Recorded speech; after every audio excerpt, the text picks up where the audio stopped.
WBPD. WBPD. Calling car 15.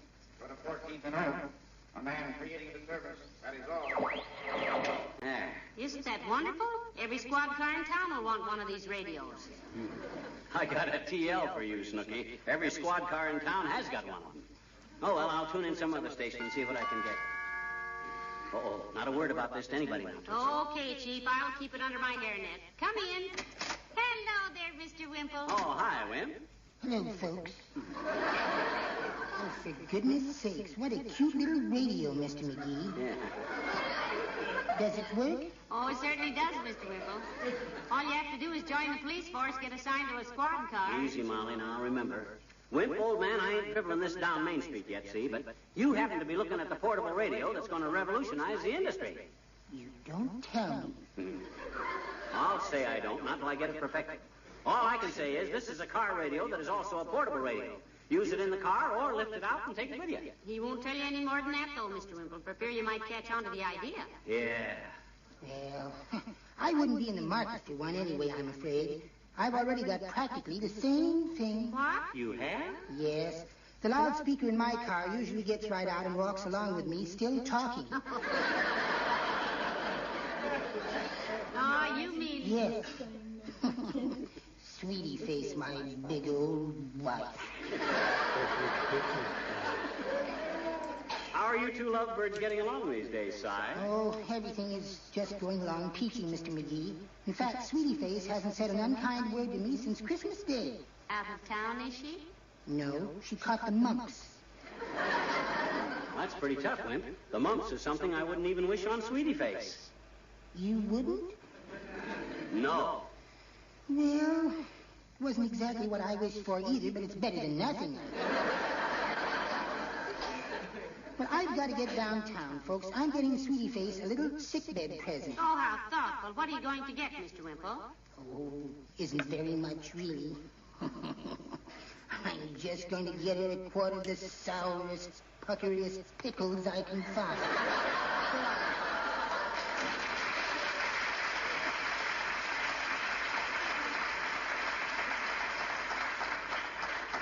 Heavenly days, isn't that awful? Pickles for the mumps. Why, she'll leap up and jam them all down Mr. Wimple's own throat. Well, that'll be a neat switch. A pickle in Wimp. Oh, well, I got no time for other people's trouble right now. I got to get busy and make us a few $1,000,000. Oh, wouldn't it be wonderful if you did make a lot of money, dearie? I wonder if a mink coat is very warm. If you get cold in a mink coat, kiddo, we'll buy you 2 mink coats. Now, let me see here. This switch here turns it on. There. There's a mink coat in the wind at the barn town that I just love. The most beautiful mink coat I ever saw. WBPD. WBPD. Calling car 15. Go to 14th and Oak. A man creating a disturbance. That is all. Seems to get only one station. Can you leave it turned off long enough for me to call my dressmaker, dearie? Sure, what do you got to call her about? A new lining in my old cloth coat.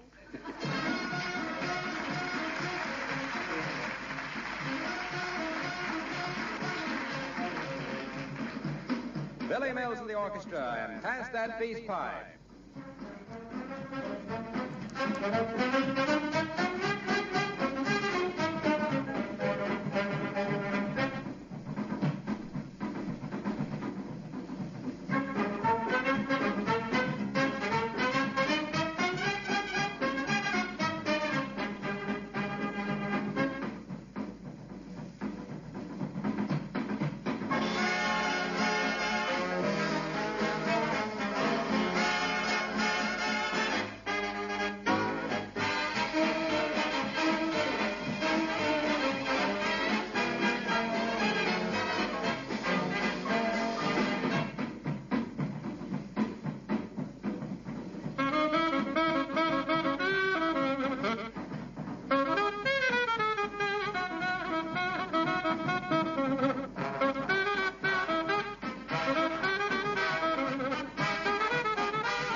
this here wire there, and that there wire here, then this here wire hooks onto that there wire, which puts this here wire there and that there wire here.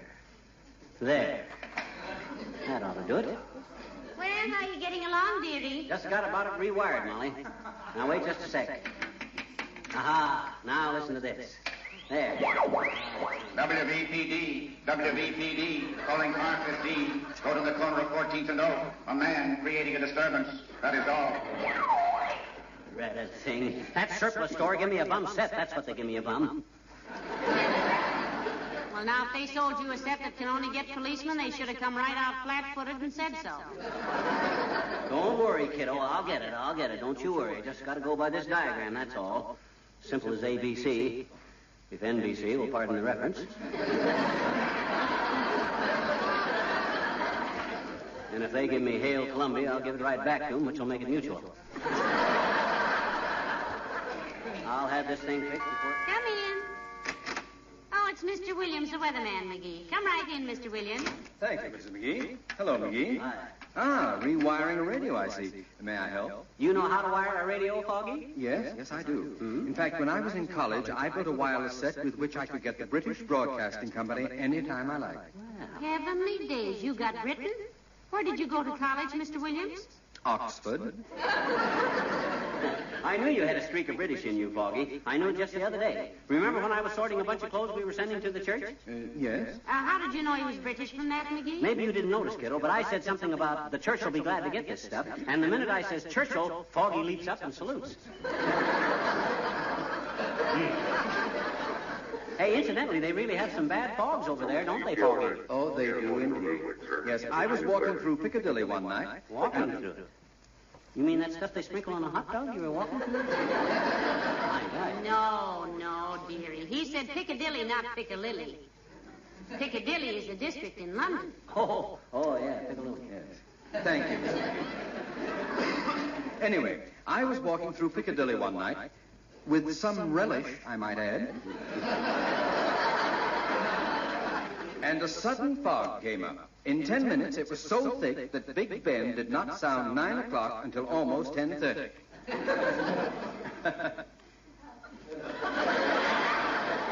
The sound could not penetrate the fog until it cleared slightly. Well, what's the forecast for Wistful Vista, Foggy? You heard anything? Yes. I just got word this morning that we may expect a cold wave here in July. In July, Mr. Williams, a cold wave? Yes, Mrs. Williams has a sister in the Navy. She's coming home from Alaska in July.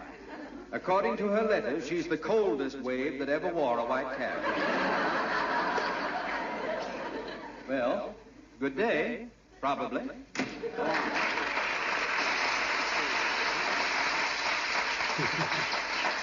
Back to work, McGee. Every minute you waste is a hunk of $20 million. I gotta adjust this condenser. What in the world is a condenser, McGee? Well, you see, when a radio shoots an electrical impulse or wave out through the chloroform... Ether. Yes, ether, a wave, or an impulse. It goes out into the form of a long wave or a superheterodyne, see? So when it hits the receiving set, it passes through a condenser which squeezes it into a short wave. Thus the grid leak, which... Hello, Molly. Hi, pal. Hello, Mr. Wilcox. Hi, Junior. Glad you came in, boy. You were a little late. You see this little radio? Can't come in till the door opens. You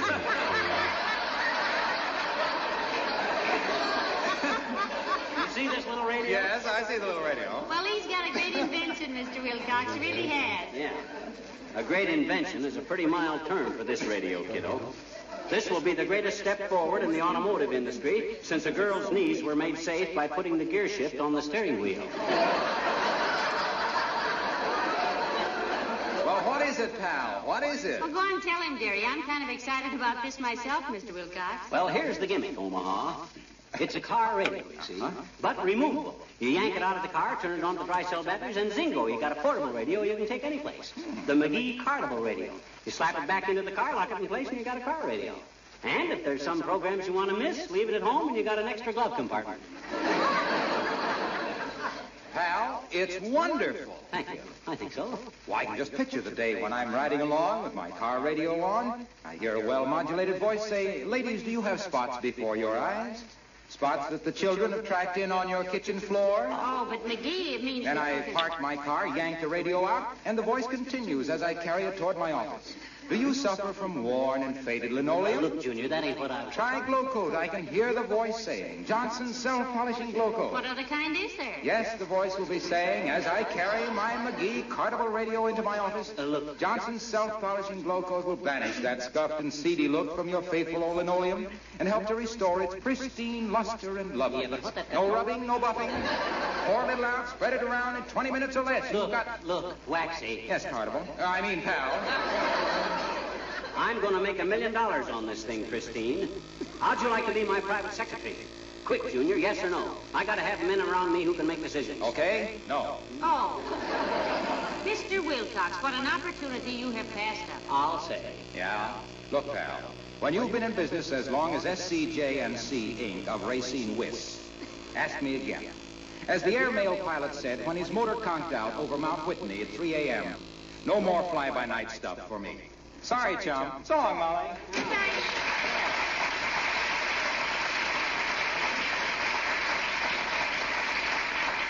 Oh, he thinks this is fly-by-night stuff, does he? Hand me that pair of pliers, Molly. By George, if Fritz Chrysler don't order one of these for every one of his 1949 models, I'll be... Dearie.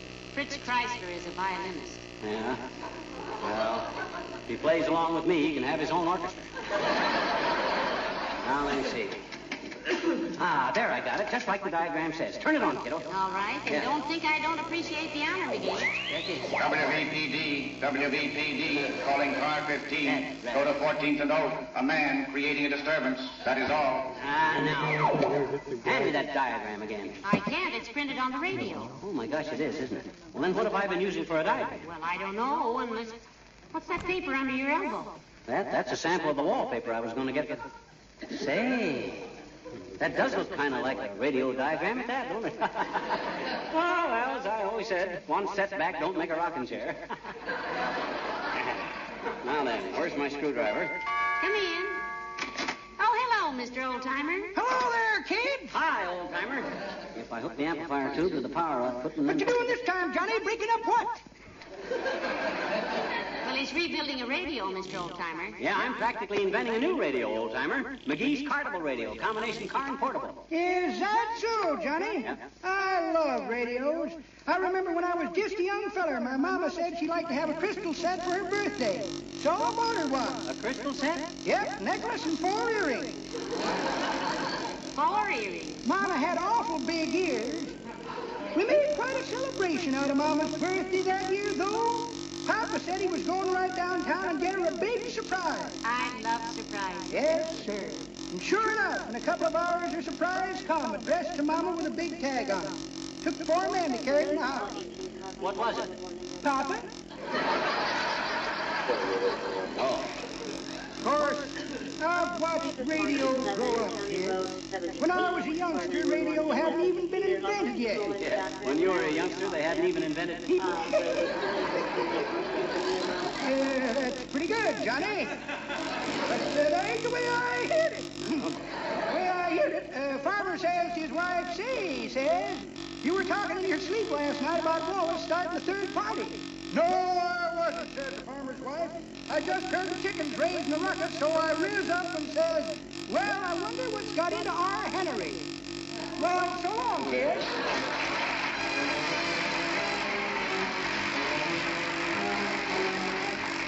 The King's Man, and I'm a-comin' a-courtin' Cora Bell. I'm a-comin' a-courtin' Cora Bell. Got a 40 plover stuck in my lapel.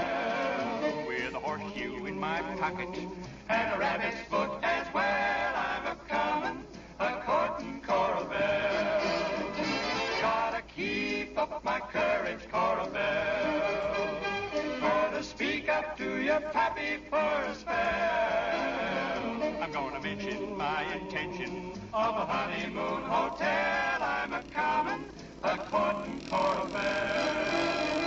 So it's giddy up, Sylvester, don't you dare to stop. 'Cause underneath this double breast beats a heart that's about to pop. I'm a-craving, caressing Cora Bell. I'm a-counting on want some kissing in the dell. Let it thunder, let it lighten, let the rain come down pell-mell. I'm a-comin', a-courtin' Corabelle. I'm a-comin', courtin' Corabelle. Corabelle. Get there, silly. Got a four-leaf clover and a horseshoe in my pocket and a wishbone. As well, 'cause I gotta be lucky when I come a-courtin' Corabelle. So it's giddy up. Hi-yo, Sylvester. Giddy up. Don't stop, 'cause underneath this double-breaster is a heart that's going flip-flop, flippity-flop, flip-flop, flippity-flop, hippity-hop, hippity-hop, flop-flop. I'm caressing the Corabelle. Caress me, Corabelle. You know you got me counting on a lot of kissing in the dell. Over yonder in the dell. Let it thunder. And let it lightning, let it rain. Pell-mell, I'm a-comin', courtin', irregardless of the weather. Do tell me I can be a steady fella, won't you?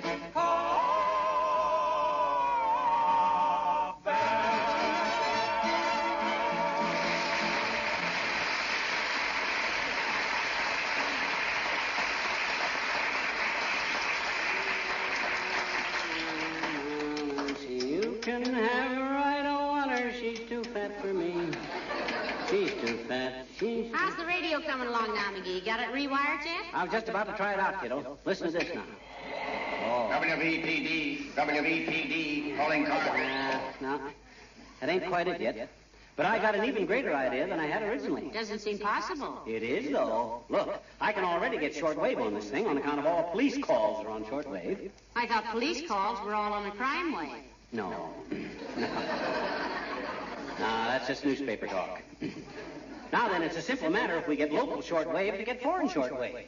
Catch on to it? So when I get this baby finished, we'll have a portable car radio that'll get any broadcast in the world. Overseas, even. Heavenly days. Yeah. Now then, let me see this diagram again. As soon as I fix the frequency... How did you break that? Break what? The frequency. I didn't break it. Well, you must have. Huh? It was fixed when you got it. No.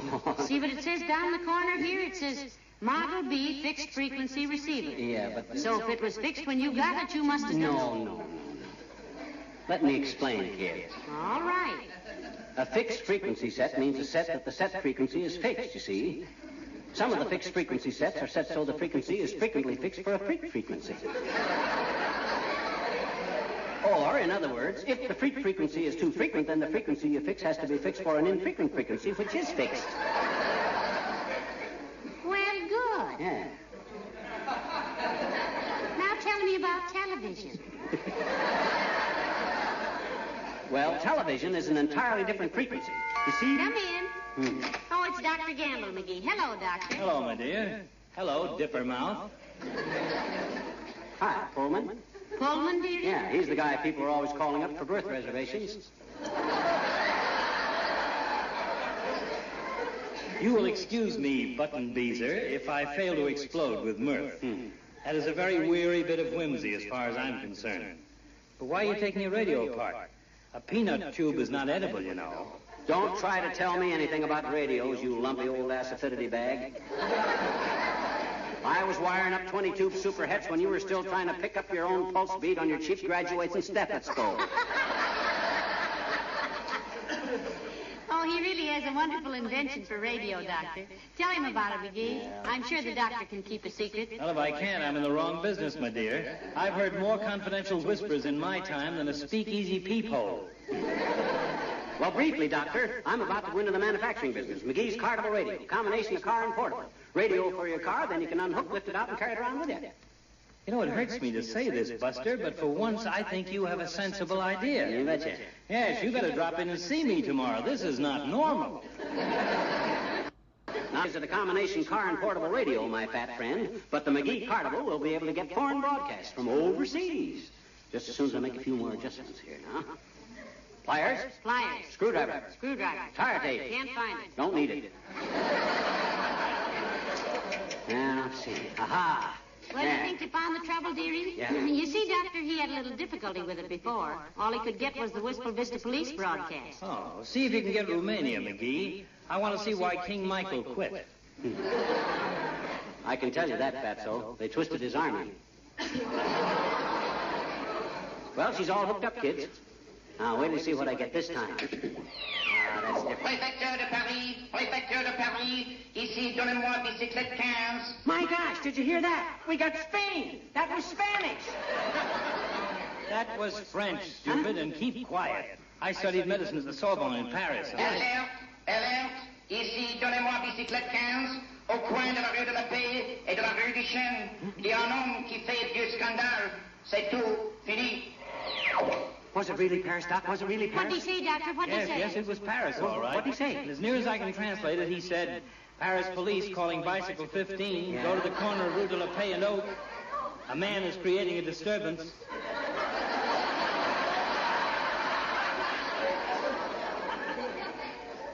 That is all. That is enough. That is too much.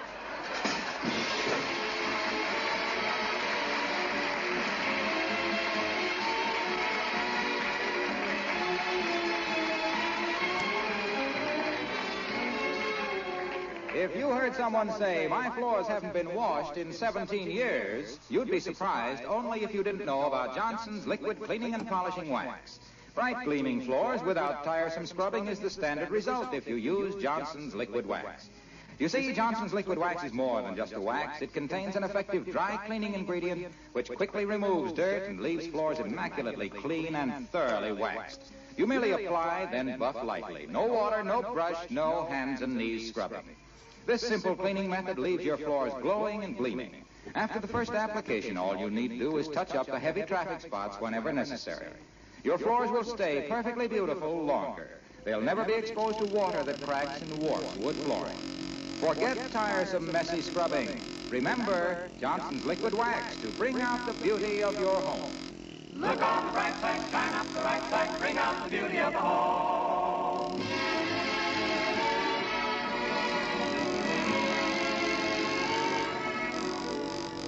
Ladies and gentlemen, the United States Marines have announced the formation of a post-war reserve force, the Citizen Marine Corps. These hometown Marines will remain civilians and work at their civilian jobs.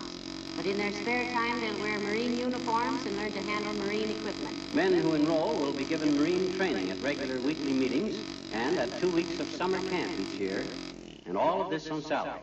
So if you're between the ages of 17 and 32, contact your nearest Marine Corps office or write to Division of Reserve, Marine Corps, Washington, D.C. Good night. Good night, all.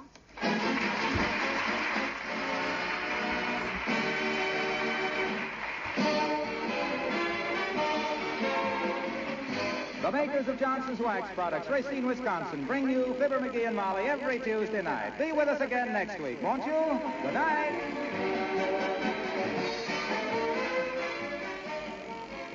This is NBC, the National Broadcasting Company.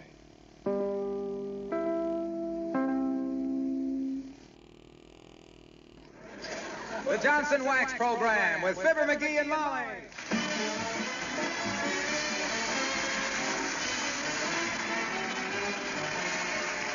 The makers of Johnson's Wax Products for home and industry present Fibber McGee and Molly with Bill Thompson, Gail Gordon, Arthur Q. Bryan, and me, Harlow Wilcox. The script is by Don Quinn and Phil Leslie. Music by the King's Men and Billy Mills Orchestra.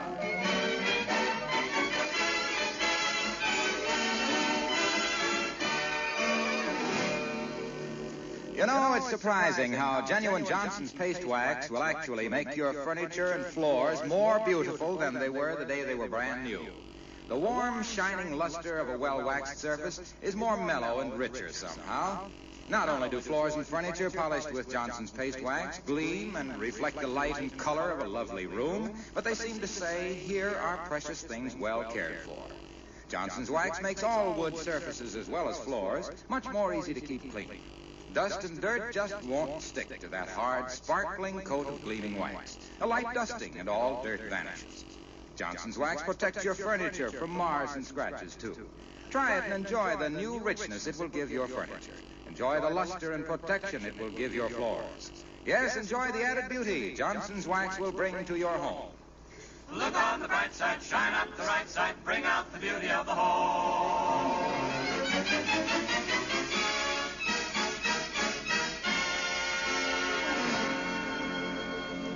The auditorium of the Wistful Vista High School usually smells faintly of chalk, bubble gum, and wet overshoes.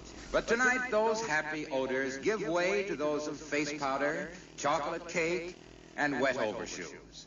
Because the Women's Club, Northside Branch, is taking it over for their annual bazaar. Mrs. Fibber McGee, a charter member, is explaining it to her husband. As we join Fibber McGee and Molly.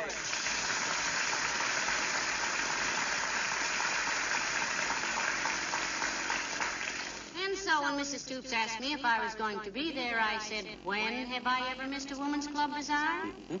And she said, well, I just wanted to be sure you'd be there. And I said I would be. And she said she just wanted to know. And I said she needn't worry. And she said she wasn't worrying. She was just checking up. And I said she better check up on some of the members who never do show up. And she said she would. And hung up. Tootsie, I sure wish we had an extension phone in here so I could listen in on some of these fascinating conversations. Oh, it wasn't very exciting, really. No, what happened? Mrs. Stoops just asked me if I was going to be there, and I said, when have I ever missed a woman's club bazaar? And she said she just wanted to know, and I said she needn't worry, and she said... Yeah, I know. I think I'll go along, too. Well, good. You can help me carry the canned things I'm donating to the auction. Okay. What canned things you taking? Oh, just some things I put up myself. Swell. Give them all them tomato preserves you put up during the war when it looked like there was going to be a tomato shortage, only there wasn't. I got so sick of tomato preserves I couldn't... No.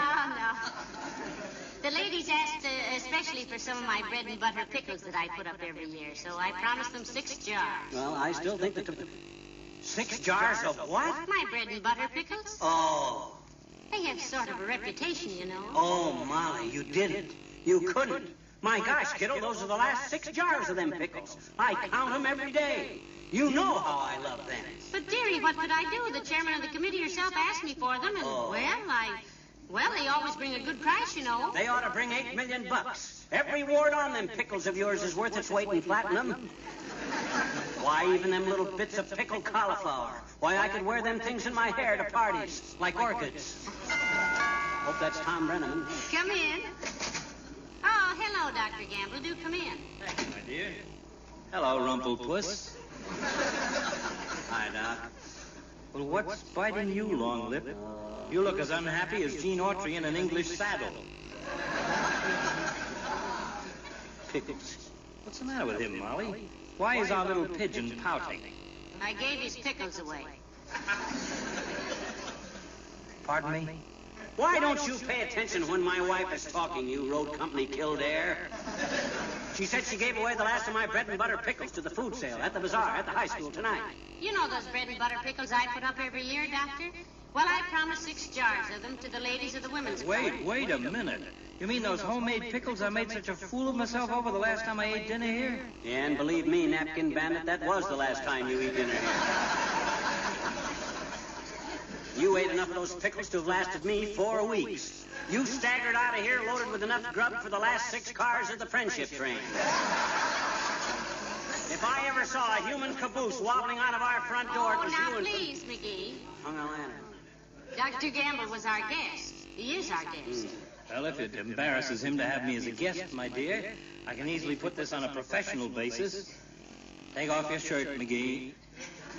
Okay, the pain is right. I will not take off my shirt. There's nothing the matter with me. Oh, I don't know. I see your hair is receding a little. When you get a nice big bald spot, I'll come over with a crayon. I've always wanted to see the Gettysburg Address written on a pinhead. Why, you big... Now, wait a minute. McGee, Doctor, boys, now, please. Now, I've got to go and get my pickles ready. You mean my pickles? She means my pickles. Huh? I'll be at that bazaar tonight, and I defy anybody to outbid me. Why, Doctor, my goodness, I didn't know you cared about my pickles. Probably my office, if you don't mind. Get it, Fatso. Maybe you're being called out of town on a consultation, like maybe to Rio de Janeiro or Malay Peninsula or someplace. I hope. McGee's residence, Gamble speaking. Who? Oh, yes, Mrs. Callahan. Hurry. Your son? Oh, that's too bad. Yes, just wash it thoroughly and paint it with iodine and then sew the ear back on. Bye. Oh, heavenly days, what happened to the boy? Well, he plays football with the factory team. Got cut up in scrimmage. And you told her to sew his ear back on herself? E-A-R, yes. He plays for Goodyear, and the last 3 letters got torn off his sweater. see you at the Bazaar, sweetheart.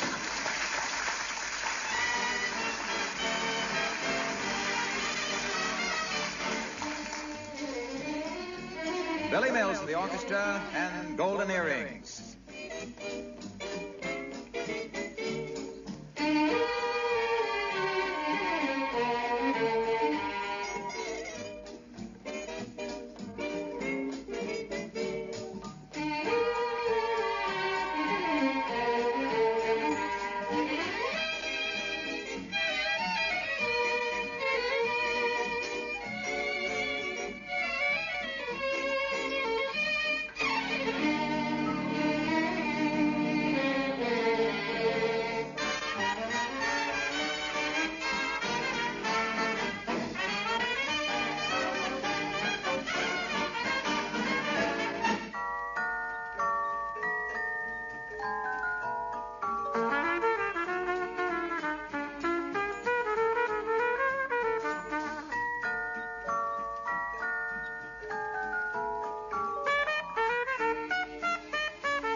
Gee whiz, Molly, you can't do this to me. I can't go through this winter facing a pickle famine. My favorite bread and butter pickles and our last 6 jars of bread and butter pickles. Yeah, but, dearie, I promised the women's club I'd put them up for auction. Well, Now get them out of the kitchen like a good boy and put them in the car for me before we forget them.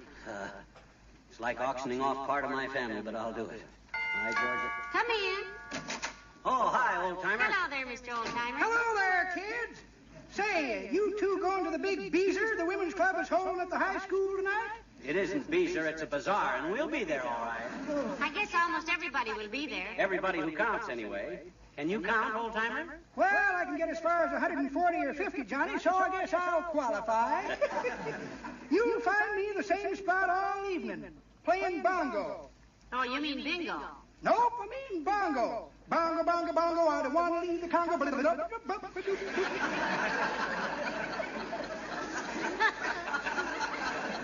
On the jukebox. I love good music, kid. Come from a musical family. Yeah? Papa, even as a little boy, he was a one-thing striddler. A one-string fiddler.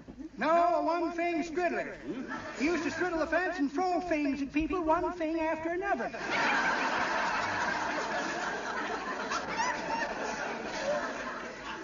Papa didn't talk very plain till he was about 16. By that time, so many people had talked plain to him, he kind of caught on to it. Now, I suppose you like to dance, too, Mr. Oldtimer. Oh, I sure do, daughter. I used to be a great one for the bunny hug and the turkey trot, but I got too tall for bunnies and turkeys and had to start dancing with people. Now I'm a jitterbug. Jitterbug, eh? Jiu-jitsu with music.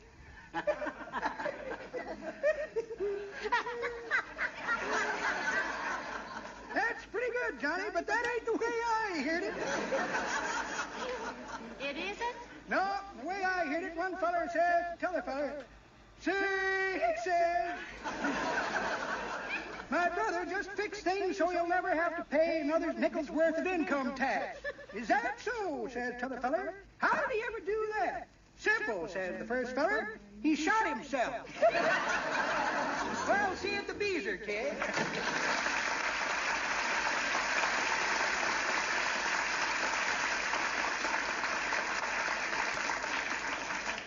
Now, look, kiddo, about those pickles. Oh, get your mind off the pickles. Oh, okay, let's change the subject. Fine. I saw an interesting item in the paper this morning. About pickles? I'm trying to get your mind off of pickles, dear. Oh. This item said the Russians were ready to talk about the money they owe us on lend-lease, finally. Talk about it, eh? I wish I could pay off my bills with conversation. By George, if people paid their bills the way countries do, there wouldn't be any people. What do you mean? Well, if people that owed people paid people that way, the people owed it to would starve to death. And so would the people that owed people, too. Because those people would have people owing them. And if the people that owed the people didn't pay the people would be in a pickle. Ooh, pickle! That's rather than easy. There must be some way we can save a few jars. Come in. Oh, it's the weatherman, McGee. Come in, Mr. Williams. Thank you, Mr. McGee. Hello, McGee. Hi, Si. Hey, how's the weather going to be for the Women's Club Bazaar tonight, Foggy? Yes, Yes, what? foggy. Or at least it will look foggy. What you mean? Between the cigarette smoke, the dust, and the lint from the $95 chinchilla coats, the air will be fairly thick. I usually find my way to an exit by waiting for a draft of fresh air and tracing it to its source. That's a good idea, kid. Does it always work? Almost never. 9 times out of 10, you find yourself with your nose against a ventilator, or, if there's music, staring into a flute. I suppose the time will come when science will give us exact weather information for weeks and months ahead. Oh, that time is already here, Mrs. McGee. For instance, I can tell you right now that we will have a heavy and continuous rainfall between June 12th and June 27th of this year. My gosh, Foggy, that's wonderful. How can you be so sure? That's when I take my vacation. For 20 years, I've been trying to get a suntan. I always come home from vacations with mildewed clothing, wet sport shoes, and a hacking car. Oh, before I forget it, may I see your afternoon paper? Mine was not delivered today. Oh, certainly, Mr. Williams. Here it is, right here. Oh, thank you. Thank you. Ah, clear and colder tonight, I see. Well, in that case, I'll be meeting you at the Bazaar. Good day? Probably.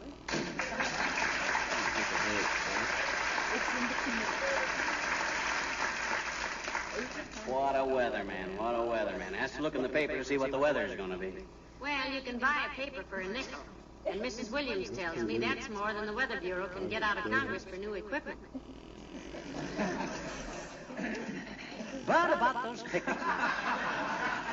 Can't we just say one jar of pickles, Molly, so I can have one? Molly, hi, pal. Hey, is it true, Oh, Molly? Mr. Wilcox, is what true? Yes, it's true, Junior. 6 jars of them. But how'd you find out about it? It's all over town like Johnson's wax, pal. And I'm going to be at that bazaar when it opens. I'm going to park myself right in front of the food booth and stick there till they auction those pickles. Well, you better take along a few good books then, Junior. They always save the best stuff for the last, you know. Oh, I'll be okay, pal. I'm taking a chair and a table and a few cans of Johnson's wax. Oh, let him.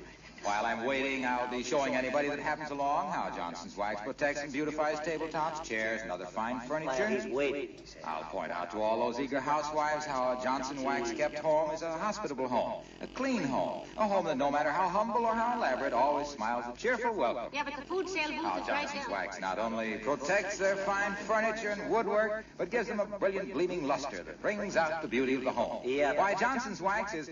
Hey, what time is it? Almost half past, Mr. Waxy. Or Mr. Wilcox.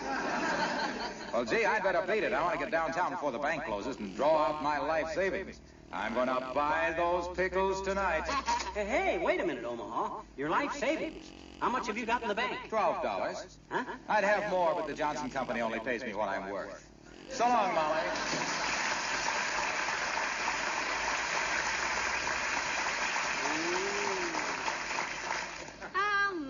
It's wonderful the way everybody's so interested in my pickles theory. I'll bet they will Yeah, just... when I think of Doc Gamble throwing those big, ugly fangs of his into those beautiful, defenseless little cucumbers, or even Wilcox poking at him with his wax-protected fingers, I just... Now, don't feel so badly about it, sweetheart. Heavenly days, you can buy some almost as good. Oh, no, you can't. Not like the ones you put up. Oh, you just say that. You bet I say that. Say what? That I can't buy pickles as good as what you put up. That's what I thought you'd say. Why, you can't buy pickles at... Where are the pickles? I want to feast my eyes on them again before those pearls are thrown to the swine at that bazaar. Well, they're out on the kitchen cupboard now, but be careful with them because... Don't worry. I'll be careful. Ooh. Oh, boy. I just got the dirtiest idea. But no, I can't do that. Calling up the grocery store and ordering 6 jars of store-bought pickles and then switching them into Molly's jars so I could hide her pickles for myself. Ooh, that'd be almost like embezzling. Yeah, only a rat would do a thing like that. A pickle-hungry rat.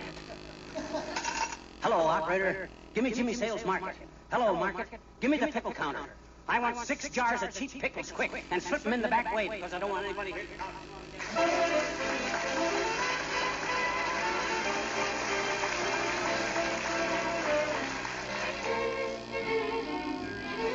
The King's Men and Teresa. Everybody knows that there are 60 little minutes in an hour. It takes nearly 87,000 little seconds ticking by to make a day. And for every second and for every little minute, every hour, every day, every little flicker of my silly old ticker seems to say, softly, why am I always yearning for Teresa when there is Peggy, Marguerite, and Mary Jane? Why does my heart keep burning for Teresa when I know that loving her is all in vain?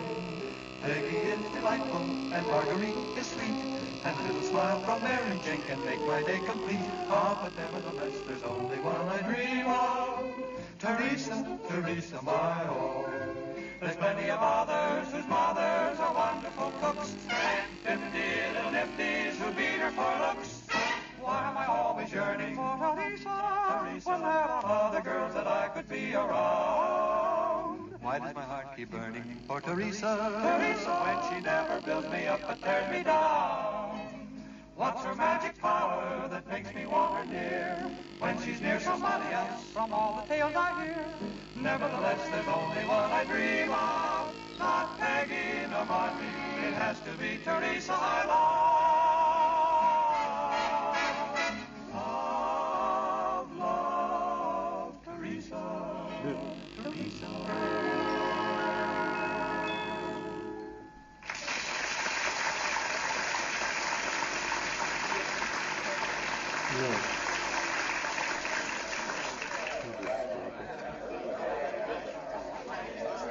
My goodness, McGee, everybody in town is here, it seems. Yep. The club should make all kinds of money tonight. Yeah, they've already made 2 Canadian dimes and a Mexican quarter that I know of. I've been trying to spend those things. Oh, hi, Clete. Hello, McGee. Aren't you having fun, dearie? I just love to go. Oh, there's the weatherman's wife, Mrs. Williams. Hello there, Mrs. Williams. Good evening. Probably. You know, I like her. She's always so breezy. Yeah, you were asking me if I was having fun. No, I'm not, and I do mean no. These ruckuses leave me colder than the attic of a niggle. I just had my palm read for $1 by Mort Toops, disguised with walnut stain on his puss. He calls himself, hi, Charlie. Hello, McGee. Say, did he tell you anything interesting when he read your palm? Yeah, Mort's kind of nearsighted and didn't realize I still had my pigskin gloves on, see? He takes a look at my palm and says I was one of a family of 17, preferred a life in the open air, and spent several years in the pen. I was always eating like mud bats and would be married 14 times, and I was an awful ham. Personally, I'm about ready to go home. Go home? For goodness sakes, you don't want to leave before they auction off my pickles, I hope. That's the main reason. Oh, the pickles, yeah. You did take them over to the booth, didn't you? Oh, yeah, I took them. I'll say I took them. I took those pickles. When I was over there a while ago, they were trying to auction off one of those little flat angel food cakes that Mrs. Hawkins thinks are so wonderful. You know, those foolish little 4-egg things that she puts so much cream of tartar into? Oh, look, McGee, there's Mr. Wimple. Where? Oh, hi, Wimp. Hello, Mr. Wimple. Hello, folks. My goodness, isn't this exciting? Yeah, terrific.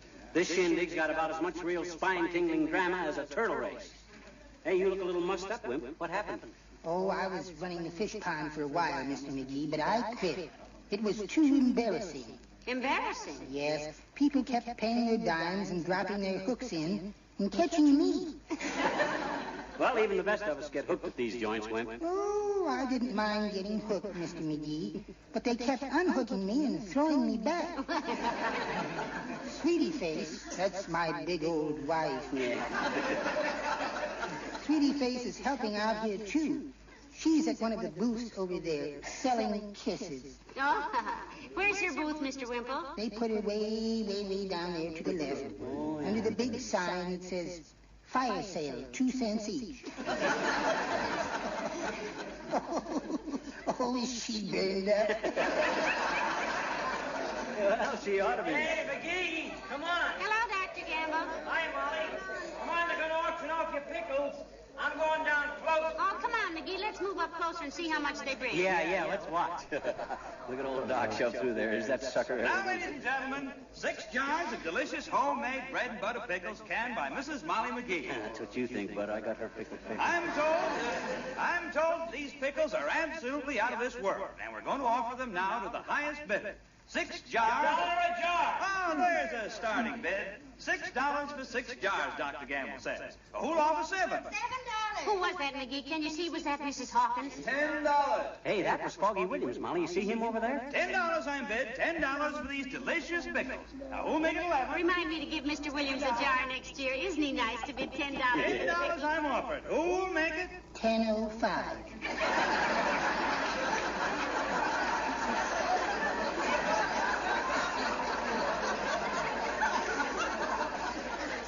How was that, son? I said 10.05. And you needn't look at me like that. I've been glared at by an expert. $13. $15. Ooh. Boy, oh boy. Listen to those suckers go, huh? $16. Pleaded Kraft. $16 I'm bet. Who'll make it 17? $16. Oh, is that wonderful, McGee? $16 so far. Yeah. $16 for some store-bought pickles at home. 16 I'm bid. Do I hear a raise? Yes. 16.05. $17.50. $18.50. $20. Ooh. $20 I'm bid for these 6 jars of delicious home canned pickles. And from her own recipe, my Mrs. Molly McGee. $20. Who'll say $20? Oh, this is just wonderful. I'll bet Mrs. Hawkins and those other ladies are fit to be tied, McGee. Yeah. They'll just... Say, $20. when are you going to start bidding? Huh? Bid? Who? Me? My goodness, I thought you'd be in there raising the bid every minute. Well, you always said you loved my pickles, so... Well, I do. Well, if my own husband, my very own husband doesn't even bid on them... Oh, gee whiz. Well, I can just hear that Mrs. Hawkins now telling everybody. Oh, yeah. Oh, gee whiz. But, Molly, those aren't the... Why should I bid? Well, that isn't... Oh, trapped. $22. And Dr. Gamble says $22. 22 months. 22 twice. Are they going at 22? Her own husband, she'll say. Her own husband doesn't want them, so her pickles must not be as good as... 22 twice. Oh, $25. So, Mr. McGee, it's $25. Ah, my husband. my big idea.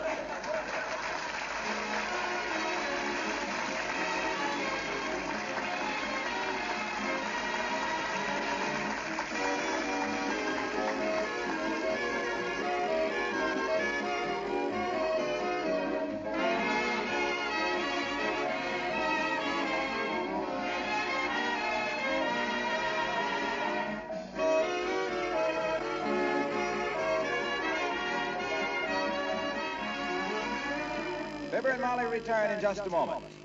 The most beautiful floor or piece of furniture in the world can be made more lovely if it's polished with genuine Johnson's paste wax. I know that's a pretty strong statement, but it's true. Johnson's wax adds to the original beauty of any fine surface.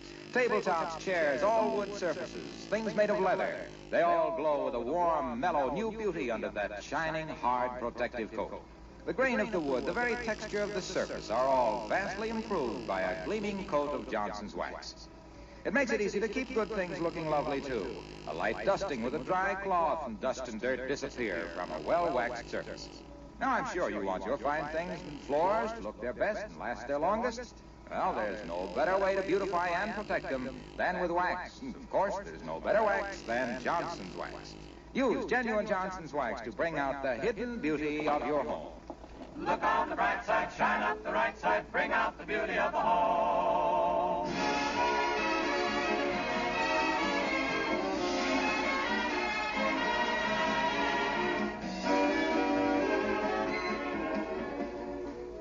Oh, you're awfully sweet to outbid everybody else for my pickles, dearie. I was proud of you. Yeah. Live and learn, I always say. Come in. Hi, mister. Hi, Miss McGee. Oh, hello there, Why, hello, little girl. Come on in. I stopped by for you to give me some money, Mr. McGee. What? Now, look, sis, you're always getting money from me for sodas and candies and everything else. And that's all the more reason why I ought to get money from you now, too, I betcha. Oh, it is, eh? Because, I says it is, eh? Is why? All the more reason why. Why? Why you should get more money. From who? From me. I know it. I'm glad you think so, too, mister. On account of this money isn't for me. This is for some other little children over in Europe. Little children who haven't got any money or clothes or even food, I betcha. Oh, yes, I know about that. So, all us school children everywhere are having our own campaign. The United Nations Appeal for Children to collect money for them. Because they're just kids like we are, mister, and, well, they need our help. Oh, I think that's a wonderful idea, Teeny. All over the country, us kids will be knocking on doors and asking grown people for donations. We help our own children here with wonderful things like the March of Dimes, and our teacher says all that the children of Europe have is the March of Hunger and sickness and cold. Well, that's right, Teeny. The least we can do is to do all we can. Yes, and I'm sure everybody will want to do all they possibly can when their doorbell rings for the United Nations Appeal for Children. Good night. Good night, all.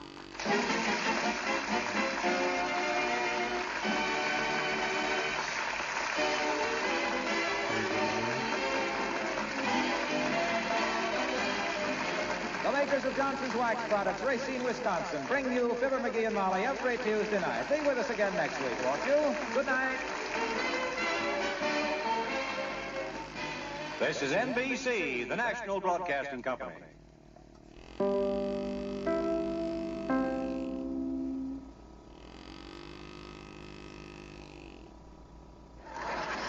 The Johnson's Wax Program with Fibber McGee and Molly.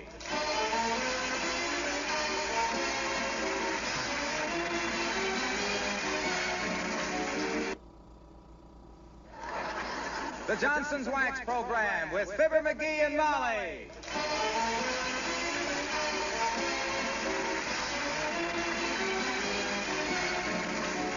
The makers of Johnson's Wax Products for home and industry present Fibber McGee and Molly with Bill Thompson, Gail Gordon, Arthur Q. Bryan, and me, Harlow Wilcox. The script is by Don Quinn and Phil Leslie. Music by the Kingsmen and Billy Mills Orchestra.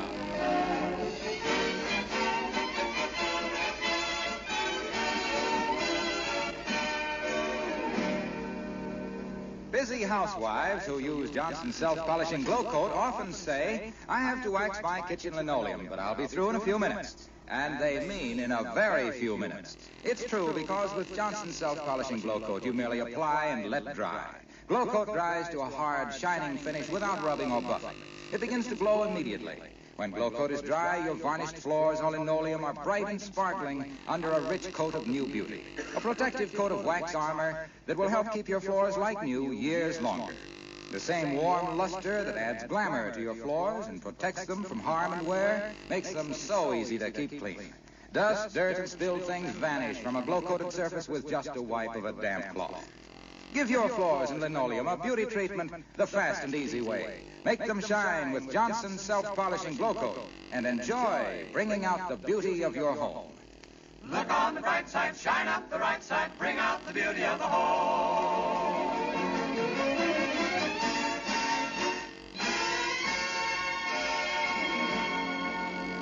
At 79 Wistful Vista this morning, Mr. McGee is upstairs, Mrs. McGee is downstairs. He's trying to find a favorite shirt, and she's trying to keep his toast from scorching. But at this point, they're all getting pretty burned up. As we join Fibber McGee and Molly.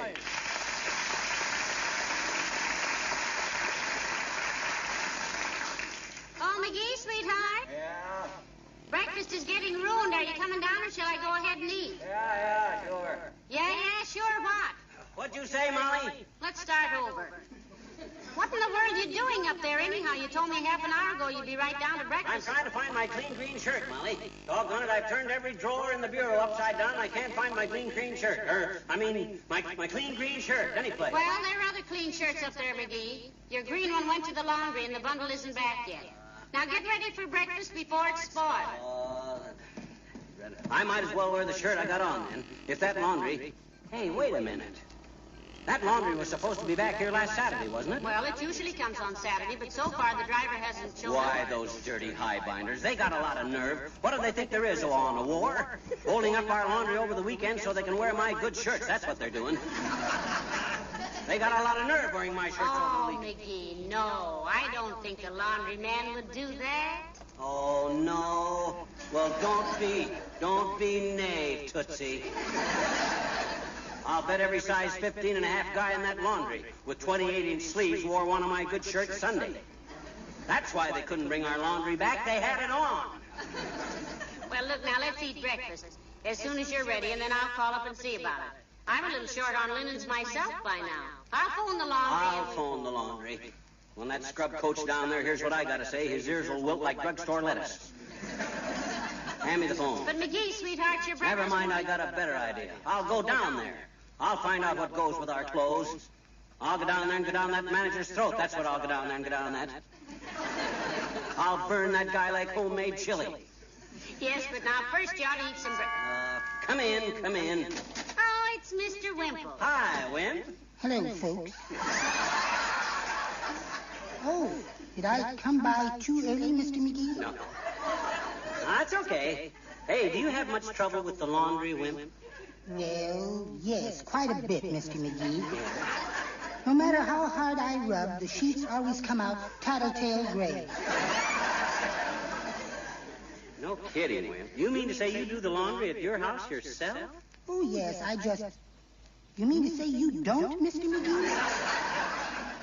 Now, we send ours out, Mr. Wimple. Himself here doesn't like wash-day hands. Oh, I don't either, Mrs. McGee. I just hate Mondays. That's wash day. I ran away last Monday. Blue Monday, eh? I certainly did. My goodness, what happened when you came back? Well, Sweetie Face, that's my big old wife. Sweetie Face took me in the house and locked the door, and then she looked me in the eye and she said, Wallace, she said, I ought to just... Ought to just what? I never did find out, but whatever it was, she did it. Because everything went black. Heavenly days. See, I don't like to pry, Mr. Wimple, but how did you ever happen to propose to your wife anyhow? Oh, it was quite romantic, really. I proposed to her the very first night I met her, at a Halloween party. A Halloween party? Yes.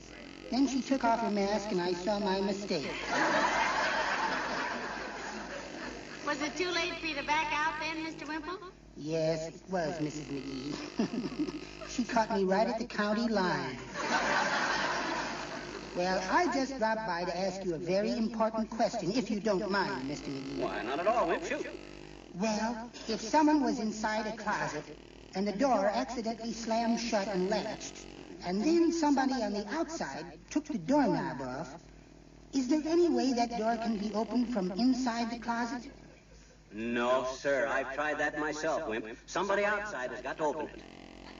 Isn't that a nice arrangement? Well, I guess I'll go downtown and shoot a few games of snooker. Goodbye, folks.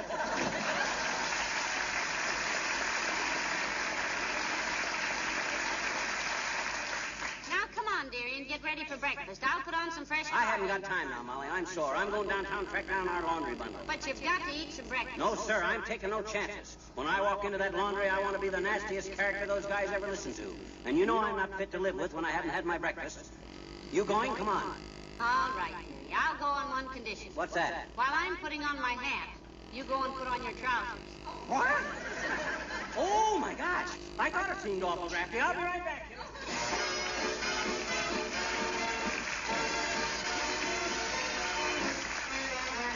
Billy Mills in the orchestra, and I'm looking over a four-leaf clover.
I catch the manager of that laundry with one of my good shirts on. That's all I hope I catch him with. What a racket them guys have got. Haven't they, though? My goodness, those laundry machines make so much noise a person can... I don't mean that kind of a racket. I mean their shirt racket. They can wear my good sport shirts over the weekend, Doc Gamble's with the detachable cuffs and the stiff dickies on Mondays, Wilcox's with the New York collars on Tuesdays. Why, my gosh, a laundryman can be the best-dressed guy in town without having a stitch of his own. Oh, well, he can if he has a neck that's adjustable to 7 sizes and arms that fold up like accordions. Personally, dearie, I have always found it a pretty good laundry. Good laundry, my clavicle. I think they shrink. Everything. The whole dad rat of joint. Oh, hey, there's Foggy Williams. Get them brakes fixed. Hi, Foggy. Hello, McGee. Hello, Mrs. McGee. Hello, Mr. Williams. How's everything in the Weather Bureau this morning? Oh, about as usual, Mrs. McGee. Rather discouraging. The mail, that is. What's so discouraging about the mail in the Weather Bureau, Si? Complaints. Complaints from everybody. The East wants a thaw, the Deep South wants heat, the Middle West wants sunshine, California wants rain. I guess they never heard the old saying, Mr. Williams, whether it's cold or whether it's hot, we've got to have weather, whether or not. That's a good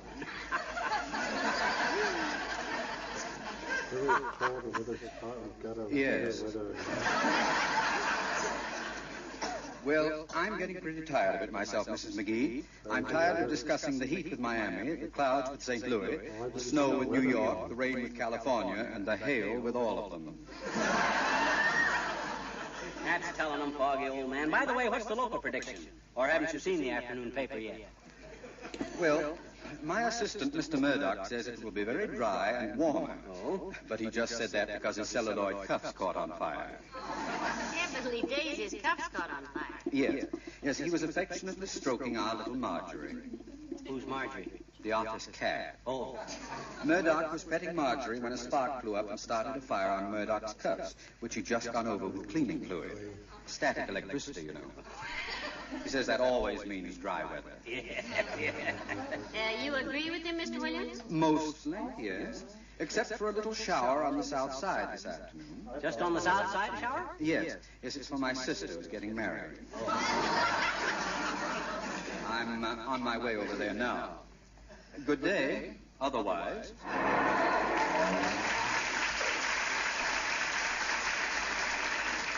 Oh, I almost forgot to tell you, McGee. We're invited over to the Williams for a coming-out party next Monday. A coming-out party? Have they got a daughter? No, it's for Mr. Williams' groundhog. Oh. February 2nd at 10 a.m. sharp. Oh, well, I'll see if I... Whoops, here's the laundry.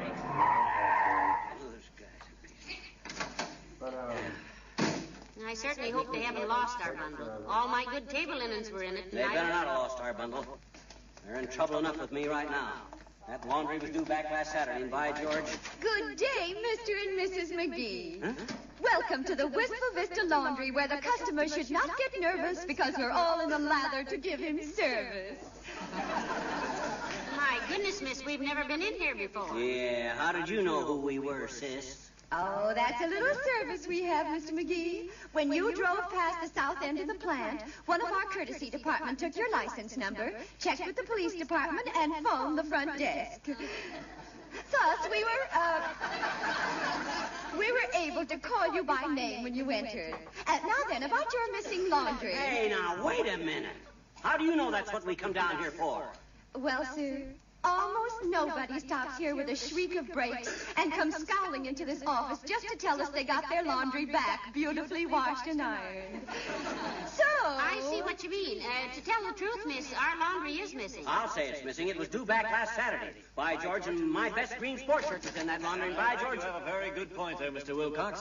There's no doubt about it, Mr. Sudsberger. In a laundry as modern as yours, your customers naturally expect your linoleum floor coverings to be protected against dust and dirt and dampness with Johnson's self-polishing glow coat. My goodness, it's Mr. Wilcox. Right on time, too. Page 13.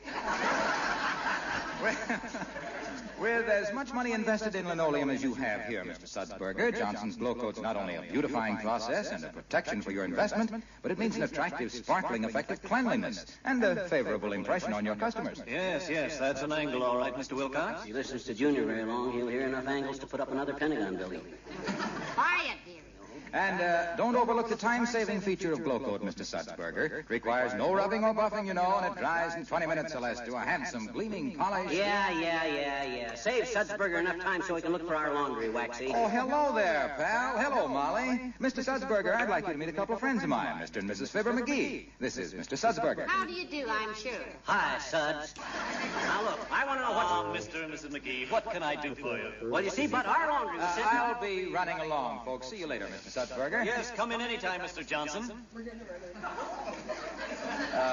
Wilcox is the name. I sell Johnson's Glow Coat, Johnson's self-polishing Glow Coat that shines as it dries. You told him all that. Now get going, will you, Junior? I got business here. I'll see you at the bowling alley tonight. Okay, I'll bring a pint with me. Don't you mean a fifth, Mr. Wilcox? No, Glow Coat doesn't come in fifths. So long, pal.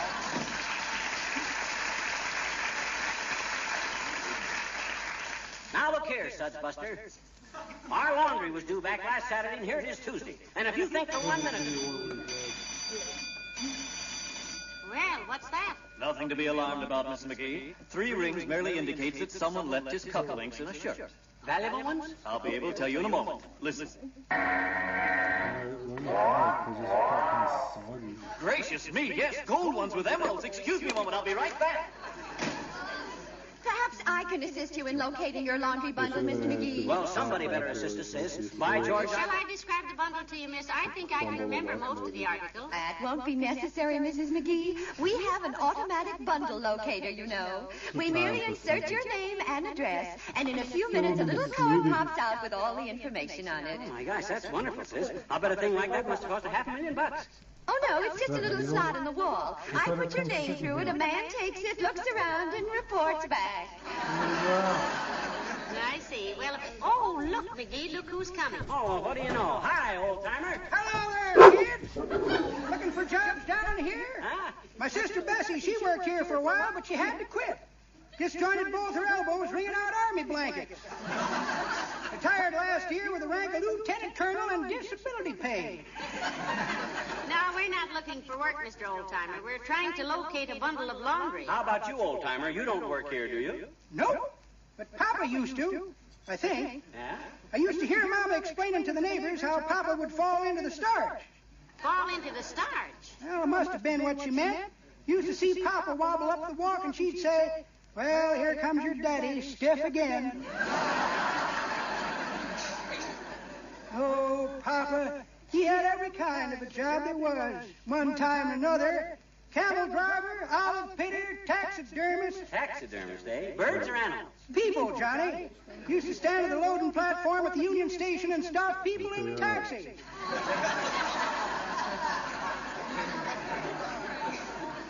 But by that time, Papa was kind of disillusioned. He was tired.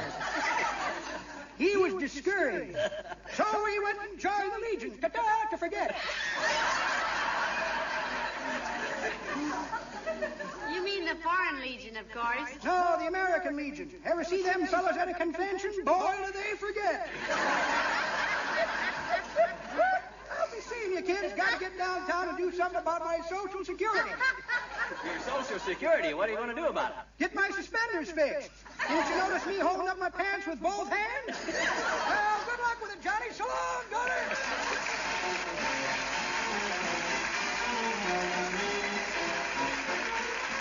The King's Men and How Lucky You Are. As you walk, as you talk with the one you love, do you know just how lucky you are?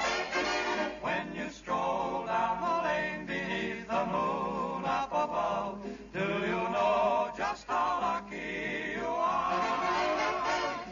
There's so many heartaches in this old world of ours, but sometimes a dream will come true when the one that you love is in love with you. They don't know how lucky you are. When you take her for a little walk, or sit and have a little talk with the one you really love, did you ever stop and give it a thought how lucky you are? When her eyes are glowing, you suddenly know it's not from the moon above. Do you know how lucky you are? How lucky you are. There's so many heartaches in this world of ours, but sometimes a dream will come true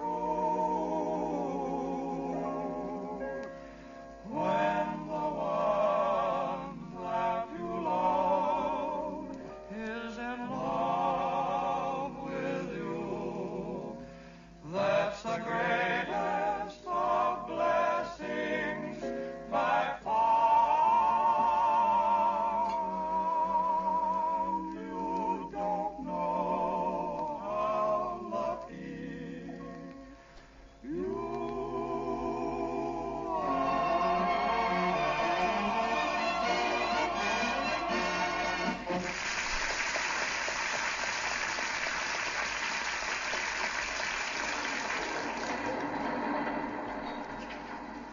Tell me, Mr. Sudsberger, what's that machine over there where the man keeps looking at his watch all the time? Oh, that is where we iron men's fancy hosiery, Mrs. McGee. The attendant sets their clocks right before sending them out.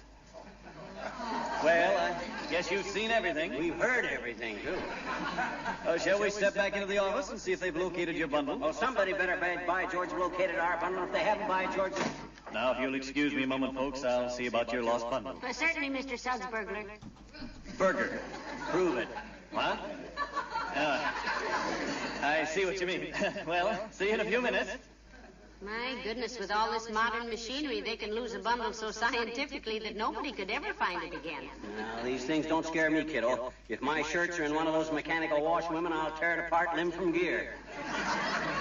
My gosh, I invented a washing machine in manual training school that was 6 times as complicated as these things. You invented a washing machine? I never told you about the McGee magic washer. Boy, it was terrific. A great big thing with a lot of bolts and gears and stuff on it. I'd have made a fortune, only the washers on the wheels kept working loose, and I had to give it up. Is there any way I could keep you from telling me about it? Well, sir, I remember the first time I tried it out. I was doing my mother's wet wash, you see, and when I turned the washer on, one of the washers on the washer got wet and come loose. Well, naturally, we couldn't wash the wet wash in a washer with the wet washer loose. But we already had the wet wash wet, you see, ready to wash. So we had to take all the wet washers off the washer, take out the wet wash, and hand wash it all day wash day. There was a gully in back of the house, sort of a dry wash. So we hung the wet wash up in the dry wash and hung the dried wash...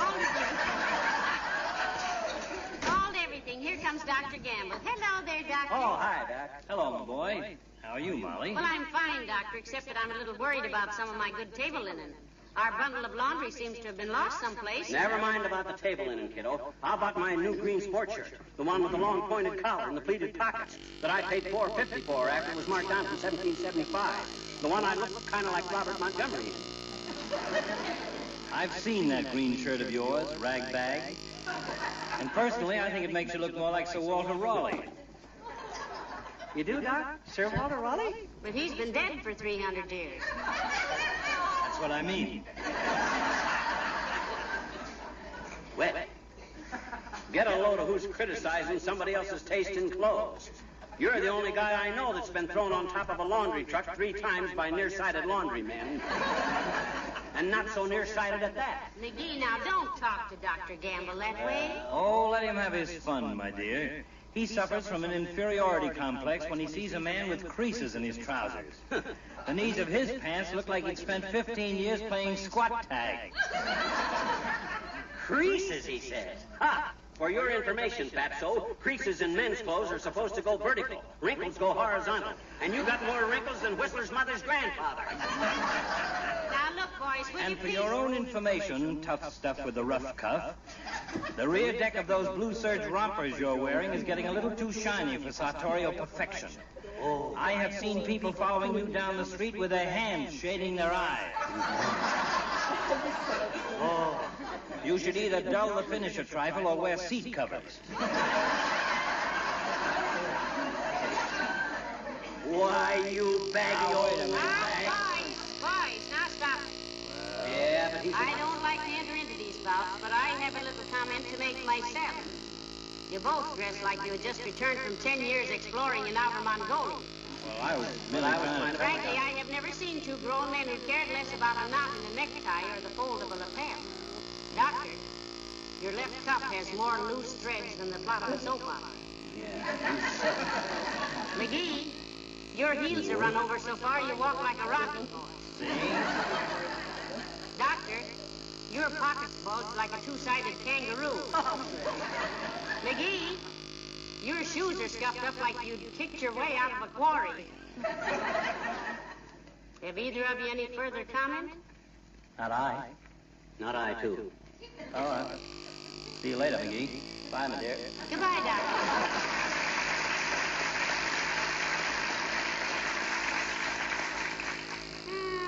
Isn't he a sweet old character? I'm afraid you might have hurt Doc's feelings a little, kiddo. Oh, yes? Well, then why did he wink at you when he walked away? I was merely... Ah, there, Mr. Sudsberger. Did you find our laundry bundle? I'm terribly sorry, Mr. McGee. We can't seem to locate it anywhere. I'm afraid there's a mistake somewhere. I'll say there's a mistake, Sudsberger, and it's going to cost you a pretty penny, too. I'll see my lawyers first thing in the morning about this. Come on, Mrs. McGee. But, Mr. McGee... I don't think we've given Mr. Sudsberger much of a chance, dear. He's had all the chance he's going to get from me. My good green sports shirt. The best one I ever had. But, Mr. McGee, I'm sure if you'll wait till I talk to all the drivers... All the drivers, my clavicle. Why, George, I wouldn't trust the memory of them high binders of the... Now, McGee, stop kicking that tire. Watch your temper. I can't stop. I gotta kick something. I brought that laundry down here myself. Delivered it personal. Right?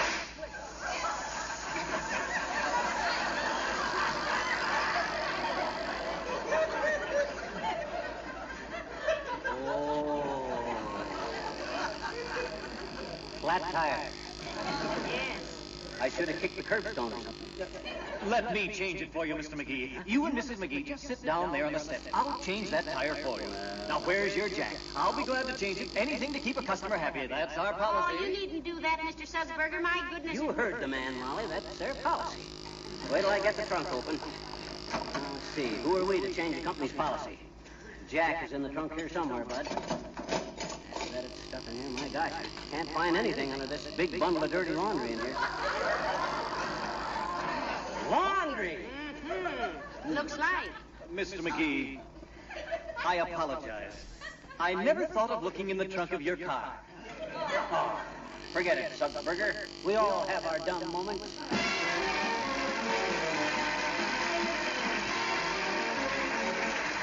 A rich, cleaning floor is, to steal a phrase from the poets, a thing of beauty and a joy forever. You can make your kitchen linoleum and varnish floors just that with Johnson's self-polishing glow coat. Certainly any surface that sparkles and glows with a mellow warmth is a thing of beauty.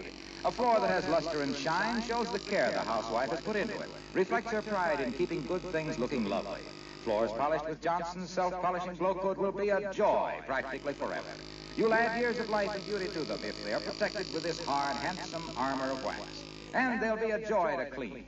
Dust, dirt, and spilled things vanish with a quick wipe of a damp cloth, leaving that wonderful glow coat shine as clean and bright as ever. Make your linoleum a thing of beauty and a joy forever the easy way, without rubbing or buffing. Johnson's self-polishing glow coat really brings out the beauty of the home. Look on the bright side, shine up the right side, bring out the beauty of the home. Ladies and gentlemen, you hear a lot of talk these days about inflation, but talk isn't going to prevent it. One thing that will help prevent it is the purchase by you of United States savings bonds. Savings bonds are safe, they're profitable, and they're convenient to buy. They're the safest cash reserve you could possibly build up for your own future or your family's security. If you're on a payroll, you can authorize your employer to set aside something from each paycheck to buy bonds for you. Or if you're not on a payroll, your bank will buy them for you every month and charge them to your account. In any case, buy United States savings bonds. When you invest in the nation, you help fight inflation. Good night. Good night.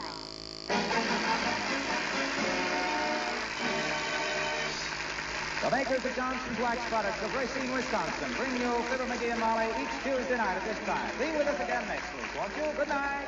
This is NBC, the National Broadcasting Company.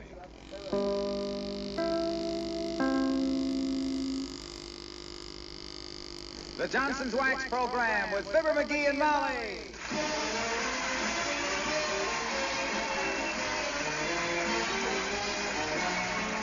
The makers of Johnson's Wax Products for home and industry present Fibber McGee and Molly with Bill Thompson, Gail Gordon, Arthur Q. Bryan, and me, Harlow Wilcox. The script is by Don Quinn and Phil Leslie.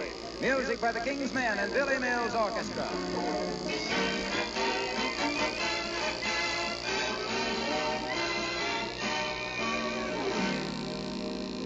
Women who have been using Johnson's self-polishing glow coat for years now like it even better than ever. And here's why. Glow coat has been improved. The new Johnson self-polishing glow coat now shines nearly twice as bright as ever before. Try it and you'll see the difference in an instant. Glow coat will make your kitchen linoleum glow with a bright new beauty. That brighter glow coat shine will make your linoleum and other floors look years younger. And at the same time, it'll make them last years longer. That gleaming coat of tough wax takes the punishment and helps protect your linoleum from wear. It's mighty easy to use, too. You merely apply and let dry. There's no rubbing or buffing. A gleaming glow coat surface is a surface easy to keep clean. Dust, dirt, and spilled things can be whisked away with just a wipe of a damp cloth. Be sure to try the improved Johnson self-polishing glow coat. More than ever, it's the better way to bring out the beauty of the home. Look on the bright side, shine up the right side, bring out the beauty of the home.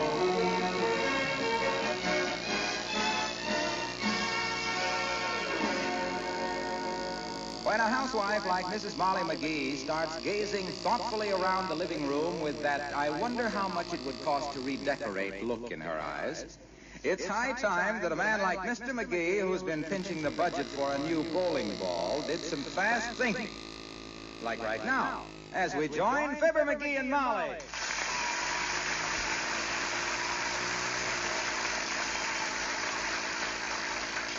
Now, let me see. If the walls were painted sort of a dusty green and the ceiling an off-white, this carpet would still be all right. Hey, Molly, you know what month this is? Yes, February. And we've got to get that old floor lamp out of here. Huh? It's been knocked over so many times it ducks whenever we come into the room. Now, I've been thinking that if we have the walls painted a dusty... You said it, kiddo. That floor lamp is a nuisance. It used to have 3 speeds. Yeah, I know. Dim, flicker, and out. Let's get rid of it. Fine, that's a good start. Now, I was thinking... You were thinking? What do you think I've been doing lying here studying this popular mechanics magazine my head off? I've been studying how to make a beautiful new lamp, Molly. A new lamp out of an old spittoon. Ain't that a coincidence for you? Well, it's a coincidence, sweetheart, but not for me. Huh? In the first place, while cuspidors may have a certain historic charm and look cute in the windows of antique shops, I want none of them in my living room. Even made into a lamp with flowers going out in it? I wouldn't want one if it were made into a crystal chandelier with sunny tufts growing out of it. Now, look, McGee. This living room needs a new lamp. You bet it does, baby. And I'm just the guy that can whip one up for you. Who was it that made all the best stuff in my 8th grade manual training class back in Peoria? Little Charlie Carell. Yeah, and he had the bench right next to me, and I saw how he did everything. Throw that old floor lamp out, Snooky, before the sun sets tonight. I'm going to make you a new one. A new lamp now, and maybe next year we can have the whole room redecorated. Huh? We can do it this year? I don't see how, baby. I'll know better after March 15th. And if you see me laughing while I pay our income tax, don't get alarmed. I'll be reaching so far down for the dough, I'll be tickling my own feet. Oh, boy. Every year. Come in.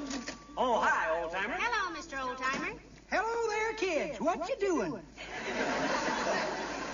I was just about to start making a new table lamp out of something old, Timer. You know anything about handcraft? No. Only member of my family that took manual training was my brother. What was his name? Manual. Manual trained to be a blacksmith. Yeah? Mighty good one, too. I can close my eyes and see old Manual yet. Standing in the barn basement on a step ladder, reaching up to shoe a horse. On a ladder in the basement? Reaching up to shoe a horse. Well, now, kids, a horse don't just sit in a chair and stick his foot out and say, "That's very nice, but have you got the same thing in alligator like people do?"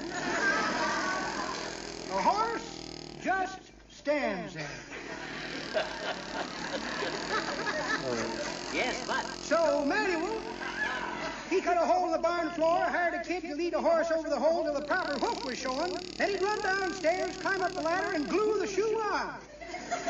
Look, Oldtimer, in the first place, all that stuff isn't necessary. You just pick up one foot at a time and put the shoe on. And you don't glue the shoe on, you nail it on. Yeah, nails. Nail it on? Oh, daughter, I'm disappointed in you. Huh? Stand there so sweet and gentle looking and suggesting somebody hammer nails into a dumb animal, man's best friend. Oh, but it don't hurt them. They haven't got any feeling in their hoofs. How do you know, Johnny? You ever been a horse? Why, of course he hasn't. Well, I have. I don't want anybody nailing my shoes on. What do you mean you were a horse? Well, I wasn't a complete horse, Johnny. Just the front end.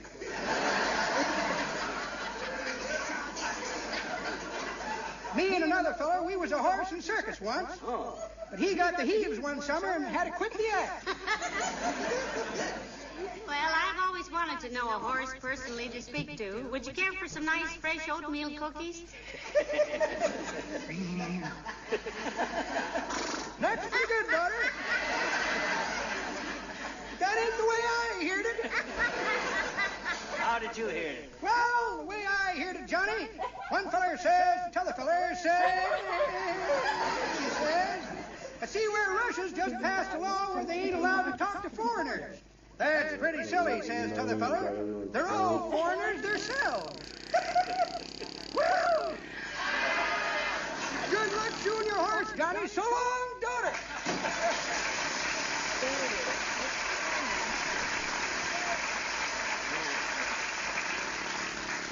Well, now, let me see. First I get the shoe red hot and then the nail. Hey, what am I? I'm not shoeing a horse. I'm going to make a table lamp. That's what you said anyway, but out of what? Oh, I'll find something. Well, while you try to think of it, I'll run upstairs and vacuum the guest room. Okay. Let me know now what you decide to use. Okay, Tootsie. Ah, there goes a good kid. What does she care if I'm not very handy at making things? As long as I'm kind and generous and tactful and sweet and quiet and understanding and tolerant and patient and gentle and unassuming and modest. Hey, my gosh, here's just the thing to make a lamp out of. This old pewter teapot. Oh, boy, this'll be a cinch. All I gotta do is get the wire. Uh-oh. Come in. Hi, mister. Oh, hi, Teeny. Where's Miss McGee? Where is she? She's upstairs, sis, vacuuming the guest room. Why? Well, gee, mister, she almost never seems to be here when I come in. Yeah, I noticed that. I thought maybe she didn't like little children or something. No, it's just a coincidence, I guess, Teeny. She's very fond of little children. Hey, what you doing with the teapot, mister? What you doing with it? What you, Shh, not so loud, sis. I'm going to make a lamp out of this and surprise my wife. Oh, boy. Yeah. That'll be dandy, I bet you. That's an awful pretty teapot. You think so? Well, I said you think so? Think what? That it's very pretty. What is? This teapot. What about I it? think it's very pretty. Gee, I do too, I bet you. Gee, that's one of the prettiest silver teapots I ever saw, mister. Ah, but it isn't silver, sis. It's pewter. Gee, honest? Yep. My brother used to raise pewter pigeons once, but all the neighbors... No. Not powder. Pewter. This teapot is made of pewter. It's a metal. An alloy, rather. You know what an alloy is, sis? Oh. Hmm? Oh, everybody knows that, mister. An alloy is the little thin streak that runs behind people's garages. Oh, you're just kidding me, I bet you. Look, sis, I've always said that the day you don't learn at least one thing is a day wasted. Now you take pewter. Okay. Pewter is an alloy, which in this case is a combination of 3 metals. Silver, nickel, and pewter.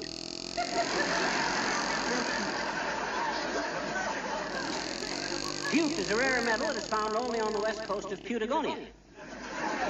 Pewt has to be mined very quickly because it spoils when it goes to the air. Thus we get the term putrefied. If it spoils, it's no good except for fertilizer, which they spread on the fields to raise petunias and potatoes. Isn't that interesting? It sure is, mister. Thanks ever so much. That's okay, Tinny. You'll learn more about it when you start studying botany and geometry and stuff. Oh, I know what geometry is now, I bet you. Oh, you do, eh? Well, what is it? Come on, tell me, what's geometry, you know? Geometry is... Well, geometry is what the little acorn said when it grew up. Huh? Geometry.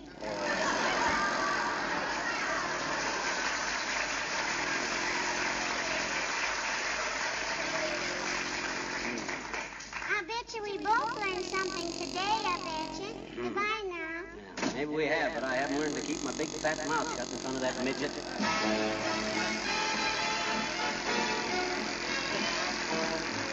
Billy Mills in the orchestra, and I've got a feeling I'm falling.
I'm in the dining room, Molly, but don't come in. This is confidential. Now, wait a minute. I'm coming out. Oh, this tablecloth over there.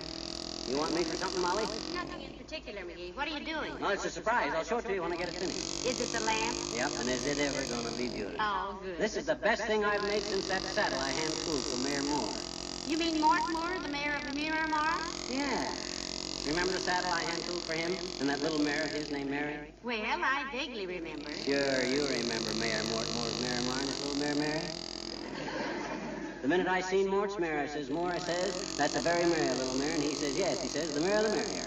And furthermore, as the mayor of Miramar, my Mary Mary is more than any mere mayor in Miramar. And I says that's merely Mary too. Come in, point killer. It's Mr. Williams, the weatherman. Hello, Mr. Williams. Hello, Mrs. McGee. Hello, McGee. Hi, Foggy. Where you been keeping yourself? Yes, we haven't seen you since last Tuesday. Well, I've been busy at the office all week with some experiments. No kidding, Foggy. You ever make any artificial lightning? Well, yes, once. But that was strictly inadvertent. How on earth could you make lightning accidentally? I dropped a nickel. It bounced into a wall plug, and I tried to pry it out with a hairpin. Gosh, that was a pretty dumb maneuver, Foggy. What happened? There was a sheet of blue flame which burned my trousers off at the knees, and I was hurled violently backward into the lap of a very attractive young lady. Having made her so conspicuous, I felt it my duty to ask her to marry me. Isn't that the most romantic thing you ever heard, McGee? Yeah. I'm going to get Mrs. Williams to tell me all about it. Please don't, Mrs. McGee. This was another girl. You mean the one you fell over and refused to marry her? Yes, she said she wouldn't marry a man who was idiotic enough to stick hairpins into the light sockets. Well, you ought to tell Mrs. Williams, Mr. Williams. I imagine she'd get a big laugh out of it. Yes, and when she stopped laughing, there would be a slight pause, and she would ask me how I happened to have a hairpin with me. How did you? That is a long story which I haven't time to invent just now. Good day. Probably.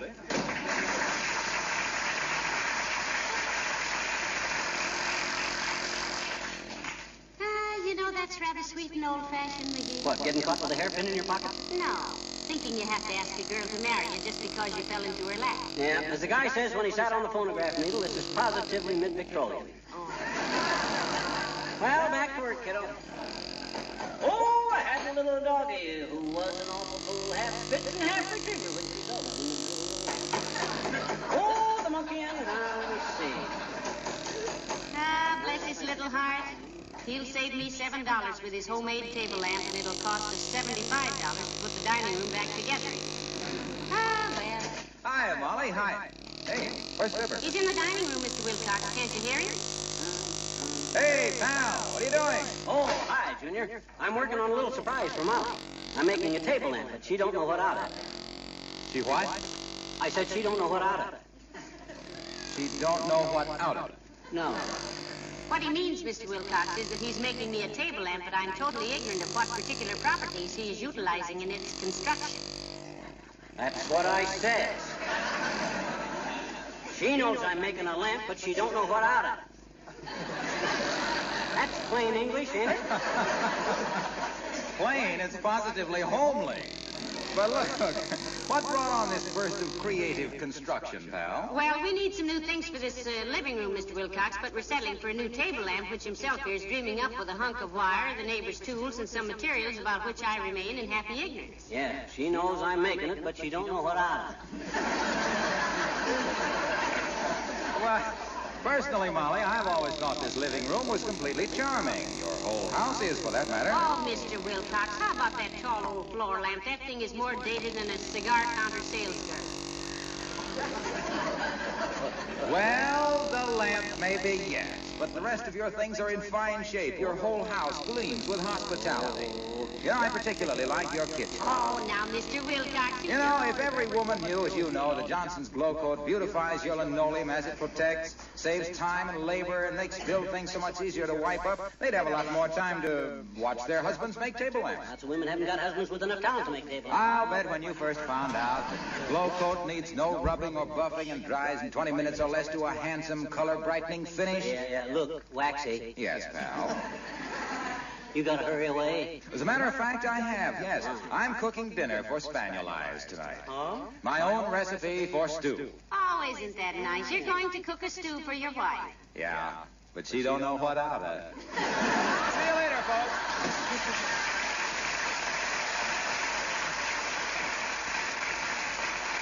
Now, I'm back to work. Now, see, where's my hacksaw? Here it is.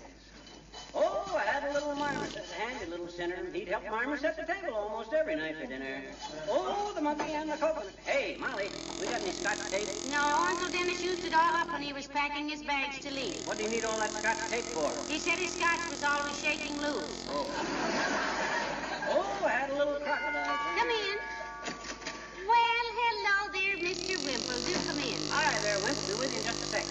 Hello, folks.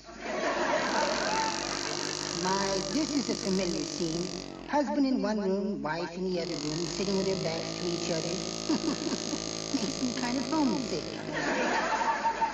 He's making me a table lamp, Mr. Wimple, but he doesn't want me to see it until it's finished. Yeah. She knows I'm making it, Wimp, but she don't know what out of it. You ever do much handicraft work? Well, no, not much, Mr. McGee. I just watch birds and write greeting cards.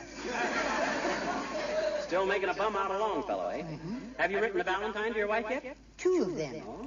Would you like to hear the one I'm sending her anonymously? Oh, I'd love to, Mr. Wimple. I've always been fond of poetry anyway. Edgar Guest came to visit us once. The room he slept in, we still refer to as the guest room. Go ahead, Wimp. Let's hear the poem. All righty. It goes to Sweetie Face, my Valentine. Here's to you, my sweet Valentine, with the heart and the lace and the old familiar line. For year after year I've been writing this stuff. If you had any sense, you would know it was guff. But no, you just grab it with tears in your eyes and read it like it was a tremendous surprise. I'm afraid it's the last you'll be getting from me, because Cupid is stupid. Do you have to be? Not very sentimental, is it, Mr. Wimple? Well, with Wimp's setup, I don't imagine he has very many sentimental moments, do you, Wimp? Oh, I used to, Mr. McGee. Yeah? I remember one summer when I was first married to you-know-who. We were out canoeing one night. There wasn't any moon, and it was so dark, and I said, Sweetie Face, I said, let's just drift and hold hands and not say a word to each other. Oh, wasn't that sweet? Yes. And then I filled one of my gloves with wet sand, gave it to her to hold, slipped over the side, swam ashore, and played snooker till almost midnight. Goodbye now.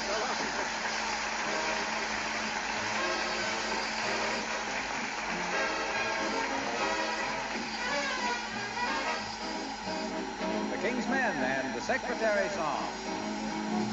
Down at the office, they're all agog. The old typewriter has a news to knock.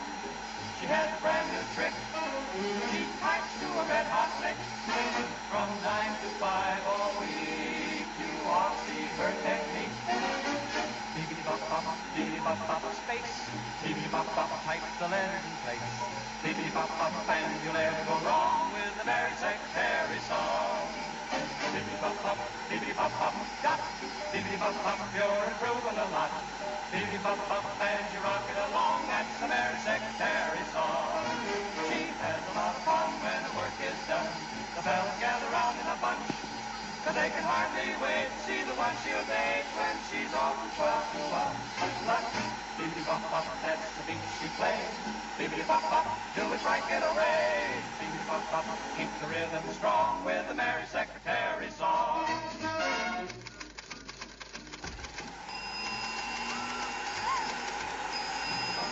Beep-beep-bop-bop, dash. Beep-beep-bop, she's quick as a flash. Now it's time for all good men to come to the aid. The Mary Secretary song. Beep-beep-bop-bop, beep-beep-bop-bop, quote. Beep-beep-bop, just look what she wrote. The quick brown fox jumped over the lazy. The Mary Secretary song. She has a lot of fun when her work is all done, 'cause the fellas gather round in a bunch. They can hardly wait to see the one she'll date when she's off from 12 to 1. Luncheon. Beep-beep-bop-bop, her typewriter plays. Beep-beep-bop-bop, oh, she'll get a raise. Beep-beep-bop-bop, beep-beep-bop. The Mary, Mary Secretary song.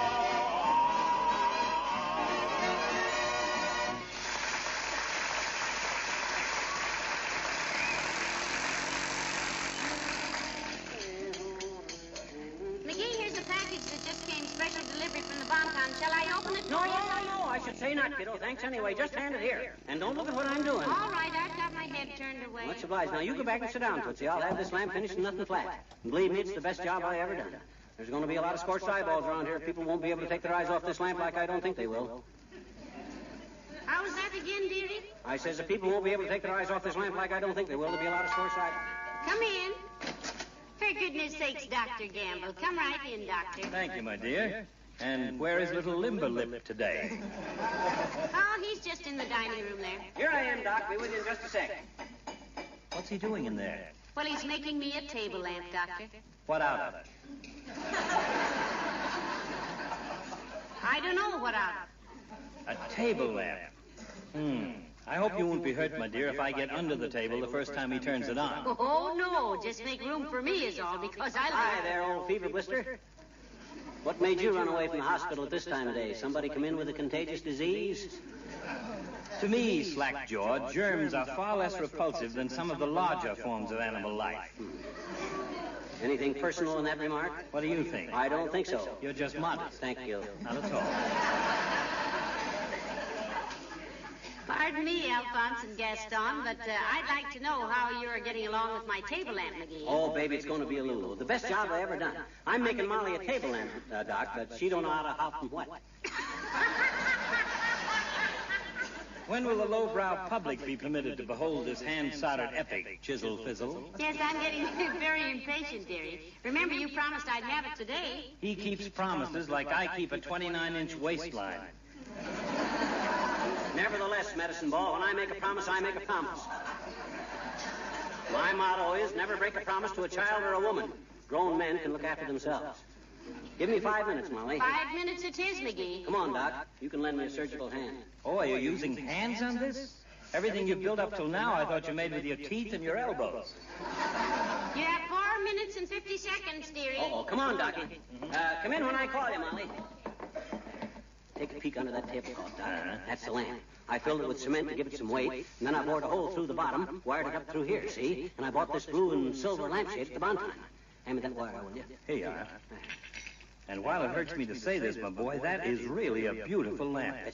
A pewter teapot with that blue and silver shade was pure inspiration. You said it. Now let me turn it on and see if it works. Perfect. Perfect. Well, here's the shade. And a handsome one it is, too. Thanks. It cost me $3.79, but when I get in a creative mood like this, cost means nothing. Hold her steady while I screw it on. Okay. Ah, there we are. Time's up, McGee. And it's all finished. Throw that tablecloth over it again, Doc. We'll unveil it like the beautiful thing it is. Okay. My dear, you have a great surprise in store for you. Heavenly days, I'm so excited. Don't keep me in suspense any longer, McGee. Let's see it. Okay, now you stand right over there where you can get the best view of it. When I count to 3, Doc, you yank the tablecloth off. It will be a pleasure to yank the sheet off something that won't peer up at me and ask how big the incision will be. You ready? 1. I was just going to say, McGee, it's a good thing you're finished with that because I've got to run over to Mrs. Williams. Over to Foggy Williams's? What for? Just to return an antique pewter teapot she loaned me for my party last week. A pew? A pew? She says it doesn't look very valuable, but it was made by Paul Revere himself back in 1768. A pew? Come on, boys. What are we waiting for? A pew? A pew? A pew? Better get his bed ready, my dear. A pew? I think I've got a patient on my hands. A pew? A pew? What's the matter? A pew?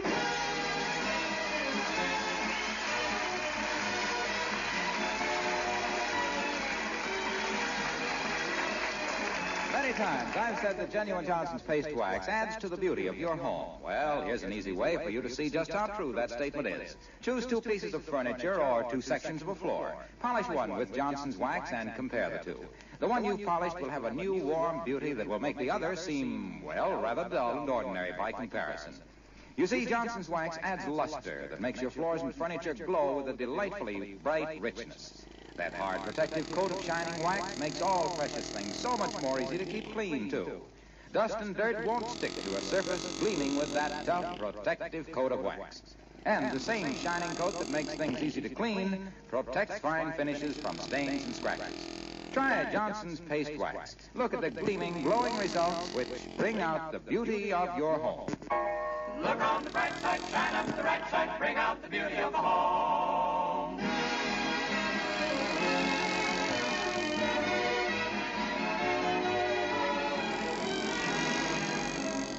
Well, I just talked to Mrs. Williams, McGee. What'd she say, kiddo? What'd she say? She's awful sore at me? No, she thought it made a beautiful lamp. She just loved it. Oh, boy. But she says it depends on what Mr. Williams says. Ain't he home yet? No, he had to take his groundhog to the vet. His groundhog to the vet? What's the matter with it? Shock. Shock? It saw its shadow yesterday and knew it would have 6 weeks more of Mr. Williams.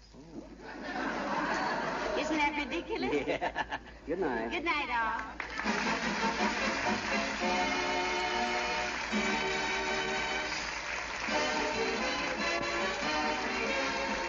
The makers of Johnson's Wax Products, Racine, Wisconsin, bring you Fibber McGee and Molly each Tuesday night. Be with us again next week, won't you? Good night.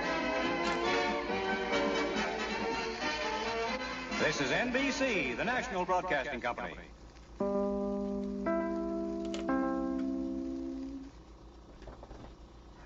The Johnson's Wax Program with Fibber McGee and Molly.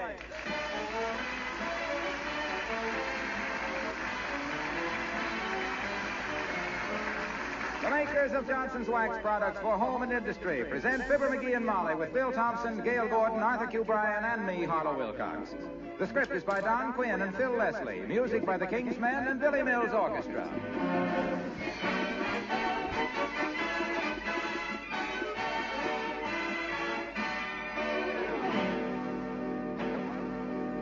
Here's something to remember. No matter how modest a home may be, no matter how simple the furnishings, a lot can be done for the looks of every room with Johnson's Paste Wax.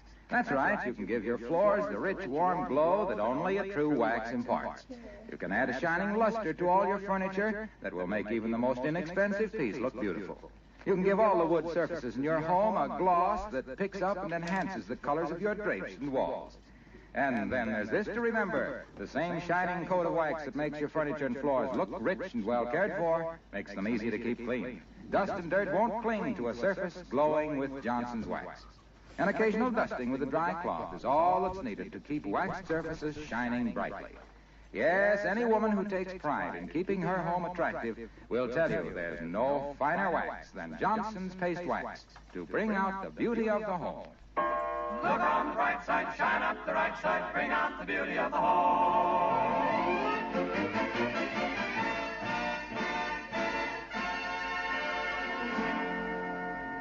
Here's a pleasant little domestic scene. A cold winter day, a roaring fire in the fireplace at 79 Wistful Vista, the morning paper neatly divided into 2 sections, and Mr. McGee looking at both of them, while Mrs. McGee looks at him. As we join Fibber McGee and Molly.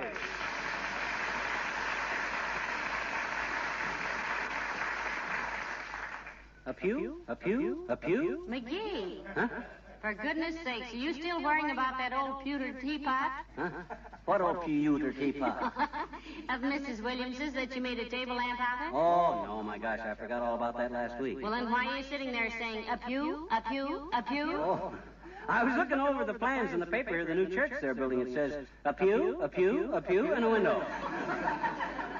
A pew, a pew, a pew, and a door. And all like that there. Oh, yes, I saw the pictures of it. It looks wonderful. Yeah? Incidentally, speaking of old things, I cleaned a lot of trash out of the attic this morning and put it on the back porch for the junk man. Oh? If he happens to come by while I'm not here, be sure to give it to him. Out of the attic? Oh, now, look, kiddo. I hope you didn't throw out anything good of mine from out of up there. My gosh, I got a lot of valuable stuff stored away up there. Well, you needn't worry. All I brought downstairs today was a lot of junk. Oh? An old dressmaking form Aunt Sarah gave me in 1925, when skirts were just below the knee and the waistlines were just above them. A little old sled with one runner bent and all the paint scraped off. Sled?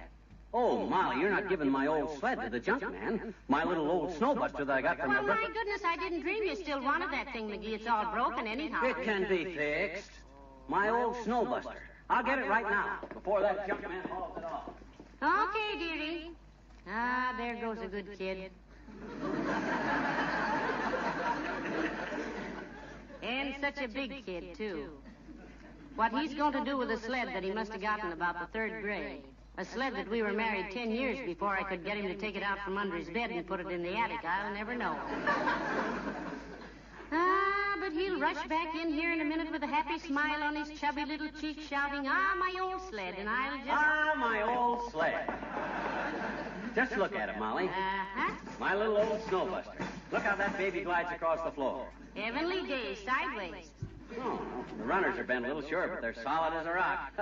They don't build sleds like this baby anymore, baby. No, they've learned a lot since that one was built, all right. Boy, oh boy, what memories this thing brings back. The fun I had on it. Yeah. Why, every bone I ever broke in my life was broke on this old sled. I remember one day I was so... Come in.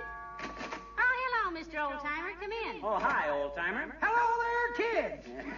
Hey, what you doing with that beat-up coaster, Johnny? You been raiding the city dump again? No, this is my old snowbuster, Oldtimer. Had it since I was a kid. I've kept it put away long enough. Now I'm going to fix it up now and give it to some other deserving little kid now. Johnny, I've known a lot of kids. I've known kids that deserve a licking and kids that deserve a kicking. But I've never known a kid that deserved a thing like that. What do you mean? There's nothing wrong with this sled that I can't fix? Look at that baby, solid as a rock. Or will be when I get it fixed. He's very sentimental about his sled, Mr. Oldtimer. I bet you had a sled when you were a kid, too, huh? Oh, I sure did, daughter. Had me a dandy. Ever tell you about my nephew, the double-jointed bomber pilot? What's a double-jointed bomber pilot got to do with your boyhood sled?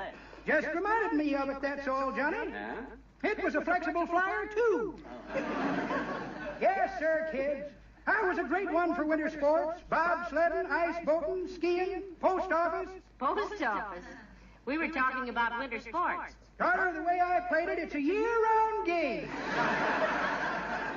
Yes, sir. Yep, ice boating. Just a little demonstration smacker was all. Ice boating, bobsledding, snowballing, hooky. Hockey. Had to play hooky to get time to play hockey, Johnny. But my favorite sport was dog sledding up in Alaska. Entered every dog sled race they ever had up there. Never won any, but it was a peck of fun. Why didn't you ever win?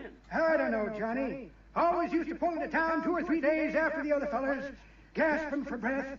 Moccasins wore out, and them 8 dogs sitting there on the sled, yammering away fit to bust.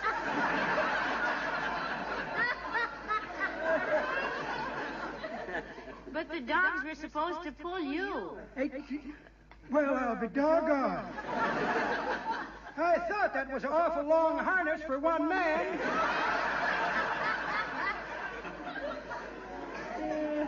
So the other guys got the prize money and you just got the sourdough, eh? Sourdough. That's pretty good, Johnny. But I heard it with a slight political twist. Yeah? The slight political twist I heard it with, one feller says to t'other feller, says, he says, you see where Mr. Truman is building a new porch onto the White House. Yep, says t'other feller, it's great to have a place where you can sit on warm summer nights and watch the moon and prices come up. Well, see you later, kid. So long.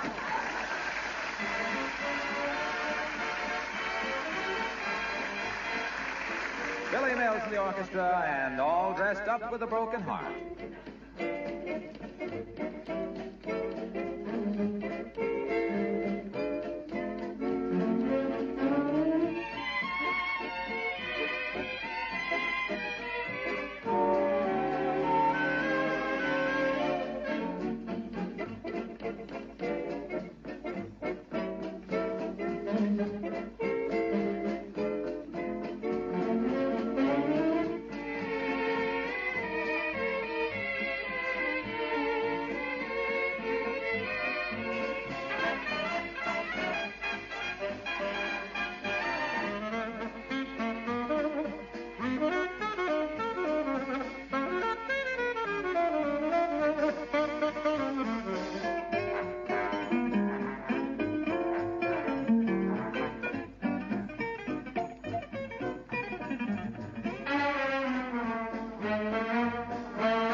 see how this runner's straightening out, Molly?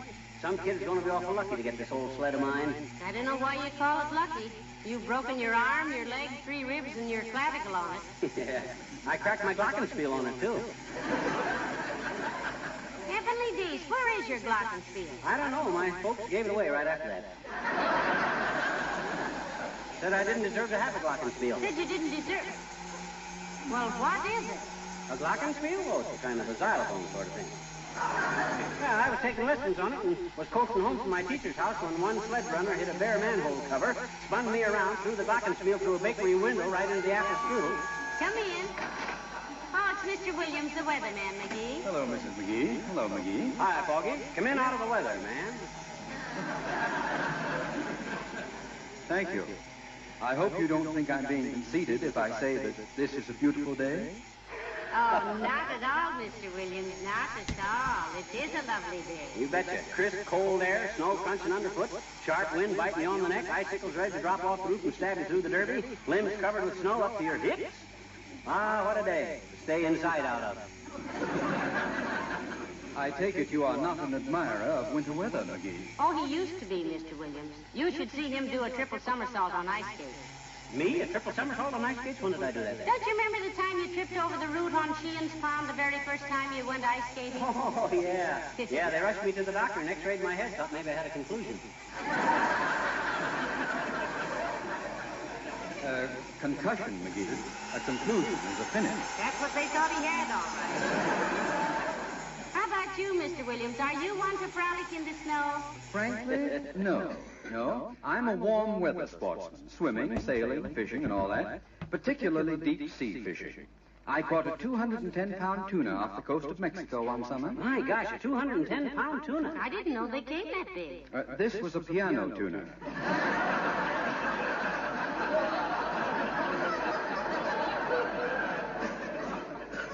He had fallen off a Matson line. Every time he comes through town, he tunes my piano. Another time in Louisiana. Hey, that's one place I always wanted to go, Foggy. Down to New Orleans, to a Mardi Gras. You ever been to a Mardi Gras? You ever been to a Mardi Gras? It's Gras, McGee. Huh? Mardi Gras. Gras? Didn't you learn that in high school, or didn't you study French? Oh, I studied it, but I didn't paw. Well, so what happens in Louisiana, Foggy? Well, I was driving slowly through the city, admiring the courteous traffic signs. Courteous traffic signs? Yes, like one way, if you please, street. Oh. And no you all turn. Oh. When suddenly, nothing happened. It was perhaps the quietest trip I've ever taken. Well, that's very interesting in a negative kind of way, Foggy. Oh, hey, I'm fixing up an old sled of mine. Is there going to be any more snow this week? Well, our charts at the office indicate a cold front with alto-cumulus clouds advancing on a 40-mile line, McGee. Huh? With a low-pressure area to the south, that would imply an indicated precipitation of an intermittent character. However, should the air masses recede in variable directions, there is no doubt that both wind and temperatures will be affected, although to what extent it is impossible to tell within several degrees. And the dispersion of moisture will depend largely on subsequent barometric pressures. Oh, that. What on earth does that mean? That means, Molly, it's going to clear up cloudy and give us a dry drizzle.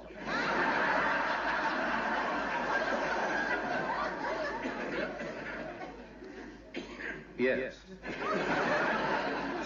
Well, good day, probably. So long, Foggy.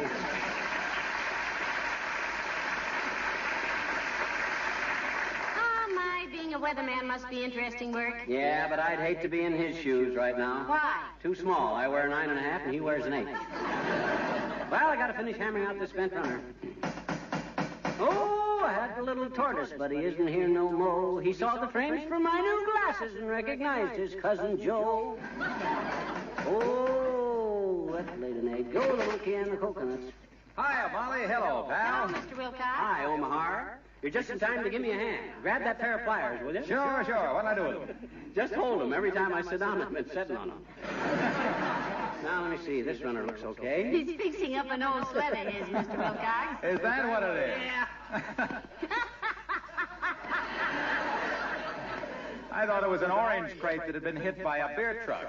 This is my old sled that I've had since I was in the 3rd grade, Junior. I've kept it all these years. Why? A good question. What do you mean, why? Why does anybody keep anything that has given them as much pleasure as this thing has given to me out of? That sled has tender memories for him, Mr. Wilcox. Well, I'm happy to know that he's capable of such sentiment, because that's the sort of emotion that keeps me in business. What do you mean, Junior? Oh, McGee, now for goodness sake. I didn't. Why, you Captain? I'm glad you asked me that, Cal. Bet you are. What I meant was that everybody who loves and cherishes his nice things wants to keep them looking their best and wants to protect them against the dust and dirt and dampness and the ravages of time. Well, we're in this thing now, dearie. We might as well go along with it. Help him out. What's the best thing to protect things with, Mr. Wilcox? Johnson's wax. No kidding. What does it do, Junior? Johnson's wax? Yeah.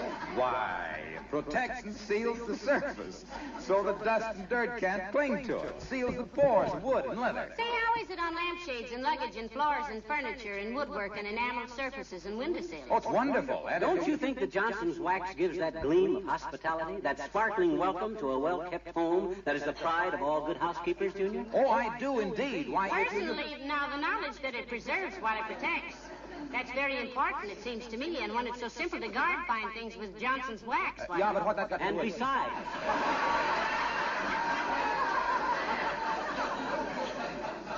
And besides, Junior, I always say that Johnson's wax is... Look, waxy.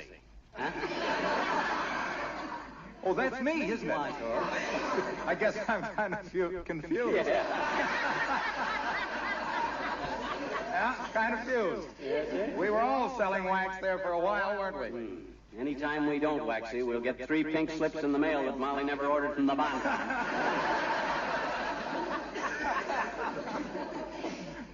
Mr. Wilcox, are you and McGee going to bowl tonight? Oh, hey, that's what I stopped in to tell you, pal. I can't bowl tonight. Why not? Well, my aunt and uncle are visiting us, and she's using my bowling ball. To bowl with? Oh, no, she slips it into my uncle's socks so she can darn them. What? That's my uncle, Bigfoot Wilcox. See you later. So long.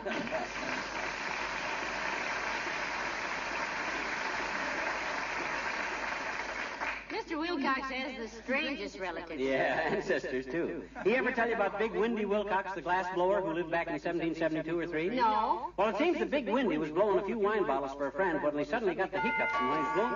Come in. Oh, hello, Dr. Gamble. Nice to see you. Hello, my dear. And how are you, squirrel muzzle? Splendid, tonsil robber. Probably due to the fact that I've not availed myself of your services for some time. Don't I look well? If you want my professional opinion, fiddle hip, they dug up the skeleton of a prehistoric man in New Mexico a few weeks ago, and frankly, he looks better than you do. Well, they say that New Mexican climate is very helpful. There are times, Plasma Boy, when I... What are you staring at? That thing that looks like a sled. What is it? It's a sled. That's my old sled that I got for my birthday when I was in the 3rd grade, Doc. I'm fixing it up. Some kid can get a lot of use out of that sled. Some kid has had a lot of use out of it. You must have been a destructive little monster, McGee. That thing looks like you'd used it to go aquaplaning over 12 miles of stump land. Or were you smuggling hot tombstones across the border? It is a little battered, Doctor, but he's fixing it up all right, he says. Oh, my gosh, it's the sentiment of the thing with me. Gee whiz, sentiment. Maybe I'm just old-fashioned, but... Oh, no. You're not old-fashioned, McGee.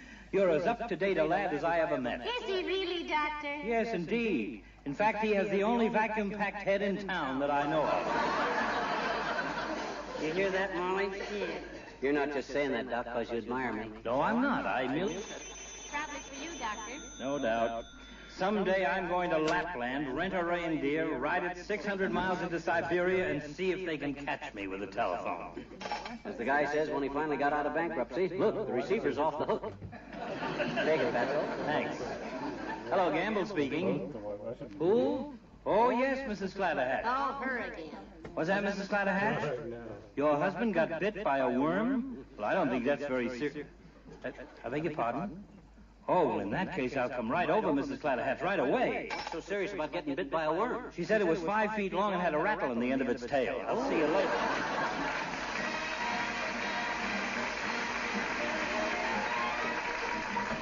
The King's Men and Manana. The faucet, she is dripping and the fence is falling down. My pocket needs some money, so I can't go into town. My brother isn't working and my sister doesn't care. The car, she needs a motor, so I can't go anywhere. Manana, manana, manana is good enough for me. Now, my mother, she is working. She's working very hard. But every time she looks for me, I'm sleeping in the yard. My mother thinks I'm lazy, and maybe she is right.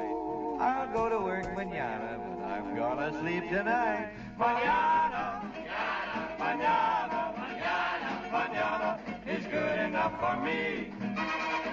Well, once I had some money, but I gave it to a friend. He said he'd pay me double, it was only just a lend.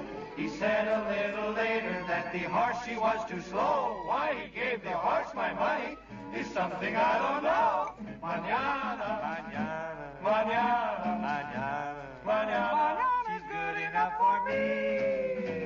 Manana, manana, manana is good enough for me. The window, she is broken and the rain is coming in. If someone does not fix it, I'll be soaking to my skin. But if we wait a day or two, the rain may go away. And we don't need a window on such a sunny day. Manana, manana, manana, manana, I will do something, baby. Manana, manana.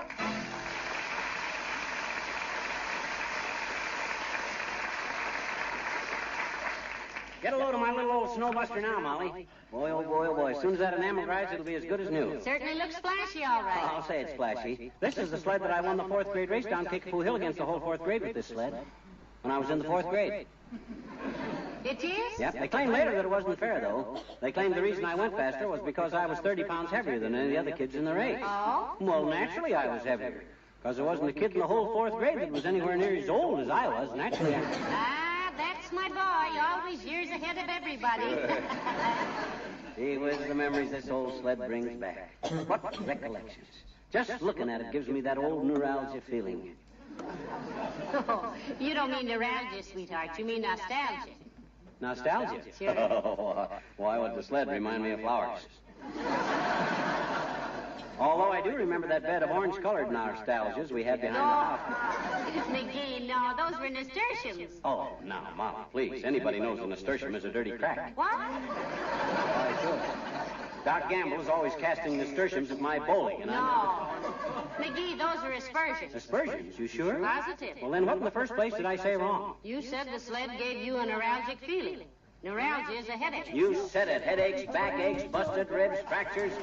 Ah, but I loved every one of them. Like the time I got lost with this baby in that thicket at the edge of town. Remember that? No, I don't remember that. I never told you about the time I was coasting downhill through that little thin thicket. No. Well, sir, there were 2 thickets out there. A little thin thicket that we used to hunt in, and a big thick thicket that was so full of thorns and things it made you thick just thinking about it.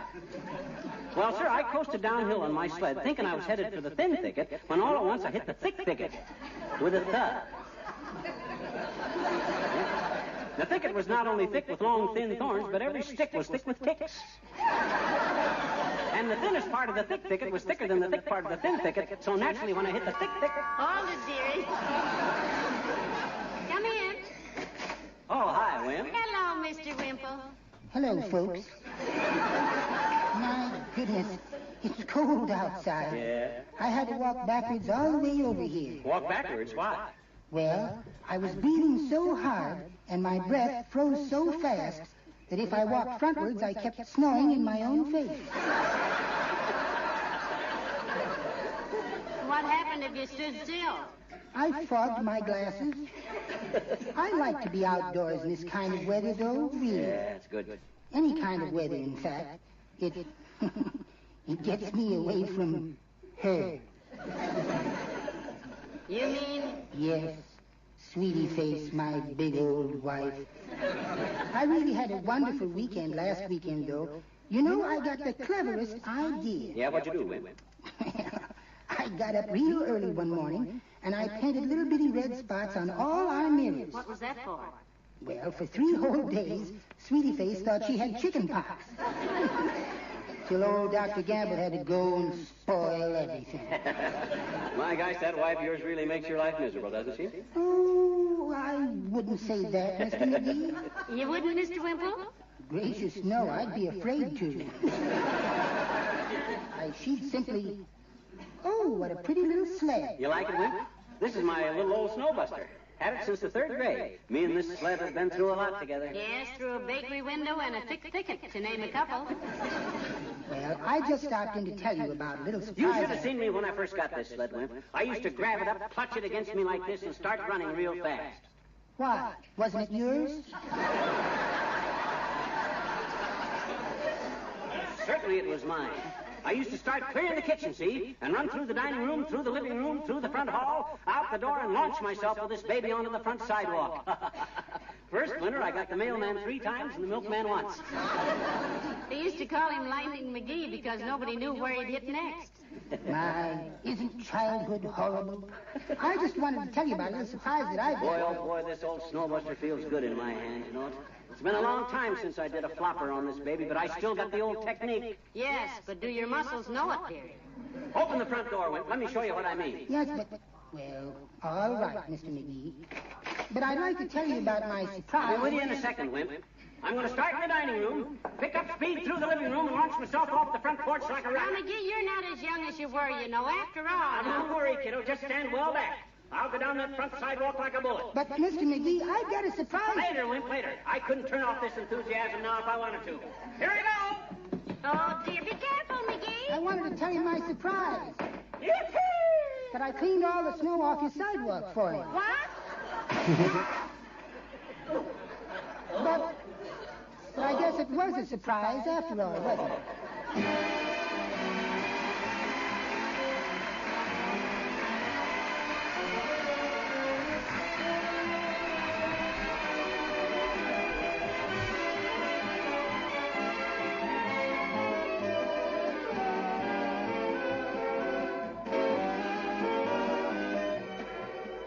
Fibber and Molly return in just a moment.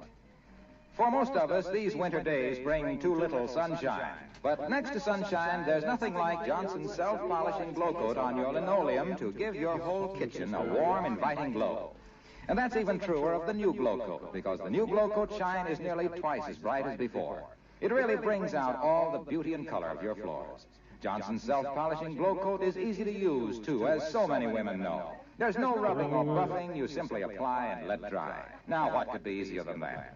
And what could be easier than keeping your floors spotlessly clean by merely going over them lightly with a damp cloth? That's all you need to do to wipe away dust, dirt, and spilled things from a surface waxed with Johnson's glow coat.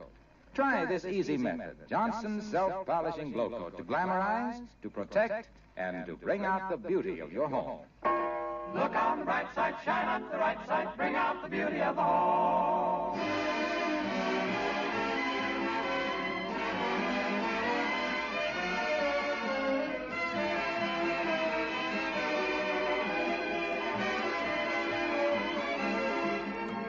Ladies and gentlemen, we'd like to take a moment to congratulate the more than 2 million members of the Boy Scouts of America on their 38th anniversary this week.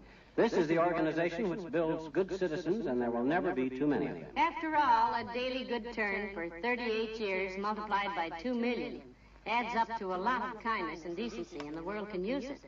Good night. Good night, all.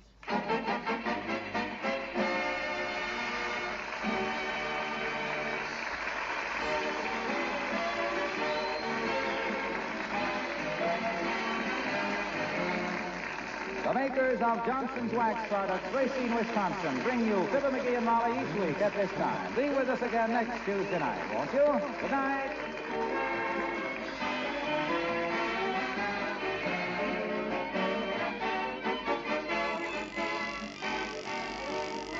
This is NBC, the National Broadcasting Company.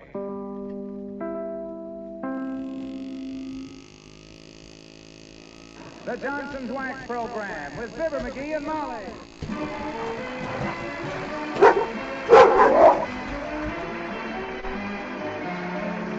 The makers of Johnson's Wax Products for home and industry present Fibber McGee and Molly with Bill Thompson, Gail Gordon, Arthur Q. Bryan, and me, Harlow Wilcox. The script is by Don Quinn and Phil Leslie. Music by the King's Men and Billy Mills Orchestra.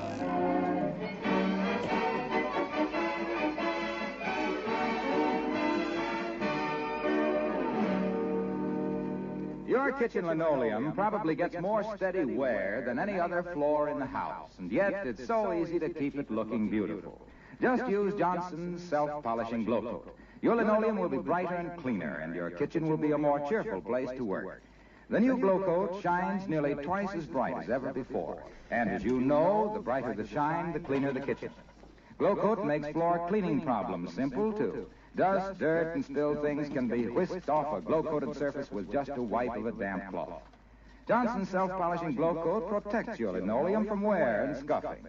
That shining coat of hard, gleaming wax actually keeps your feet off the floor. You walk on glow coat, not on the linoleum. No wonder it makes the linoleum last longer. Make your kitchen brighter, more cheerful. Use Johnson's self-polishing glow coat to bring out the beauty of your home.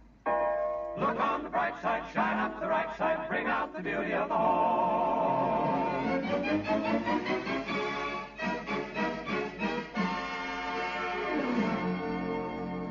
Did you ever get a circular in the mail that said, and I probably misquote, "We pay big money for old books"? Well, it's that sort of thing that has sent our Mr. McGee of 79 Wistful Vista pursuing many a wild goose. Listen to him now as we join Fibber McGee and Molly.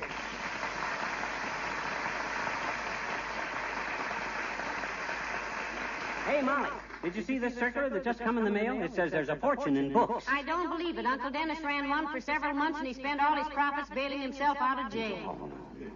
Oh, I don't mean handbooks.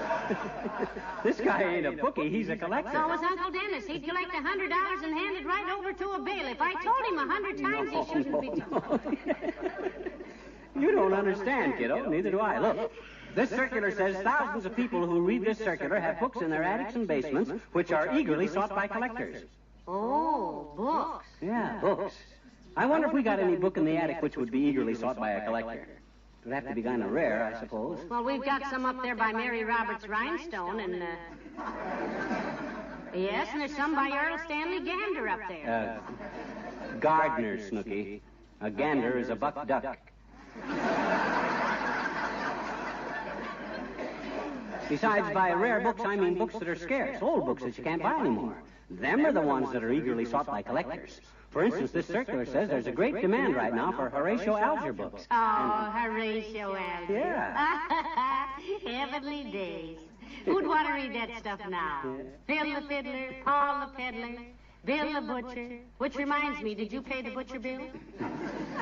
Yeah, but listen, I got an idea. I found $5 in an old sugar bowl today. Oh, good for you. Now, my idea is that you if can have it if you'll forget this idea you have.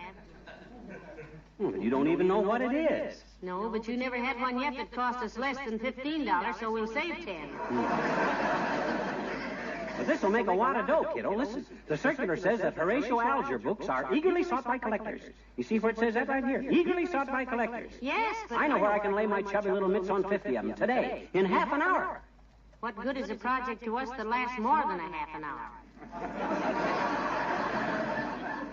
Now get this, baby. I happened to drop into the book nook next to the Bonton this morning, and on the shelf that says any book here for 25 cents, there were dozens of Alger books. Did he write that many? My gosh, he must have wrote 100 of them. All with the same plot, too, practically. Really? There's always this poor but honest lad, disgustingly wholesome, who saves the banker's daughter from a runaway horse. He refuses to accept a gold watch as a reward, so the banker gives him a job as messenger boy at 50 cents a week, out of which Thrifty Joe saves 37 cents. In 110 pages, he saves up enough money to marry the banker's daughter and gets the gold watch for a wedding present. The snide little twerp plays it smart all the way.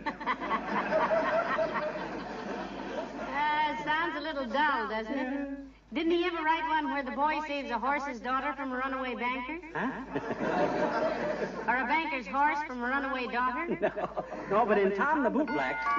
now, not a word about this to anybody, Snooky. This is my private gold mine, and I don't want any claim jumpers. I'll be Mum Chum. Come in. Oh, hello there, Mr. Oldtimer. Oh, hi, Oldtimer. I'd ask you to sit down, but we're on our way downtown to the book nook. Gotta buy some books. Good for you, Johnny. Nothing like reading good books.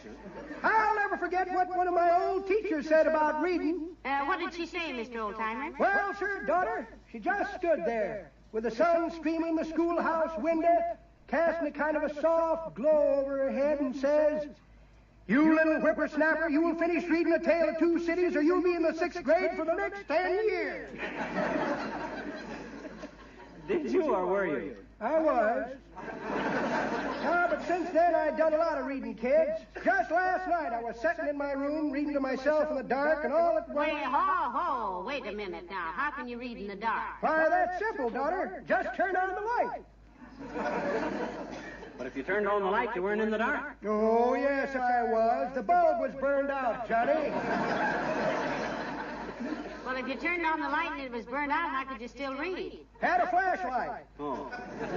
Well, that's different. Nope. The batteries was dead.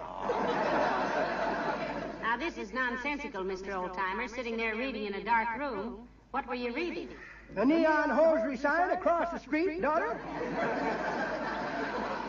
I love neon. Ever stop to think what neon spells backwards? It spells no one. And no one loves neon like I do. Why, some of them colors... Now, if you'll excuse us, Oldtimer, we gotta go down and buy some books. Aye, certainly, Johnny, and I'm proud of you for doing it. Though I don't care much for books myself. Started one last week and just had to quit it. Why? Too much printing in it. The pages was all full of words. And some books are like that, Oldtimer. You ought to try a book of cigarette papers. Well, this was the most mixed-up yarn I ever read, kid. Yeah? Started out with a character named Aardvark and a feller named Ab, and just went no place from there. Well, who wrote the book? Oh, some fella named Webster. He'll never get any place, though. He'll never get any place. His plots don't hold up. That was Noah Webster, Oldtimer. He quit writing books after that and started a dance band. He did? Haven't you heard of Noah's Ark? Oh, dear. Noah's Ark? Yeah. That's pretty good, Johnny. But that ain't the way I heard it. I didn't think it would be. Not the way I heard it. One feller says, t'other feller says, he says, what do they mean when they say a man is presidential timber? Well, says t'other feller, they mean he can look green and act grown. He ain't too sappy or shady. He don't mind getting the bird. He knows when to bow and leave. And he can bark when necessary. Spends a lot of time on the stump.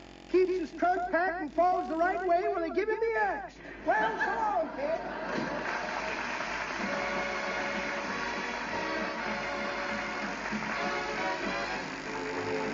Billy Mills to the orchestra, and now is the hour.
Now, look, Snook. When we get in this book nook, we got to play it kind of cagey, see? We ain't the least bit interested in buying any old Horatio K. Alger books, see? Why, we are, too. That's why we came down here, to buy up all the old Alger books he had. Yeah, sure. That is what we come down here for, but we don't want the guy to know it, see? He'll hike the price on us. We got to act like we're not interested. Well, all right, but it seems a little dishonest. Huh? I would probably blush every time he looks at me. You do that. You look pretty when you blush. That'll distract his attention off of me. Come on, let's go in. Heavenly days, look at all the books. Who writes all those things? We certainly haven't had that many secretaries of state. Now, let's just pretend we're browsing, kiddo. Why pretend anything? The proprietor isn't paying any attention to us. Oh, no? You slip a $10 book under your coat and start to walk out. He don't know we're here like MacArthur don't know he's being mentioned as a candidate. You try to take a book... Oh, McGee, look who just came in. Mr. Williams, the weatherman. Hello, Mr. Williams. Oh, hi, Foggy, old man. Hello, Mrs. McGee. Hello, McGee. If you'll pardon my saying so, it's lovely weather we're having, isn't it? Yes, it is, Mr. Williams. You a book lover like us, Foggy? Yes, in a way, McGee. I'm also an author of sorts. Heavenly days, an author. You mean you wrote a book, Mr. Williams? Yes, I did. It was about an expedition I made 4 years ago to the interior of Africa, studying equatorial weather. Very adventuresome trip, too. Any trouble with natives, Fog? One of our members was boiled and eaten by cannibals. Oh. Yes, we buried his sun helmet and put a simple little marker over it. Stuart Jones, that was. How terrible. What did you write on the marker? And just one word, Stew. How about wild game, Foggy? Oh, we had some splendid ones, McGee. One night I was holding a full house, aces over kings. No. Oh, you mean that? Well, one day in the dense jungle, I was taking humidity recordings when I was charged by an enraged bull elephant. I fled for my life, but tripped over a pygmy, fell, and fractured my hygrometer. Oh. Yes, I did. As I lay there helpless, I saw this huge bull loom over me, ready to stamp out my life. Well, I'd have grabbed his tusks and tried to throw the bull.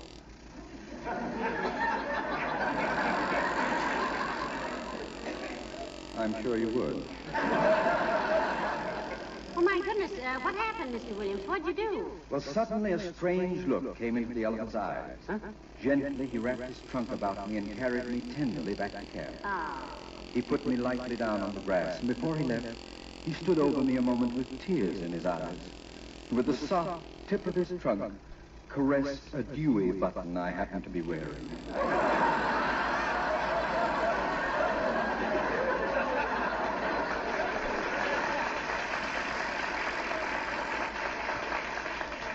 Darn good thing for you, Foggy, they didn't have wild donkeys in Africa. Yes. Well, I must be getting along. Good day, probably. So long, Foggy.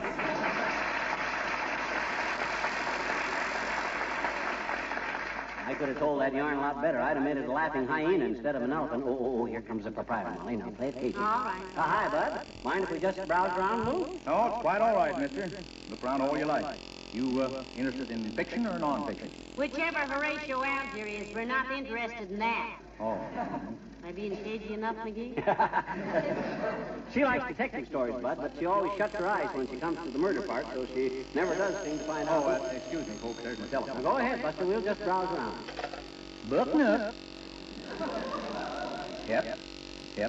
No, ma'am. It ain't a cookbook, and it ain't Crisco. It's the Count of Monte Cristo.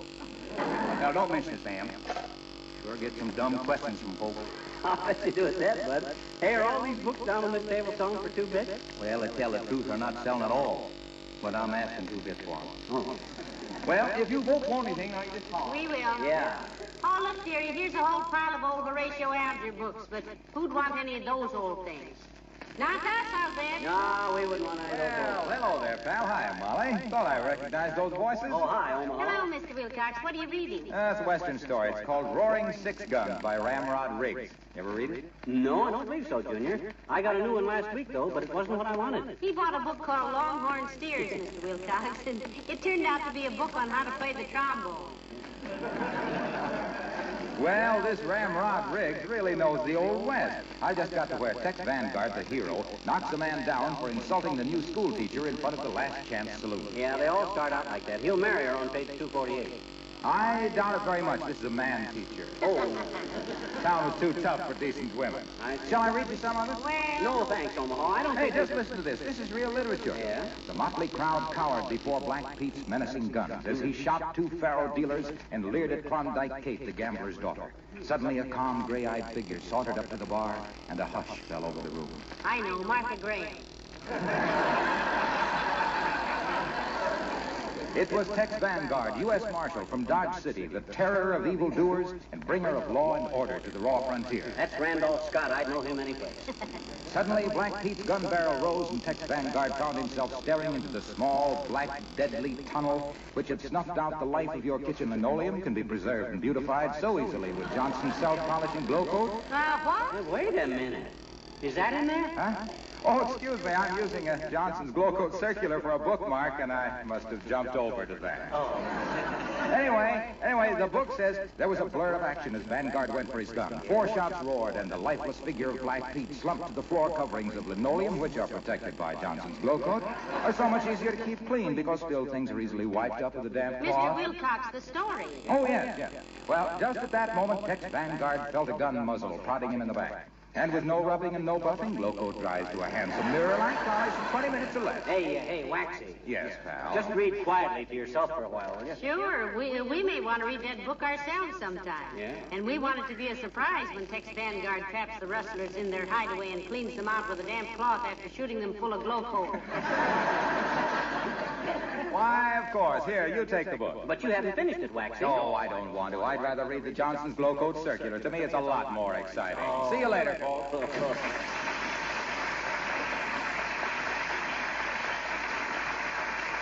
Hey, Molly, I got an idea. Yeah? Look, you go to the other end of the store and start talking to the owner, see? Distract his attention so I can look over these algebra books. Too late, dearie. Here he comes. Huh?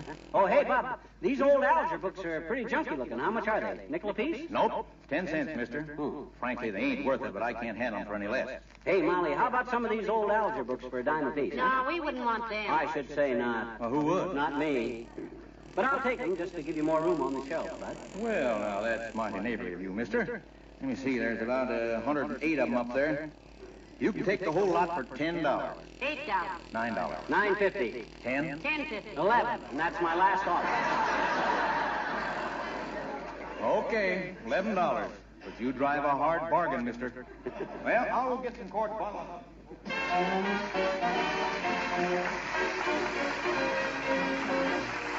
The King's Men and 2 things to worry about. Worry, worry, worry, worry, worry, worry, worry. I've got me double trouble. Worry, worry, worry, worry, worry, worry, worry. My cares all come in pairs. I got 2 things to worry about. Either you're mine or you're not. And if you're mine, I haven't got to worry. But on the other hand, if you're not, I got 2 things to worry about. Either you change or you don't. Now if you change, I haven't got to worry. But on the other hand, if you don't, then pity me, watch me sink till I'm hanging on the brink. But before my worries all are over, I got 2 things to worry about. Either I live or I don't. And if I don't, I haven't got to worry. But on the other hand, if I do, there's 2 things to worry about. Me and you, just 2 little things to worry about. Either you're mine or you're not. Now, if you're mine, I haven't got to worry. But on the other hand, if you're not, then there's 2 little things to worry about. Either you change or you don't. If you change, I haven't got to worry. But on the other hand, if you don't, then pity me, watch me sink till I teeter on the very brink. And then before my worries all are over, there's 2 little things to worry about. Either I live or I don't. Now if I don't, I haven't got to worry. But on the other hand, if I do, I've still got 2 things to worry about. One's me, the other is you. Worry, worry, worry, worry, worry, worry, worry about me. And you.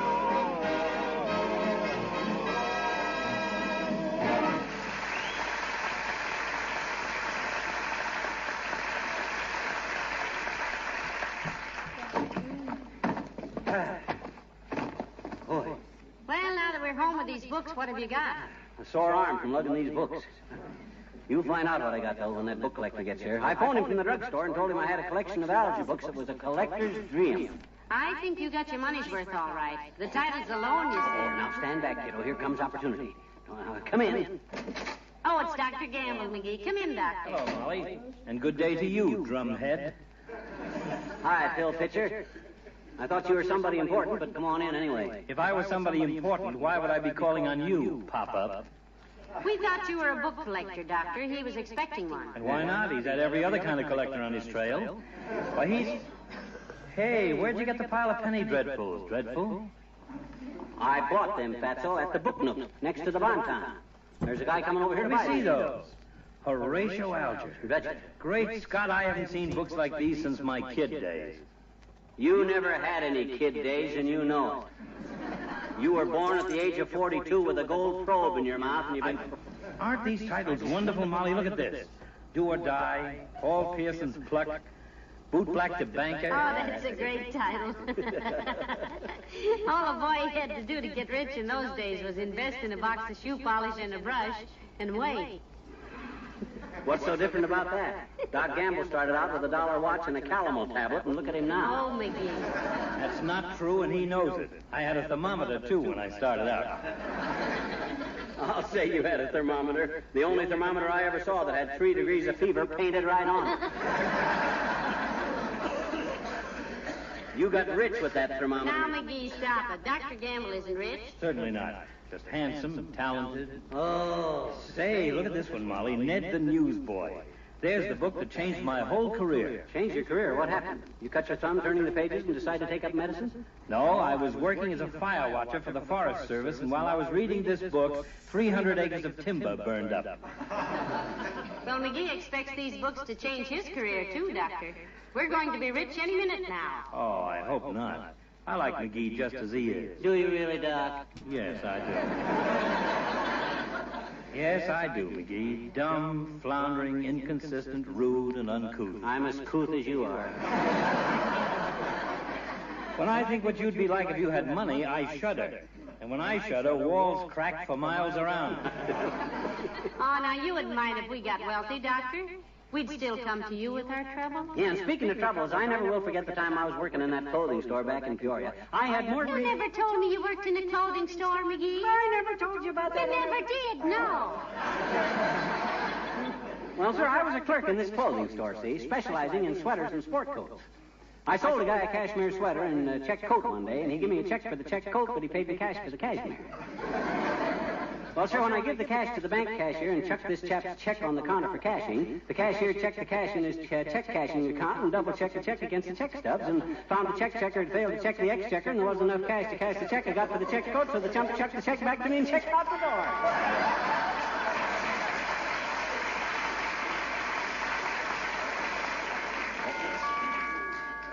This must be the guy. Remember now, we don't want part of these books, Molly. Make him bid them up, see? All right, come in. Good day. I'm looking for a Mr. Fibber McGee, incredibly enough. Come right in, Bud. I'm Fibber McGee.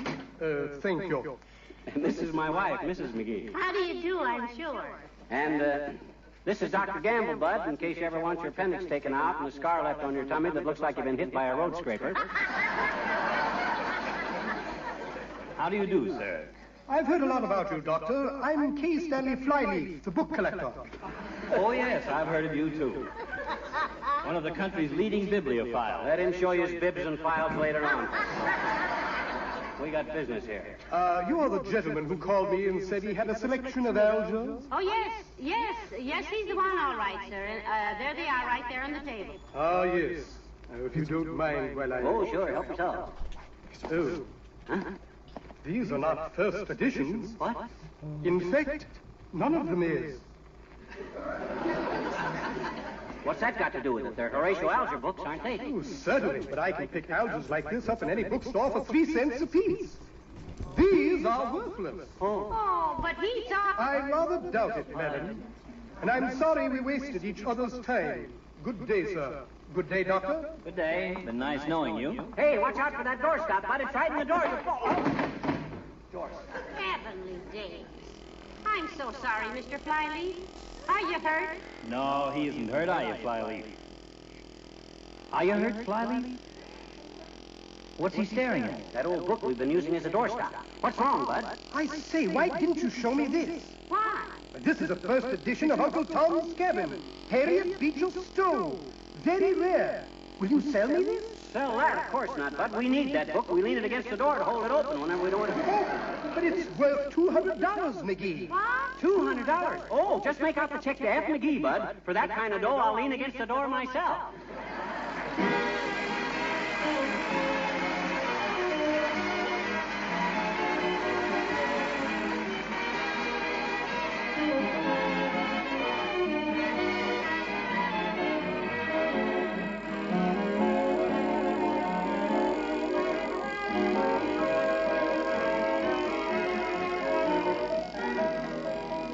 I suppose I'm a little prejudiced, but I just don't understand how anyone could permit her kitchen linoleum or other floors to be anything but clean and bright and shining.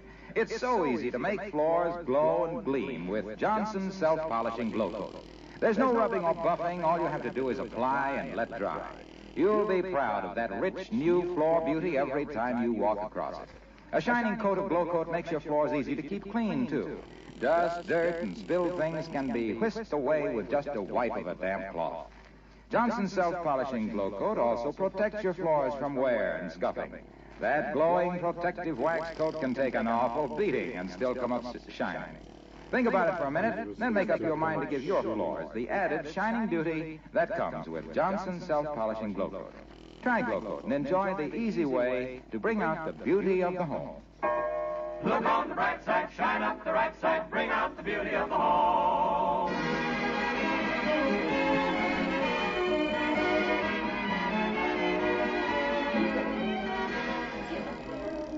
Oh, these algebra books are wonderful, McGee. Here's one about a boy who rescued a millionaire's baby from under the wheels of a horse car. Oh, that stuff's dated, Molly. You think so? Why, certainly. That rescue stuff's no good anymore. My gosh, I yanked a guy out from under the wheels of a 10-ton truck one time, and what did I get? A poke in the nose. A poke in the nose? Yes. Heavenly days, why? He was trying to change a tire, and I was the third guy that rescued him. Oh. Good night. Good night, all.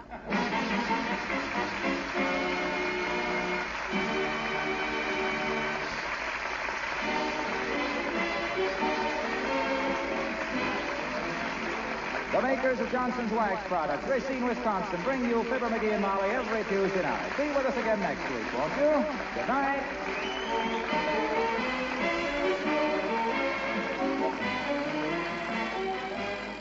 This is NBC, the National Broadcasting Company.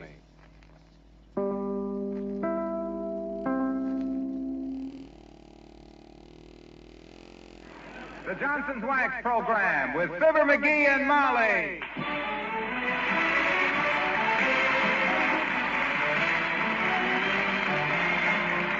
The makers of Johnson's Wax Products for home and industry present Fibber McGee and Molly with Bill Thompson, Gail Gordon, Arthur Q. Bryan, and me, Harlow Wilcox. The script is by Don Quinn and Phil Leslie. Music by the King's Men and Billy Mills Orchestra.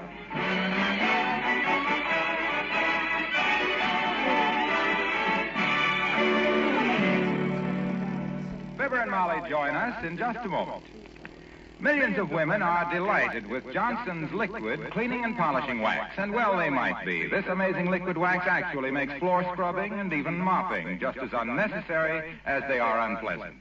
You see, Johnson's liquid wax is a combination of fine wax and effective dry cleaning ingredients. These dry cleaning ingredients remove all dirt and leave wood floors spotlessly clean and at the same time thoroughly waxed.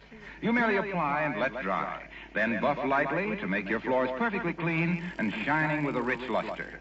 The messy, tiresome hands and knees scrubbing that soaked the wood and roughened the grain is a thing of the past. Then, too, with Johnson's liquid wax, it's easy to touch up the heavy traffic spots when necessary. Yes, friends, I know you'll join the millions of women who have found that Johnson's liquid cleaning and polishing wax is a delightfully easy and effective way to bring out the beauty of the home. Look on the bright side, shine up the right side, bring out the beauty of the home.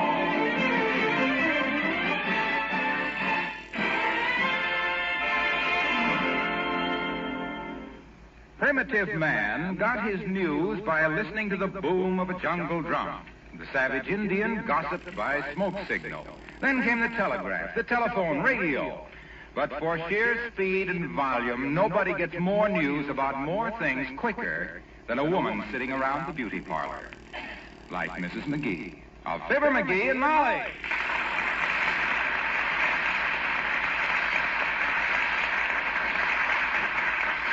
And another thing I heard at the beauty parlor, dearie, it seems that Mrs. McDonald's basement always being flooded with water was simply because her daughter, you know, the tall, skinny one, would sneak down at night and loosen the pipes because she was in love with the plumber. Mm-hmm. And the reason I know it's true is because the same girl that does Mrs. McDonald's hair does mine, too. She's a small girl with fallen arches. And her name is Roselle, and she says that after Mrs. McDonald's daughter eloped with the plumber, their basement was never flooded again, and Roselle says she touches it up because it's getting so gray. Well, all basements get gray, kiddo, between the coal dust. No, Mrs. McDonald's hair, I mean. Oh. And sitting right next to me, under the next dryer, was Mrs. Keith, and her husband just flew to the Philippines last week, but it's on government business, so nobody knows it, so don't tell anybody. Hey. Wait a minute. Was that Billy Keith's wife? Yeah, but she said... Well, no wonder he run out to the Philippines. That guy owes me $7.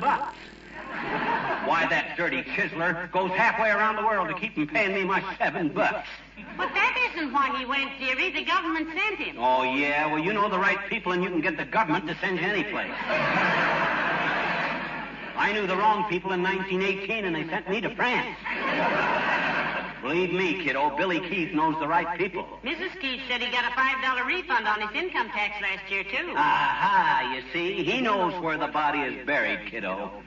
He knows who's speculating in what and on whose information. And another thing. He went into the Army as a low-down ordinary private and come out with a commission, a technical sergeant.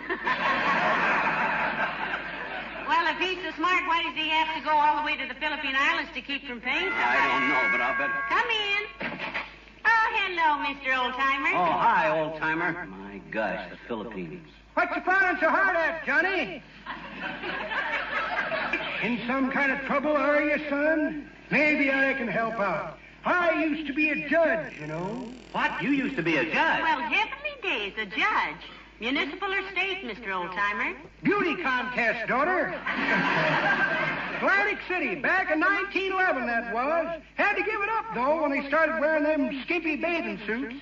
Skimpy in 1911? Oh, Johnny, they was awful. When them gals come prancing out in them sleeveless bathing suits, bare clear up to the elbow, mind you, and bloomers without hardly any skirts over them at all, and black cotton stockings and tennis shoes, well... I just had to quit.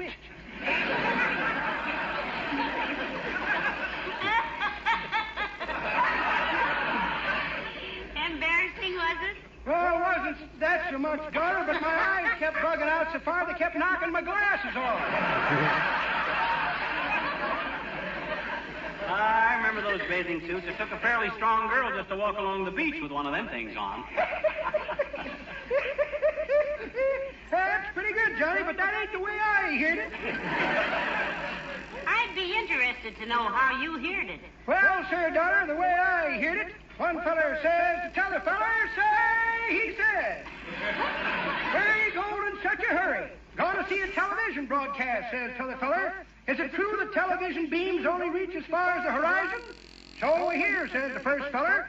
Well, says t'other feller, I better keep going then. Been traveling 17 days and I ain't reached the horizon yet. See you later, kid.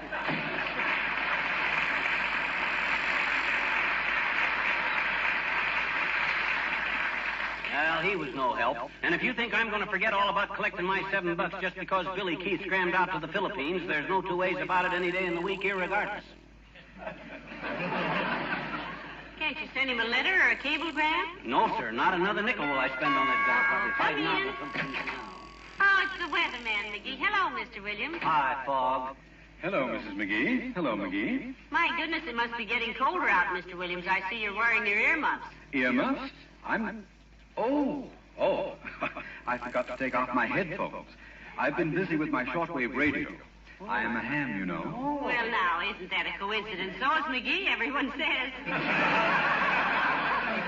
He don't mean that kind of a ham, Molly. He means an amateur radio operator. Hey, Fog? Yes.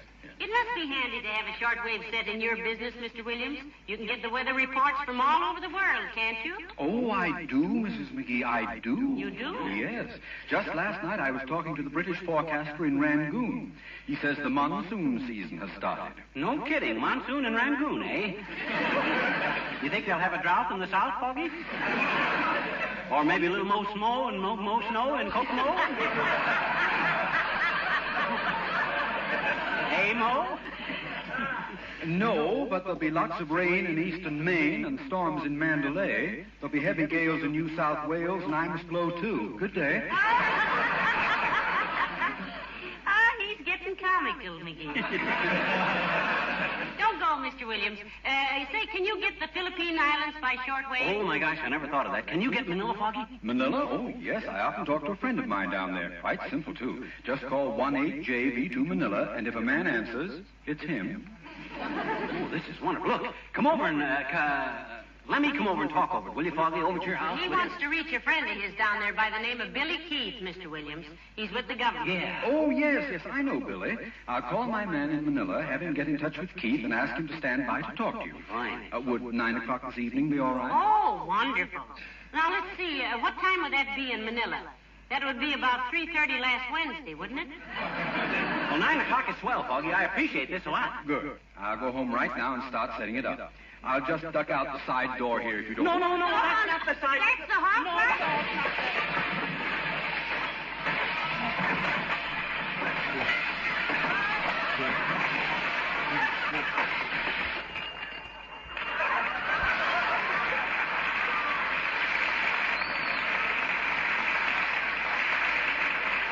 Well, I've heard about it, but I never did believe it. I'll see you tonight, probably.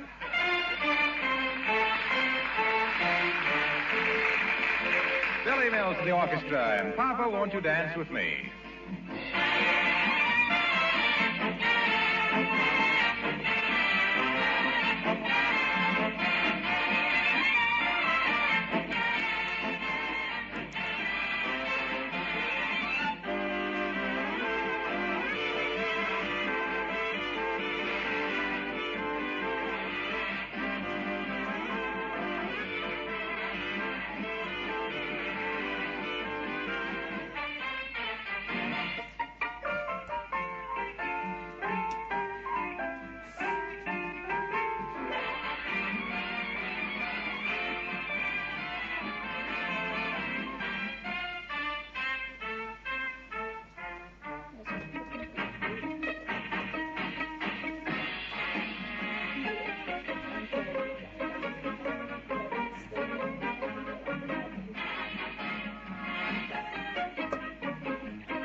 Hey, Molly, what time is it? About 1:30. Why? Oh, I'm just checking. Foggy says it ain't no use our coming over before 8:45. Say, you've known this Mr. Keith a long time, haven't you? Did you two go to school together? No. I met him when I was on the road selling hair oil. Oh? Slick up hair oil for man or beast. On a man, it brings out the beast in women. That must have been before I met you. I didn't know you ever sold hair oil. Oh, sure. Slick up hair oil. The only hair oil containing genuine McCaffrey. What on earth is McCaffrey? The Pap McCaffrey. He was the foreman out at the plant. Oh? He was stirring a vat of hair oil with a long pole one day, and his foot slipped. After that, they always listed McCaffrey among the ingredients. Slick up hair oil with McCaffrey. Everybody thought McCaffrey must be something wonderful, and he was, too, a very nice guy. I never heard of anything. Come in. Well, come in. Dr. Gamble, nice to see you, Doctor. Thank you, my dear. And good day to you, Romeo. Romeo, eh? Do I really remind you of Romeo, Doctor? Yes, you do. With a built-in balcony. Look who's talking about a balcony. You're the only guy I know with a veranda all the way around. A stoop with a porch, you might say. McGee, now stop at this instant. Well, he makes me tired. He's got things on his mind today, Doctor. He's trying to get a call through to an old friend in Manila. Yep, in Manila. That's in the Philippines, Doctor. Those are islands, the Philippines. Thank you.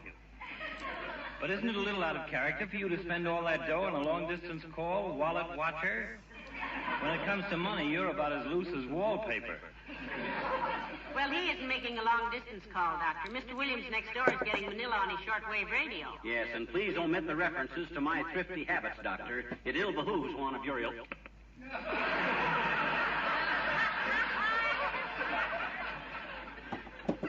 It ill bewhats one of my which?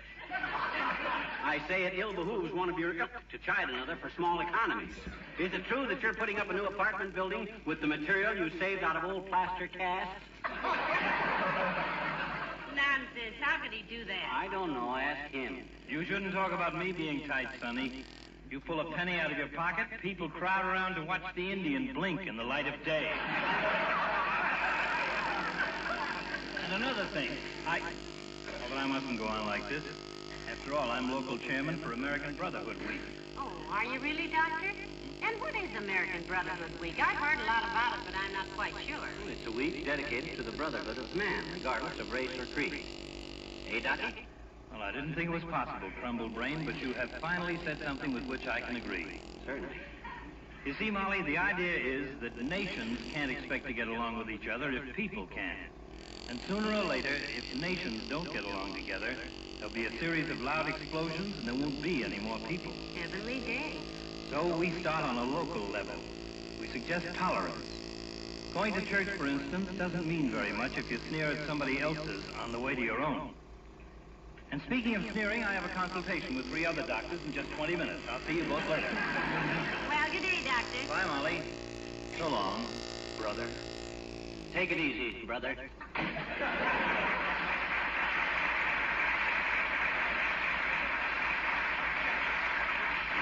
Nah, not a bad guy, old Doc. I think I could be quite tolerant of him if he was more like me. He's always... Hey, what time is it? About 1/2 past. Stop fretting, dear. Well, I'll stop fretting when I get that guy Keith on the line, sitting down there in the Philippines blowing in my $7. Probably in some Hey, I wonder how much $7 is in Philippine dough. I'm sure I don't know, dearie. My gosh, that might be $50 in Philippine dough. I'll make him pay me in Philippine dough, and that way I'll get... Come in. Hello, Mr. Wilcox. Hello, Molly. Hiya, pal. Hi, Junior. Hey, you interested in shortwave radio? No, not very. Why? Well, himself here is going to talk to a friend of his in the Philippine Islands tonight, Mr. Wilcox. Yeah, Billy Keith, Junior. You've seen him around the Elks Club. Tall chap with a bow tie and snapshots of his kids? No. He's a little fellow with a pork pie hat and stomach trouble. I don't think I know him. Well, that's odd. I don't think I ever heard a more complete description. You're busy tonight, are you, Mr. Wilcox? Yes, I have to listen to a lot of recordings, some records I made myself. What was the idea, Junior? If you're so infatuated with your own vocal cords, why don't you just lock yourself in the shower with a good gargle? I am not doing this to hear my own voice. I'm trying to perfect my inflections. For instance, I ask myself, which is the best way to say it? Glow coat is the finest protection that money can buy for your kitchen linoleum, or glow coat is the finest protection that money can buy for your kitchen linoleum? Which was the best? What do you think, McGee? Well, it's not bad, but you could never dance to it. Well, then I say to myself, Johnson's Glow Coat not only protects and preserves your linoleum and makes spilled things so easy to wipe up with a damp cloth, but brings out the coloring and gives your kitchen that sparkle of cleanliness. But Here's an ashtray, Mr. Wilcox. In case you have an extra butt you don't know what to do with. Thank you, Molly. Now, when I say Glow Coat requires no rubbing or buffing and dries to a glistening protective hardness in 20 minutes or less, is it better to stress the word Glow Coat or the word protective? There's one thing I'd emphasize if I was you, Waxy. What's that, pal? The fact that Glow Coat is such a good buy. Oh, I? Goodbye. Oh, goodbye.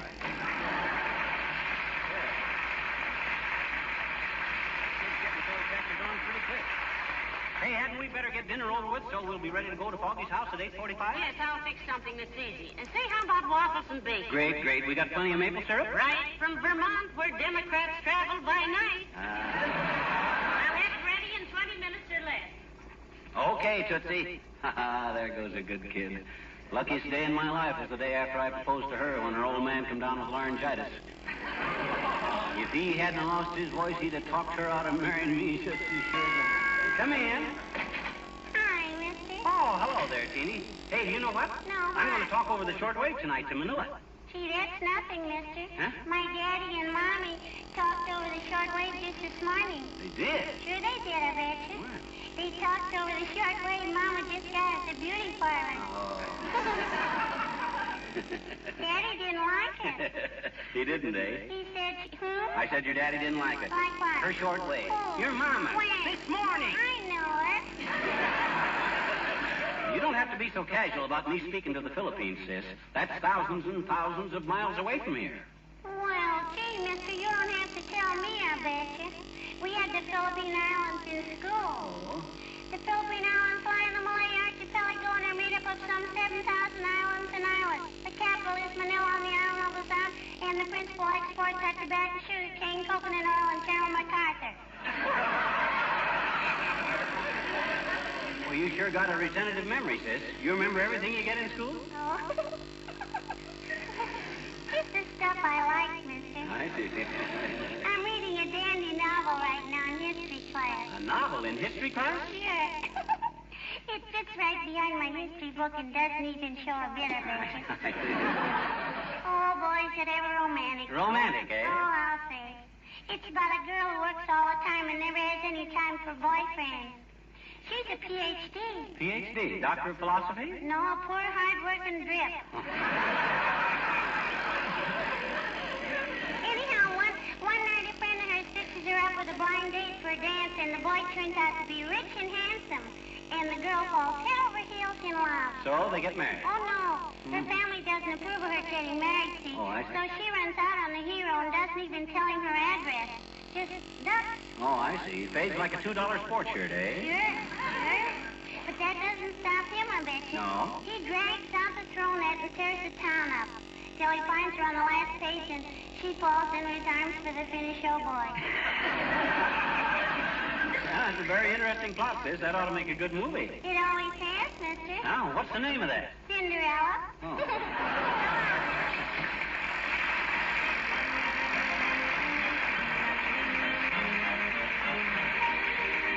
The King's Men and the Little Old Mill. Over, under, round and round again. Tick-tock went the funny old clock, and the little old mill went round and round went the little old mill. A little Dutch boy and a little Dutch girl sat dreaming on a hill. Tick-tock went the funny old clock, and the little old mill went round and round went the little old mill. Said the little Dutch boy to the little Dutch girl, when will you say I will? Tick-tock went the funny old clock, and the little old mill went round and round went the little old mill. Down in the valley, Grandma used to tell, there was a chalet with a quaint old wishing well. The little Dutch boy built the little Dutch girl a chalet on the hill. Tick-tock went the funny old clock, and the little old mill went round and round went the little old mill.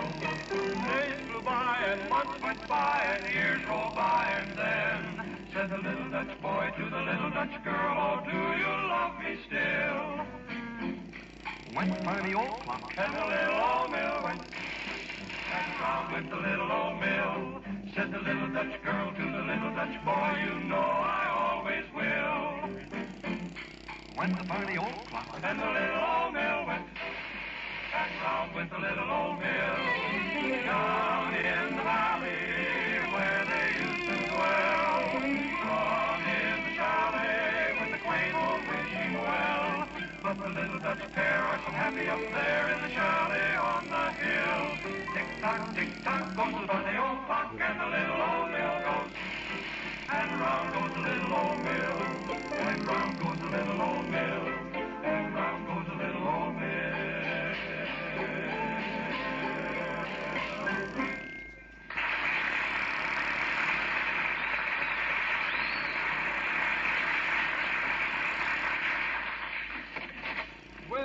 do come in. You're just about in time, McGee. Hi, Foggy.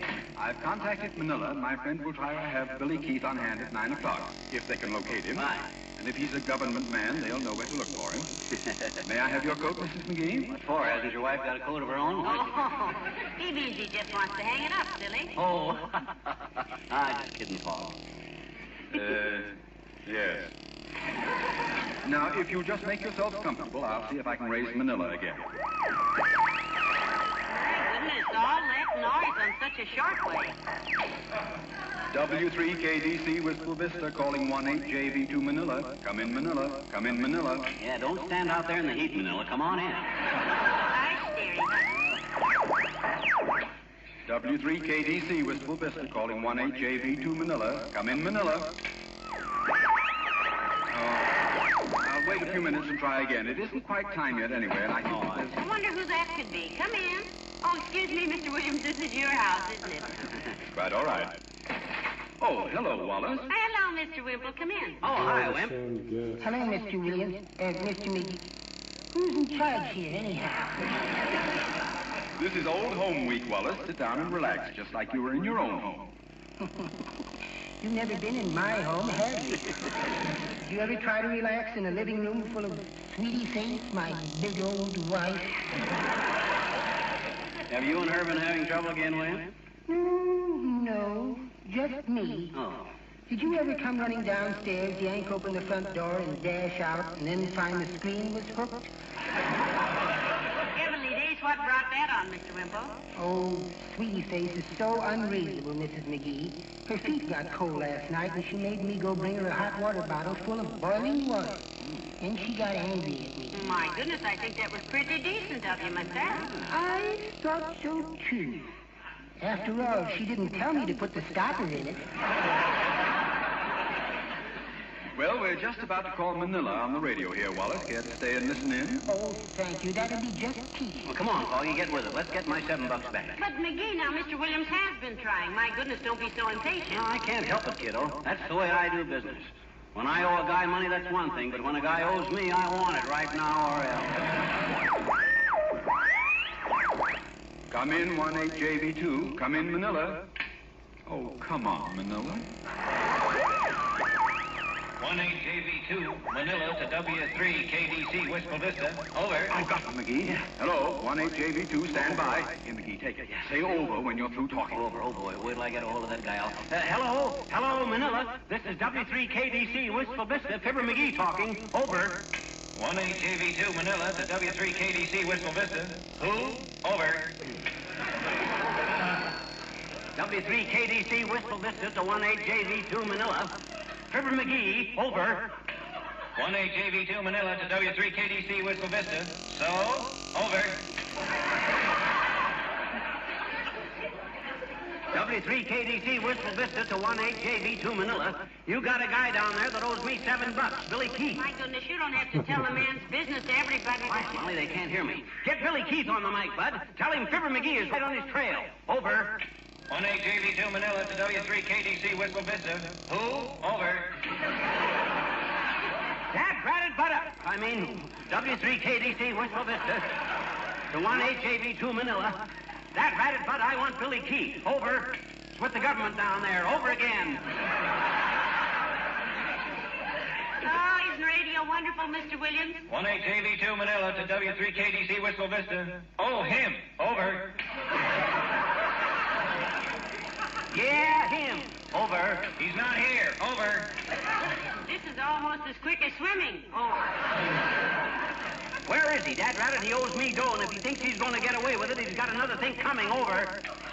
18JV2, Manila to W3KDC, Wistful Vista. Keys went back to States day before yesterday. Civilian Airlines. That is all. Out. Yeah, but wait a minute. Hey, bud, hey.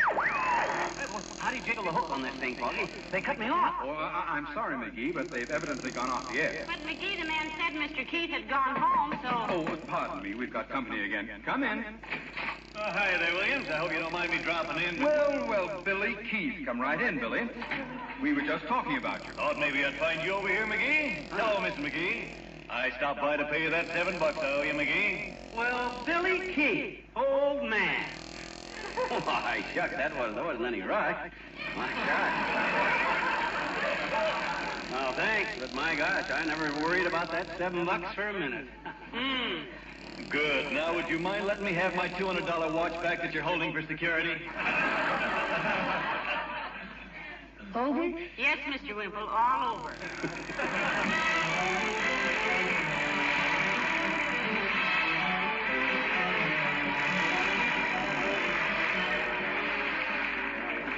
Have you ever thought how constant walking wears out your linoleum floors? Well, now there's a way to protect them from such costly wear, you know. A way that adds beauty and makes them easy to keep clean at the same time. Use Johnson's self-polishing glow coat. Instead of walking on your floors, you'll be walking on a shining, gleaming film of tough wax. Your hard heels and soles never harm the fine surfaces. Those surfaces are safe under that beautiful protective film of glow coat. The colors of the linoleum will take on a new gleaming beauty with Johnson's self-polishing glow coat. The new glow coat, you know, shines nearly twice as bright as ever before. Add that new gleaming brightness to the protective qualities of Johnson's self-polishing glow coat, and lady, you've really got something. With glow coat, you've got something that really brings out the beauty of the home. Look on the bright side, shine up the right side, bring out the beauty of the home.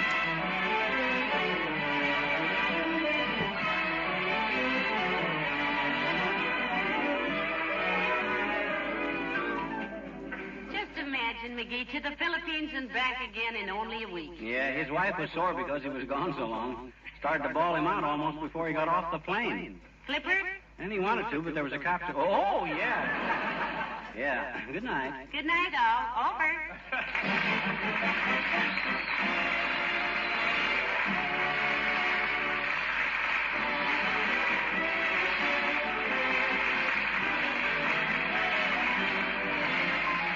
Makers of Johnson's Wax Products, Racine, Wisconsin, bring you Fibber McGee and Molly each Tuesday night. Be with us again next week, won't you? Good night.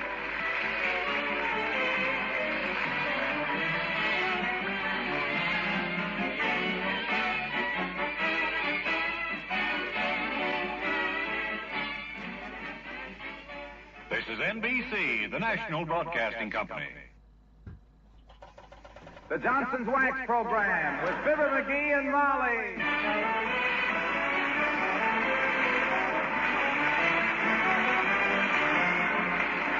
The makers of Johnson's Wax Products for home and industry present Fibber McGee and Molly with Bill Thompson, Gail Gordon, Arthur Q. Bryan, and me, Harlow Wilcox. The script is by Don Quinn and Phil Leslie. Music by the King's Men and Billy Mills Orchestra.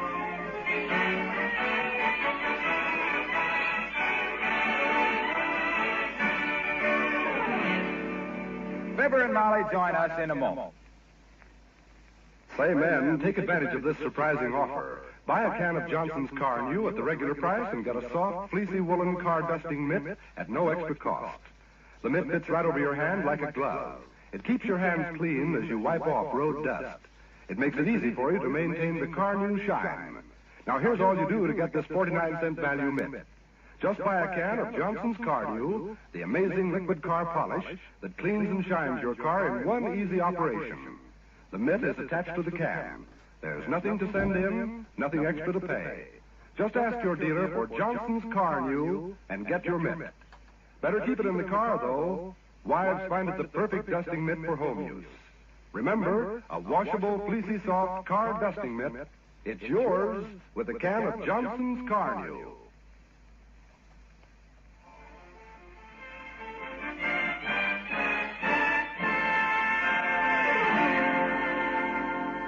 Nobody can be more nauseatingly pious about being a good citizen than the fellow who spends his life getting traffic citations fixed, dodging jury duty, and forgetting to vote. Like the fellow at 79 Wistful Vista sounding off to his wife right now. As we join Fibber McGee and Molly.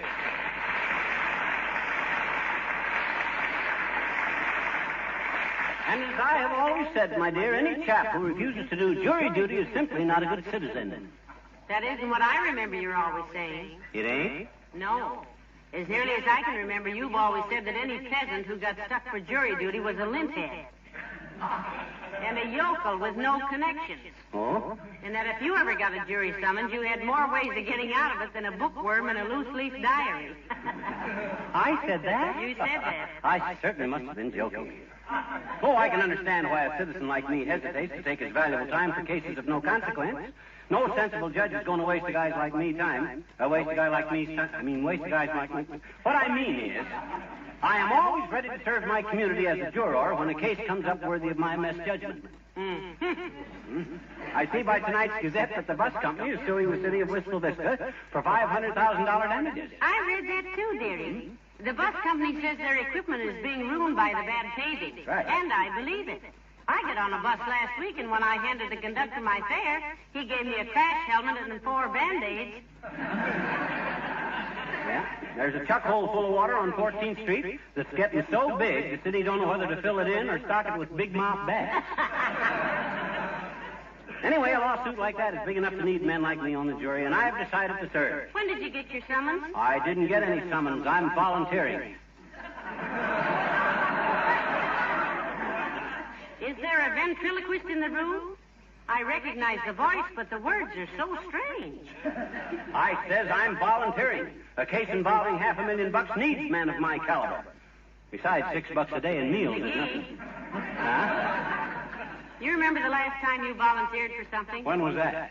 The time the magician at the Bijou asked for a volunteer and you stepped on the stage, tripped over the footlights, and fell into the bass drum. I'll say I remember it. The orchestra was sleeping through the magician's act, and when I hit the drum, they thought it was a downbeat and started the overture again. The stagehand heard it and opened the curtains, and when the electrician saw the curtains open, he turned on the house lights, and that was the cue for the acrobats, and 10 tumbling Turks came cartwheeling across the stage.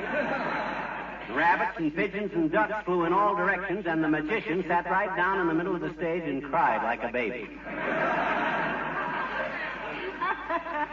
And you said you'd never volunteer for anything again. Well, this is different, kiddo. This is a big case.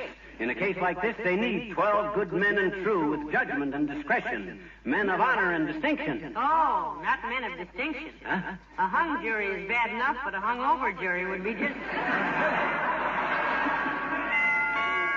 Come in. Hello there, Mr. Oldtimer. Hello there, kids.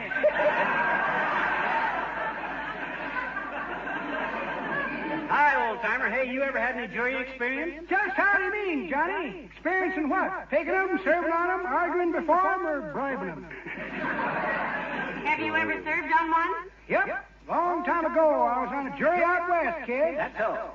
City of Tackleberry, Wyoming, versus Hackamore Huggins, charged with cruelty to animals. What kind of cruelty to what kind of animal? Well, he rid his horse into a movie theater and made it stand there right through 2 Western pictures with singing cowboys. Well, hanging is too good for a man like that. Did he have a fair trial? He sure did, Johnny. Judge asked him, does he plead guilty or not guilty? Hackamore tells him to go fry a pack mule. The jury demands a writ of Marvis for business, and the persecuting attorney leaps up and yells he's guilty of incitement, somnolence, and malfeasance of forethought. The judge bangs his gavel down and says, for everybody to shut up, or he'll charge them all with dilatory repugnance, citing the old statute of 1897, which provides for injunctive discipline in cases of prominary arson and separate reluctance.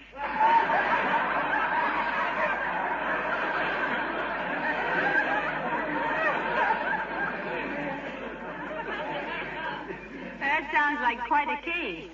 What was the verdict? Well, daughter, in the confusion, the court clerk got the papers all mixed up. Judge was convicted of bootlegging. The persecuting attorney got 40 years in the pokey for uttering. And the prisoner was awarded $12 a month alimony in custody of the bailiff.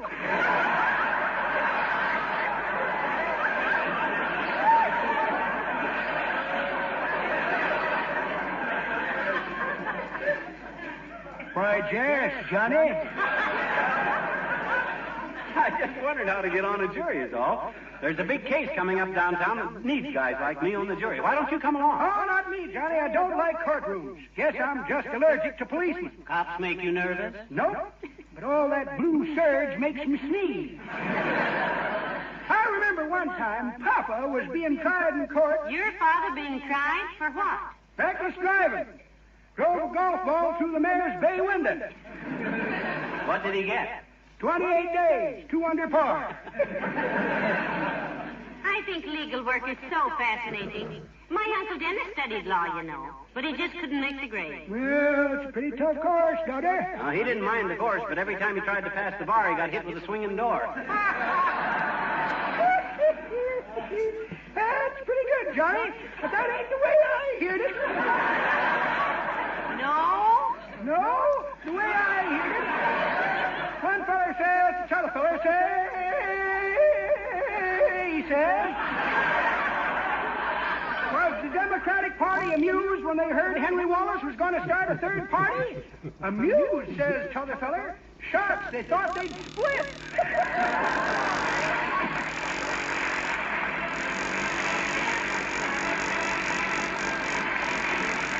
Billy Mills to the orchestra, and beg your pardon.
Won't be far now.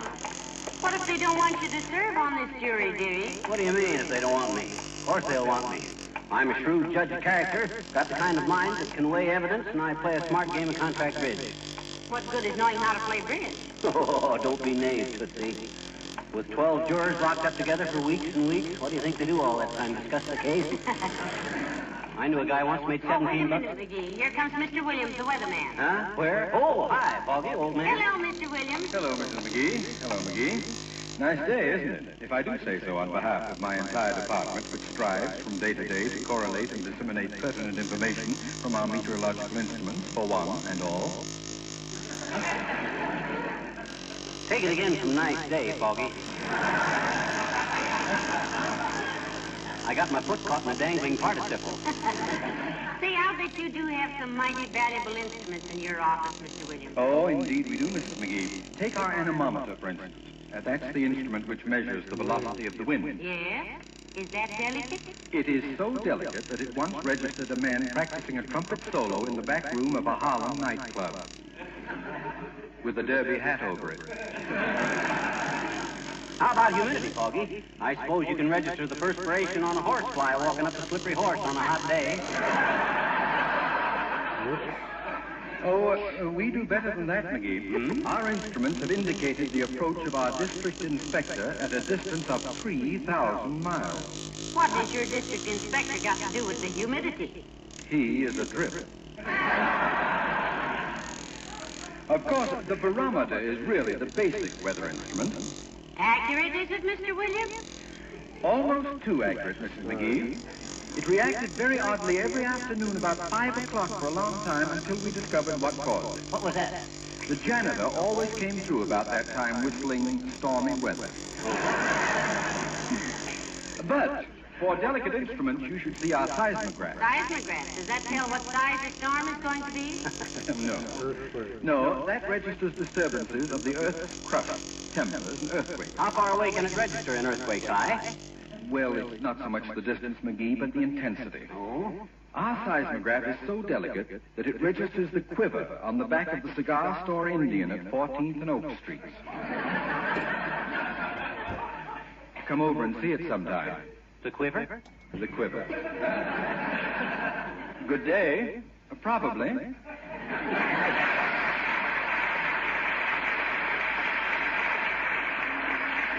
little guy, Foggy, but I'm afraid he's inclined to exaggerate that stuff about the quiver on the cigar store. Oh, here's the City Hall, kiddo. Let's go in. I don't like public buildings. They always look like somebody had just moved out, leaving a lot of stuff they didn't want. They got to have plenty of room for the red tape, Snooky. But the law didn't work like that when I and my brother Russ was deputy sheriffs out in Nevada with Uncle Sycamore. McGee, you never told me you were a deputy sheriff. I never told you about when Russ and I were... You never did. Why, I thought I did. Well, sir, me and my brother Russell used to love to wrestle. And the place we used to love to wrestle was on a railroad trestle.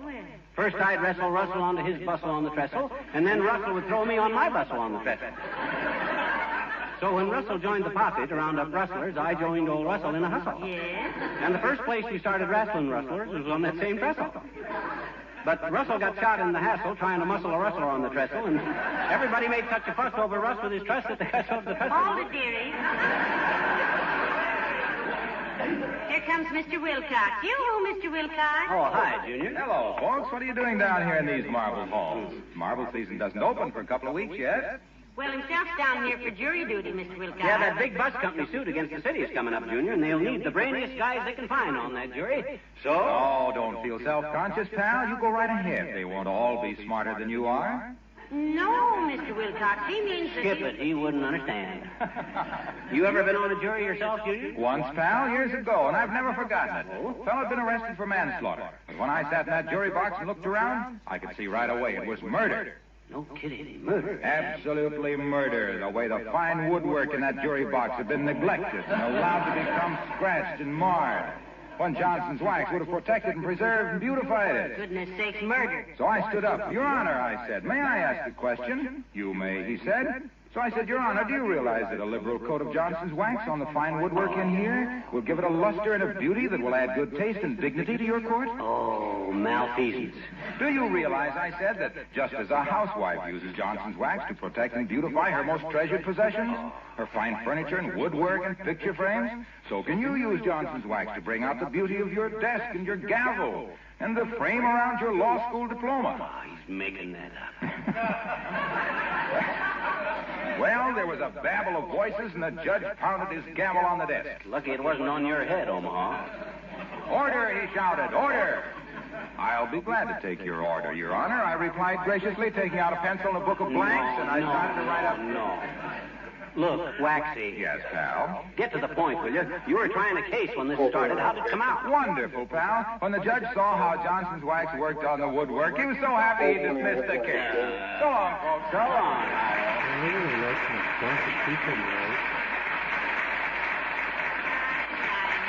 Doesn't he think up the cutest... say, McGee, you should have asked Mr. Wilcox where to go. If he's been on a jury... I should have told Mr. Wilcox where to go.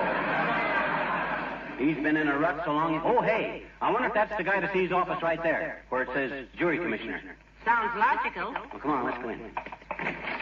Boy, these jury pickers will be so glad to have a man of my caliber in the box. Oh, you in charge here, sis? Yes. Sit down there at the desk, please, and fill out a blank. Well, now, look, sis, I came down here... Just write out the reasons why you can't serve on the jury. Mr. O'Halloran will see you and give you an argument in a moment. But you see, Miss, he came down... I am not allowed to discuss the matter orally, madam. I told him to put his reasons for asking to be excused in writing. That ratted, sis, I don't want to be excused. I came down here to... All right, Miss Bagel. Who's next? I'm next, Bud. I'm Fibber McGee, and this is my wife, Mrs. McGee. How do you do? I'm Mr. O'Halloran. How do you do, I'm sure. All right, McGee, why can't you serve on the jury? Business matters are no excuse, you know. If you're sound of wind and limb, have a third-grade education, you can sign your name until you have to serve unless you've got connections down here, of course. Dad, Bad it, I'm trying to serve. I come down here to volunteer. I want to serve on the jury. Who sent you down here, McGee? If those punks on the south side are trying to discredit the administration again... Oh, no, Mr. O'Halloran. Nobody sent him. He hasn't even got a jury summons. That's why he... What? You mean to tell me we haven't even called you? No, I just happen to be a civic-minded guy, and I came down... This is an outrage, McGee. Absolutely out of order. I wouldn't touch this thing with a 10-foot pole. We never let anybody off who hasn't been called. Yeah, but I mean, I don't... No rules for this sort of thing at all. Never heard of such a thing. Sorry. Miss Bagel, I'm going into my office and lie down a while. Confusing having a man come in here and try to... Yeah, but hey, wait a minute, bud. Come back here. He can't... Please, Mr. McGee. Mr. O'Halloran's decision is final. He's lying down. Good day. Oh, yeah. Well, I'm not lying down on this thing. By George. Come on, Molly. Let's get out of here. My. What a rude man. And him the jury commissioner. I wouldn't pay him a commission to get me on a jury to try a robin for stealing words. Huh. What do we do now? Don't worry. This thing's got me up my back up now. I'll drag this thing right through the Supreme Court. That's what I'll drag this thing right through the soup. I'll try every door in this building till I find somebody that'll... Hey, what's it say on that door? Women. Oh.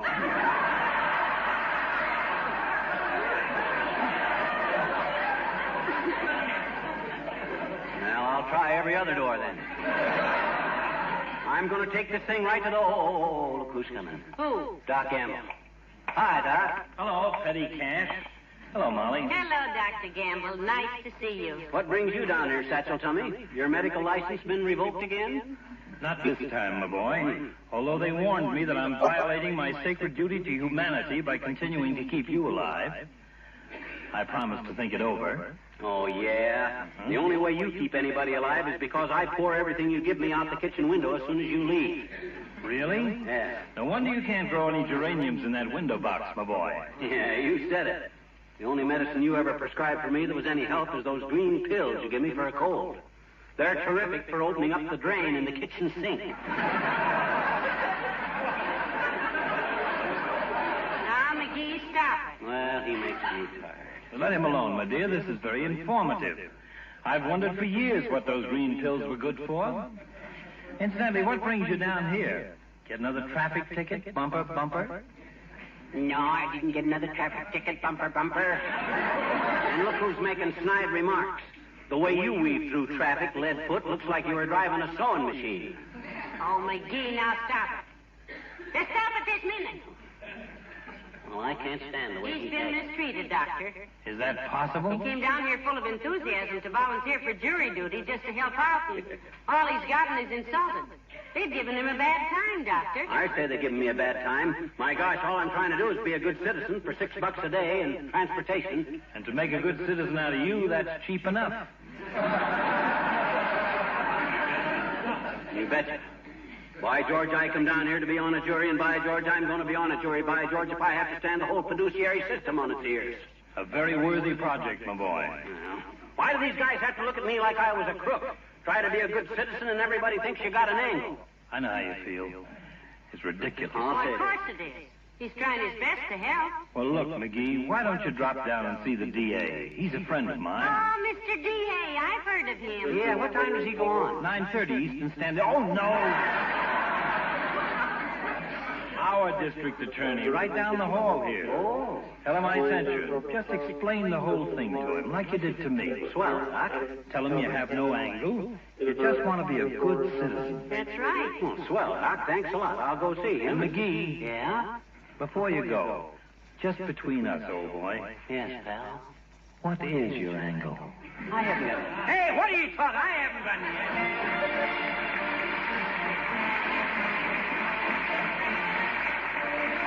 The King's Men and Betty Blue. Betty Blue has a lot of beaux there at her beck and call. They all love her, and goodness knows Betty likes them all. Betty Blue likes Bobby Gray, she likes Bill White too. Gray and White come round each night to woo young Betty Blue.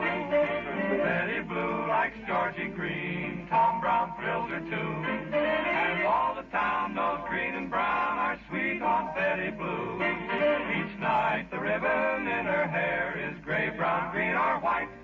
and the one whose collar that she wears can stay and hold her tight. Does Betty Blue love gray or brown or green or white or who? Oh, Betty, Betty, who's your steady, pretty little Betty Blue? Oh, Betty Blue met Charlie Black and ooh, she likes him too. Gray and white got such a fright when they saw black and blue. Betty Blue was full of smiles at all the things Black said. You should have seen young brown and green, both of them so red. Each night they come around to see what ribbon she would wear. But for weeks and weeks she's only worn a black one in her hair. So gray and brown and green and white are in an awful stew. 'Cause Betty's wacky over Blackie, all those other boys by cracky. Gray, brown, green, white, all the blackies, they all are blue.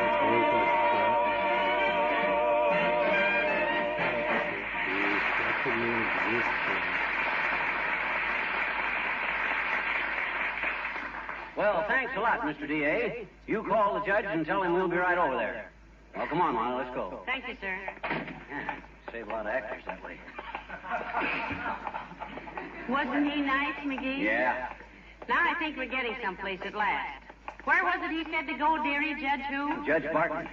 He's the one trying the bus company case, and that's the jury I want to be on, kiddo.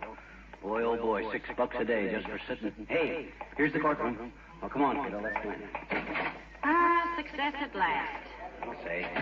Boy, what this town needs is more jurymen like me. When I get up there... Watch it, dearie. There's the judge. Oh, yeah. Oh, come right down here, please.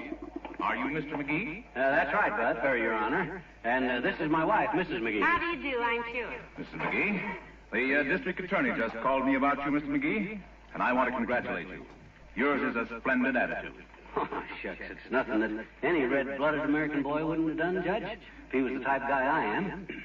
I've been all over this joint trying to get... Well, this is the first time in my legal experience, Mr. McGee, that I've had a citizen come in here voluntarily and offer to discharge his duty to his fellow man by serving on a jury. I just seen my duty as a citizen, and I done it, Judge. Well, your appearance here is unprecedented in the annals of this court.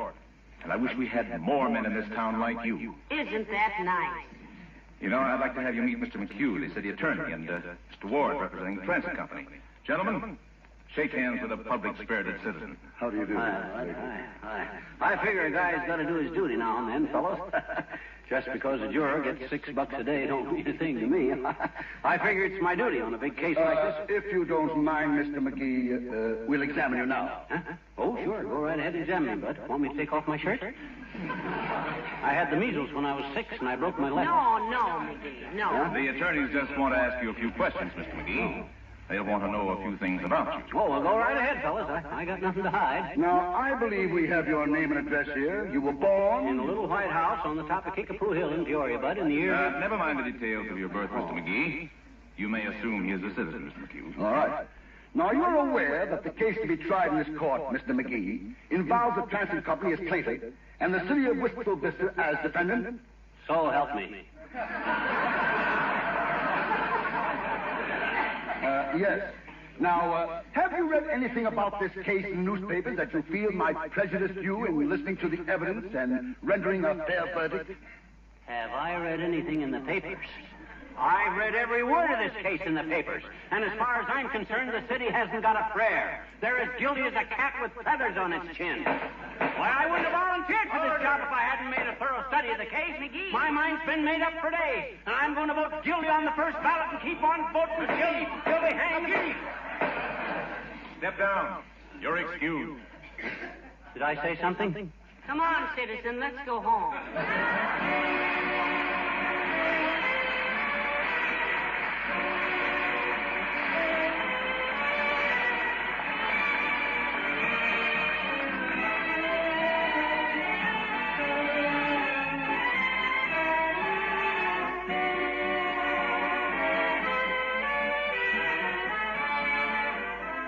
Fibber and Molly return in a moment. The new Johnson's Drax, D-R-A-X, will do wonders for your clothes. It's a completely new, completely different wash day aid. Drax actually makes clothes look like new, gives them a soft, smooth finish. Not a starch, not a soap. Drax is a miraculous wax rinse made only by the Johnson's Wax people. It's easy to use, too. You merely add a little Drax to your final rinse or starch solution. What happens? Drax coats the fabric with invisible particles of stain-resistant, dirt-resistant wax. The result? Your clothes have that like-new look, have a soft, smooth finish. Clothes stay clean longer, too, and are easier to wash next time. They're loads easier to iron, 20% easier by actual test. Try Drax for shirts, dresses, blouses, bedspreads, anything you wash. Ask for Drax service at your laundry and dry cleaners. You'll be amazed by the smooth, like-new look your clothes have. Remember, that's Drax, D-R-A-X, made by the makers of Johnson's Wax. Ask for Drax.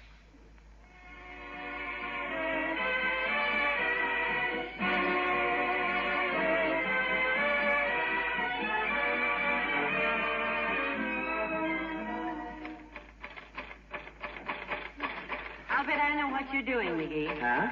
I'll bet you're sending a check to the Society for Crippled Children and Adults in Chicago for those Easter seals. No, I did that last week. This is an article I'm writing. All about the stupid way people are selected for jury duty. I think I can sell it to the Literary Digest. That's the most wonderful thing I ever heard of. Oh, thank you. Particularly when you consider the Literary Digest hasn't been published for about 10 years. Huh? Oh, good night. And we hope all of you listening will remember that every Easter seal you buy helps a crippled child. Good night.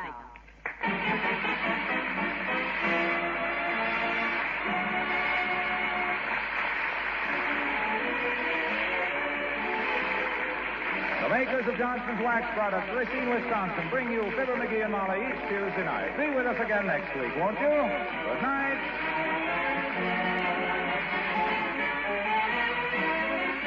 This is NBC, the National Broadcasting Company. The Johnson's Wax program with Fibber McGee and Molly.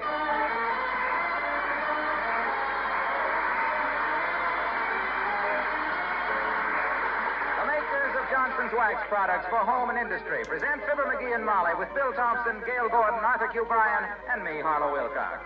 The script is by Don Quinn and Phil Leslie. Music by the King's Men and Billy Mills Orchestra.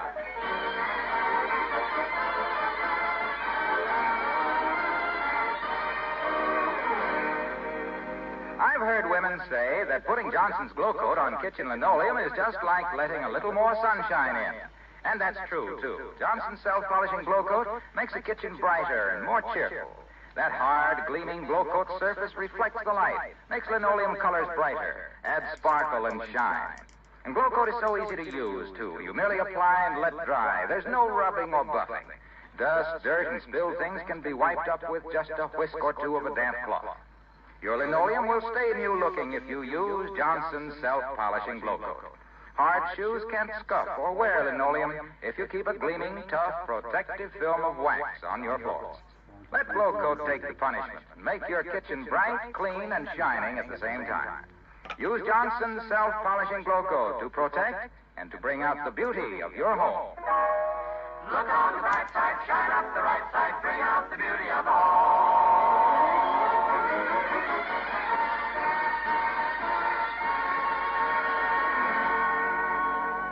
The newsreels won't cover it. The society reporters will ignore it. So you'd never hear about it if we didn't tell you that this is the night that the No-Holds-Barred Root Beer Checker and Insult Club holds its regular meeting at 79 West Provista with Dr. George Gamble and Mr. Fibber McGee in attendance.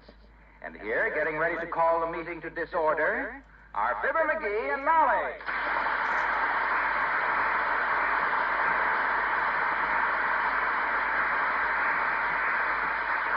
I got ashtrays, checkerboard and checkers, glasses for the root beer, salted peanuts, scorecard, towel. What do you need the towel for? Mop up with.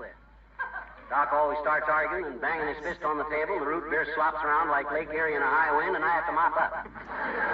Very touchy guy, Doc is. I've always considered Dr. Gamble a very even-tempered man. Him? Even-tempered? He goes to pieces like a club sandwich with a loose toothpick. Hey, what else do we need here? card table? Card table. I knew there was something on I it. put it out for you this afternoon. It's behind the big chair there. I tried to put it up, but one leg sticks a little. No, thanks, kiddo, but I can handle it. Let's see. This one leg always did stick a little, if I remember correct. Now, come on, baby, come on, open up. Oh! Busted her all, clean as a whistle. Well, there goes the old card table, Snooky. You know, it's too bad it isn't a little lower and round. Then if we lived in the country and had a cow, we could use it for a milking stool. If we knew how to milk. Well, there's no use trying to fix a new leg on it tonight. I'll fix it tomorrow. Maybe I can catch Doc Gamble on the phone before he leaves home and ask him to bring his card table with him, huh? Sweetheart, I've got a TL for you. Huh? This is Dr. Gamble's card table. Oh. You borrowed it for our last bridge party, remember? Oh, my gosh, it isn't that. Oh, and you know how unreasonable Doc is about stuff of his that I borrow and bust. I better get this dad-ratted thing fixed before he gets there. He's liable to... Oh, my gosh, is that Doc? Don't let him in. I told him to be here at 8 o'clock, and it ain't yet. Time to go away. He's got no right to cut me like this. Oh, relax, dearie. It's only Mr. Wimple. Oh. Come in. Oh, hello, Mr. Wimple. Hi, Wimp. Hello, folks.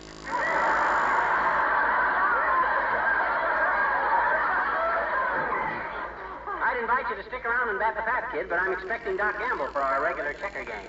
How are things at your house, Mr. Wimple? Oh, about as usual, Mrs. McGee. I had a little incident yesterday with Sweetie Face. You mean? Yes, my big old wife. You see, Sweetie Face was practicing her weightlifting, and I said, "What are you doing, honey?" And she said, "I'm practicing my weightlifting." And I said, "My goodness," I said, "you do that every time you get out of a chair." Oh, my. Yes. And then when I regained consciousness again, she had left the room. So, I bolted a 200-pound barbell to the floor. A situation fraught with peril, if I ever heard of one. What ensued, Wallace? Well, it was very interesting, Mr. McGee. Yeah?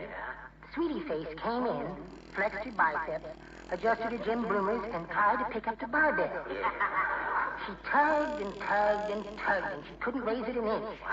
Then she took a deep breath, gave a terrific heave, and suddenly, with a horrible snapping sound, it gave way. Wow. The barbell or the floor? Her girdle. My gosh. Yeah. Sweetie Face hasn't been let out so fast since the Girl Scouts found her smoking cubebs in her pup tent. But I've got to be going now. Goodbye. So long.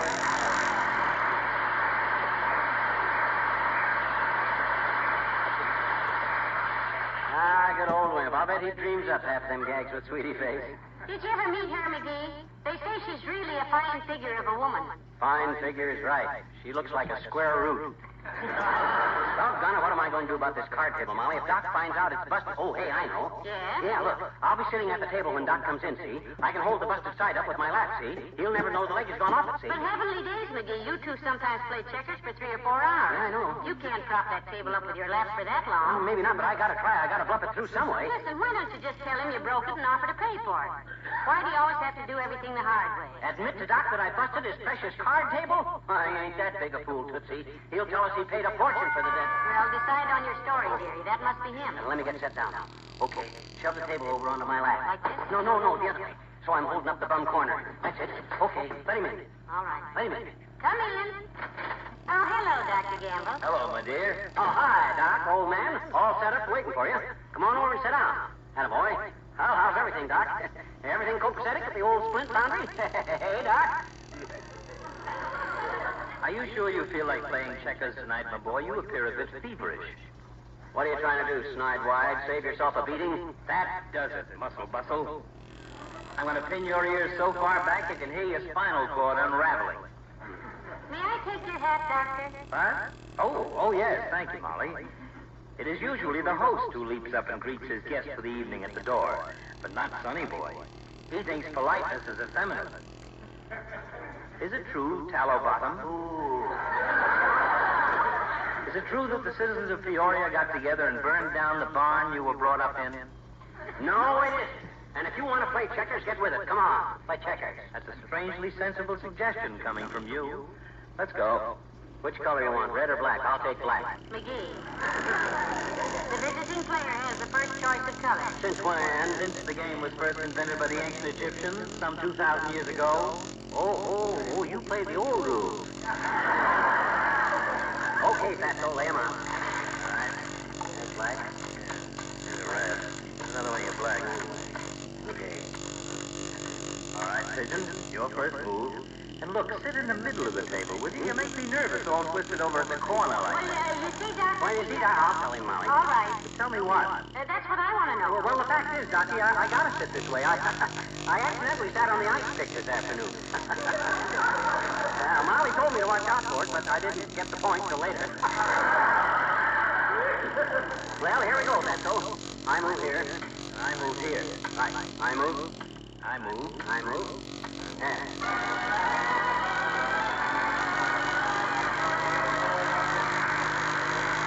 Billy Mills, the orchestra, and what'll I do?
Another game, boy? Yeah, that's 7 games, Molly. 4 for me and 3 for the doctor. What do you mean 3 for me? It's 4 for me. I won that last game. You did? Yeah. Oh, my gosh, of course you did. I put it down in the wrong column. Sorry, old man. Quite all right, old man. I wouldn't have mentioned it except that you're as crooked as a crankshaft, and I wouldn't trust you any further than I could. Somebody at the door, Molly. Get it, will you? Why don't you get up and answer it, you lazy rum dummy? You're glued to that chair? For 2 hours, you've sat there like a spider with the cramps, letting Molly run errands for you. Oh, neither of us ever goes to the door, Doctor. We always just holler, come in. Oh, it's Mr. Williams, the weatherman, boy. Do come in, Mr. Williams. Thank you, Mrs. McGee. Hi, Foggy, old man. You know Doc Campbell, I hope. Yes, indeed. Good evening, Doctor. Hello, William. You'll excuse our genial host for not rising to greet you. He comes from an old family of squatters. He knows his rights. Oh, yeah, well, Hasn't it been a nice day, though? You're certainly doing a wonderful job on the weather lately, Mr. Williams. It's been simply delightful. I'm glad you like it.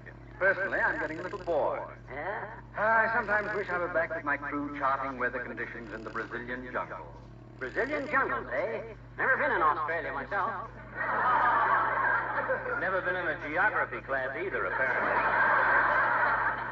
Run into any trouble down there, William? Well, yes, a bit. Headhunters, you know. Oh, heavenly day. Weather charting must be pretty dangerous. I'm glad McGee doesn't do that kind of work. What would headhunters want with him? They take one look at that silly-looking cranium and start seeking honest employment. They get any of your crew, William? Yes, they did. They captured a lad named Foggy who worked with us and marched him into the jungle. They were Hibaro Indians, the ones who shrink human heads. Oh, shrink their head. Goodness, how horrible. Yes, we found him 18 days later, unharmed, except that his head was shrunk to the size of an apple. Oh. Not a baldwin. He still had his hair.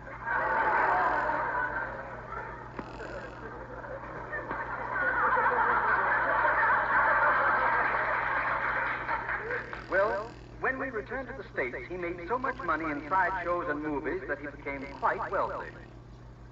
What's money when you got a head like an apple? Look who's asking. But it didn't stay such a small size, strangely enough. No, he went to Hollywood, and they made such a fuss over him that his head swelled to even larger than its original dimensions. Oh, by the way, Doctor. Yes? I do just like to break up your checker game, but would you come over to my house next door for just a few moments? Well, can't it wait, Foggy? We were just starting the game. No, I'm afraid not, McGee. I have several guests waiting for me to carve the turkey for dinner, and I don't know where to make the incision. Where's my medicine bag? Oh, here it is. I'll be back shortly, McGee. Come on, will you? Your usual fee, of course, Doctor. Good night.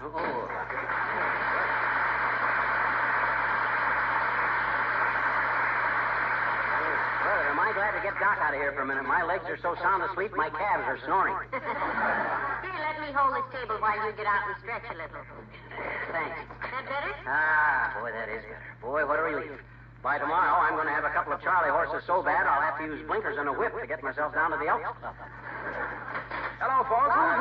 Just passing. Hey, what are you looking so startled for? Just me, Wilcox, the kid with the product. No, we thought it was Dr. Gamble, Mr. Wilcox. He went next door a minute to open up a turkey. The best straight line I ever had in my life, and I don't know what to do with it. You're not bowling tonight, pal? Nope, no bowl tonight, pal. This is his checker playing night with Dr. Gamble, Mr. Wilcox. They've just finished. Answer the phone, will you, Omaha? It's right behind you. Okay, pal. McGee's residence? Dr. Gamble? No, but he'll be back very shortly. Get the number, Mr. Wilcox, and we'll have him call back. Yeah. Who's calling, please? Who? Mrs. Clyder Hatch. Oh, very. Oh, tell her Doc Gamble will call just as soon as he gets back here. I can't hear. Oh, what was that, Mrs. Clyder Hatch? Backache and general weariness? Well, I'm not a doctor, Mrs. Clyder Hatch, but I know what a lot of women do for that. What does he mean? They eliminate that old-fashioned down-on-the-knees floor scrubbing. Oh. What do you mean, how? Don't you know about Johnson's self-polishing glow coat? Oh, this is malpractice. Well, if the sales figures are any criterion, Dr. Wilcox has a pretty large practice. The company told me... Well, here's how it works, Mrs. Clyder Hatch. With glow coat, you just pour a little out on your linoleum, spread it around with a long-handled applier, and let it dry 20 minutes or less to a beautiful, glittering sheet of protection. No rubbing, no buffing. Why, certainly, Mrs. Clyder Hatch. It's Johnson's Glow Coat. Glocoat. That's right. And another thing, Mrs. Clyder Hatch, it helps restore the color. And you... Waxy, handgun. Oh, all right. I'll have the doctor call you, Mrs. Clyder Hatch. What? Oh, you're quite welcome. Goodbye. Gee, imagine a housewife not knowing about Glow Coat these days. Mr. Wilcox, aren't you getting on dangerous ground prescribing for backaches over the telephone? Nope. I've not only prescribed, I've cured them. Thousands of them. Well, I knew a guy had a backache that you couldn't have cured. It was organic. Organic, eh? Yeah. He was an organ grinder. And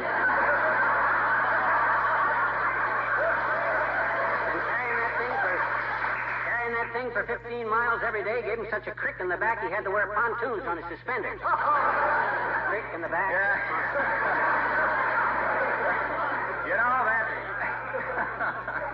You know, that reminds me of my uncle, Big Steinway Wilcox. Oh. He was a piano mover, grand upright character. What happened to him, Mr. Wilcox? Well, he took the job because he loved music. Had a wonderful voice, as good as Carmen Lombardo any day of the week. Then he had his accident. Yeah? A piano fell on him from a 13th floor window. Heavenly days. It's an unlucky number of floors to have a piano fall on you from. Well, you know what? What? Ever since then, he sings flat. Ooh. Well, I better get back to the office. See you later, folks.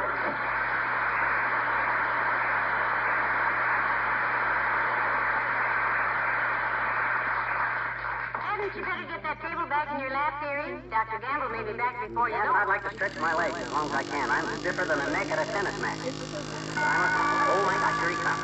Oh, wait, Doc, don't come in yet, Doc. No. Hi, mister. Oh, well, I'll be... Hi, Teeny. Hello. Hi, Miss McGee. Oh, I thought you were Doc Gamble, Teeny. Gee, I don't know why.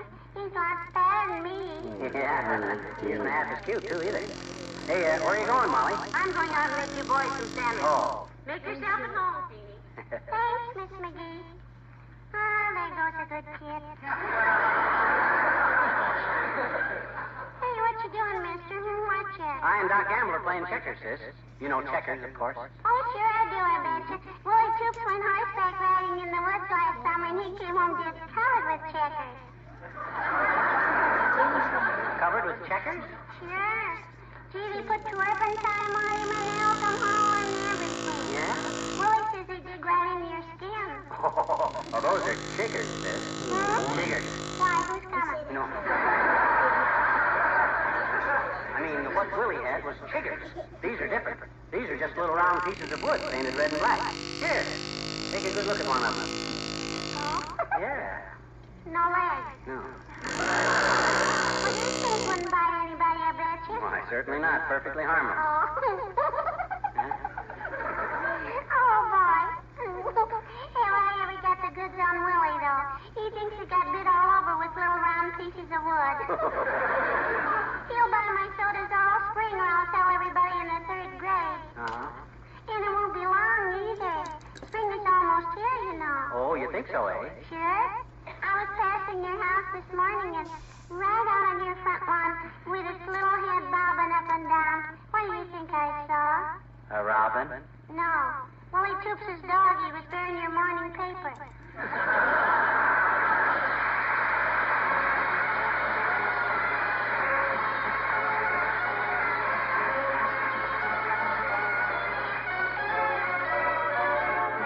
The King's Man, then. You don't have to know the language.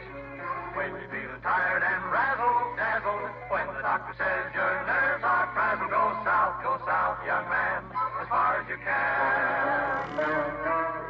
Whenever you need a vacation, Brazil is the place you should be, so you can understand what they're saying. You can't read a sign that you see, but you don't have to know the language. With a moon in your sky and a girl in your heartland, a look in her eyes. South of the Copacabana, with Sugarloaf Mountain in view. So the words on the menu mean nothing. You can't ask a soul what to do, but you don't have to know the language. With the moon in the sky and the girl in your arms, the look in her eyes. When she smiles your way, what more would you ever want anybody to say? So you sigh one sigh. You don't even have to mention that Yankee phrase.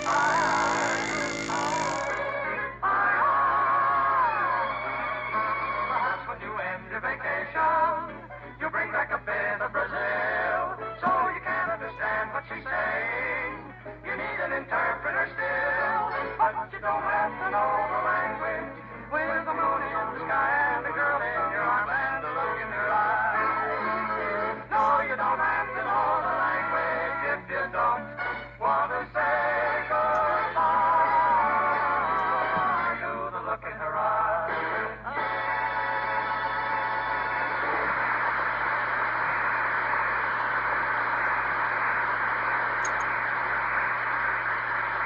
Now, your move, Fatso. Your move. Come on, quit stalling. I'm not stalling, Snare Drum. I'm thinking. Oh, yeah? What with? Just because I've got you practically cornered, you start stalling. Who's got who cornered? There. Huh? And there.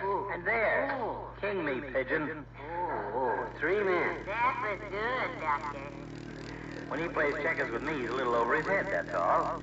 I feel like Bobby Riggs playing tennis against a fat lady with tight slacks and high heels. Go on, move, stupid. Okay, Chowderhead. I'll move here. So I'll move here. And I'll move here. And here. And here. Oh, no, you don't. You can't move that man backwards. Put it back. Put what man back? That one right there. Okay, but I already took 2 men. Put him back. Okay, hard loser. wanted to see if you were on your toes, that's all. Your move. Come in. Oh, it's the Oldtimer. Hello, Mr. Oldtimer. There. Your move, McGee. I know it. I'll move here. Hello there, kids. What's the plan? Dominoes? Never seen any round dominoes before. Must be a new kind. They're playing checkers, Mr. Oldtimer. Oh, now don't go pulling my leg, daughter. I've played plenty of checkers back in my FBI days. Your FBI days? I move. Were you FBI, Mr. Oldtimer? Yep, farm boy from Indiana. Used to sit around the firehouse all day long and play checkers with the firemen. But we didn't have no fancy equipment like that. Played it with beer bottle caps. Had 2 teams, Budweiser's versus the Paps. I was so good at it, they elected me Paps Grandmaster 2 years running. That was a good move, Doctor. Thanks. I think I got it now. Oh, you think so, do you? Well, try this one on for size, smart boy. There. That was before I got restless and set out to see the world, kid. I was gone 32 years. When I come back, I'd seen everything there was to see between Terre Haute and Indianapolis.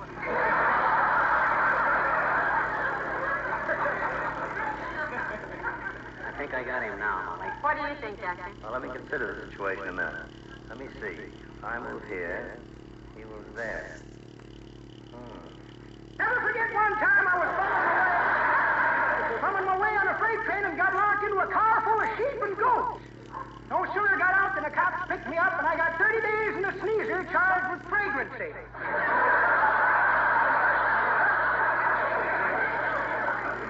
That's a bad situation. I'll say it was, Doctor. There I was, 40 miles from home. Can't move, eh? Oh, I could move around a little, Johnny, but them jail cells ain't very big, you know. You got in, hell to turn around. Looks to me like the game is about over. That's the way it looked to me, daughter. Then I have to remember I had a little bottle of soup with me I bought from a bank robber for just such an emergency. I poured it into the lock of the door, made a fuse out of my shirt tail, lit her up and crawled under my cot. Half an hour went by and nothing happened. Nitroglycerin no good? And the feller told me it was soup. I naturally thought it was nitro, too. But it wasn't. I tasted it, and it was just plain soup. Chicken noodles. Too bad it wasn't alphabet soup. You might have gotten out after a spell. After a spell. That's pretty good, kid. But it ain't the way I heard it. The way I heard it, one feller said, t'other feller said, he said, you know what's the difference between Lana Turner and a trip to Paris? No, says t'other feller. And who cares? Nobody's listening anyway. So long,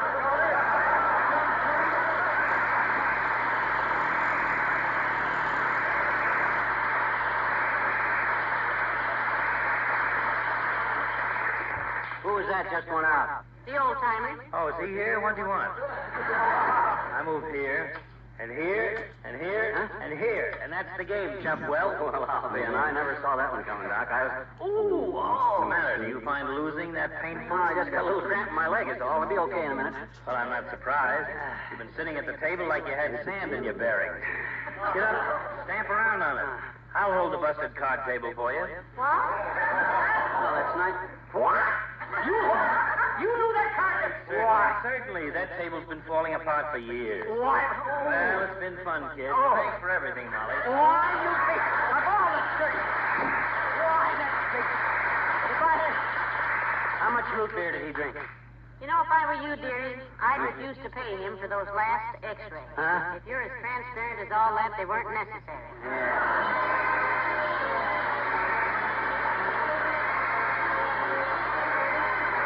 Fibber and Molly return in a moment. Say, don't let anyone tell you you can't do 2 things at once, friends. You can, and easily. You can clean your furniture and at the same time polish it with new Johnson's Cream Wax. Here's how it works. Johnson's Cream Wax contains highly effective cleaning ingredients that quickly remove all smudges and stains. Leaves a fine film of tough wax that buffs so easily to a shining luster. Not only does Cream Wax remove fingerprints and smudges, but it also protects furniture from the stains and smudges of tomorrow. After you use Johnson's Cream Wax, a light dusting will keep your furniture bright and glowing. There just isn't any reason why you should let dust-catching oily polish make your lovely things dull and grand. Remember, there's not one single drop of oil in Johnson's Cream Wax. Try it on light-colored woodwork and kitchen equipment, too. It's the modern method of keeping all furniture clean and sparkling. You'll be delighted when you see how Johnson's Cream Wax brings out the beauty of your home. Look out! light bring out the beauty of home.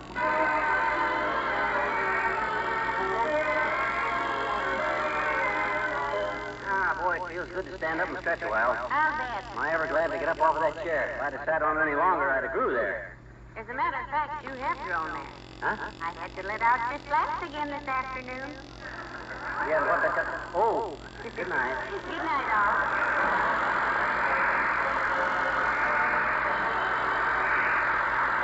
The makers of Johnson's Wax Products, Racine, Wisconsin, bring you Fibber McGee and Molly each Tuesday night at this time. Be with us again next week, won't you? Good night. This is NBC, the National Broadcasting Company.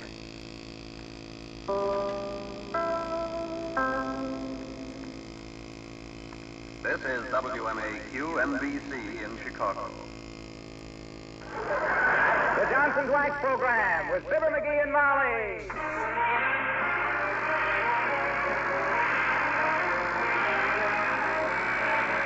The makers of Johnson's Wax Products for home and industry present Fibber McGee and Molly with Bill Thompson, Gail Gordon, Arthur Q. Bryan, and me, Harlow Wilcox. The script is by Don Quinn and Phil Leslie. Music by the Kingsmen and Billy Mills Orchestra.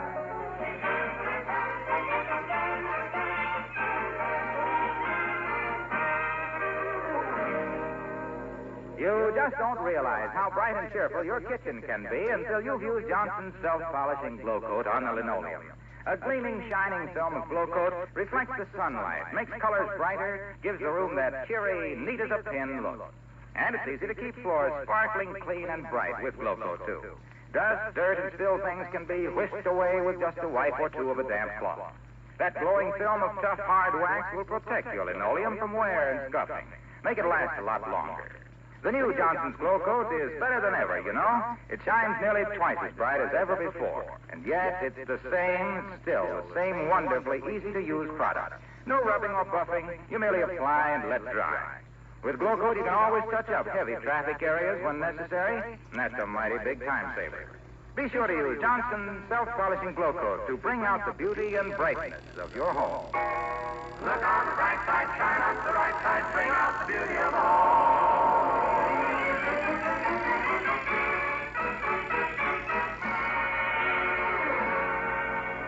You know, you can do some interesting things with color. Take a Western Union telegram, for instance. That little yellow paper can turn cheeks pink, hair gray, finances red, and lovers blue. But it's anybody's guess what it's going to do to somebody as the messenger boy approaches 79 Wistful Vista, the home of Fibber McGee and Molly.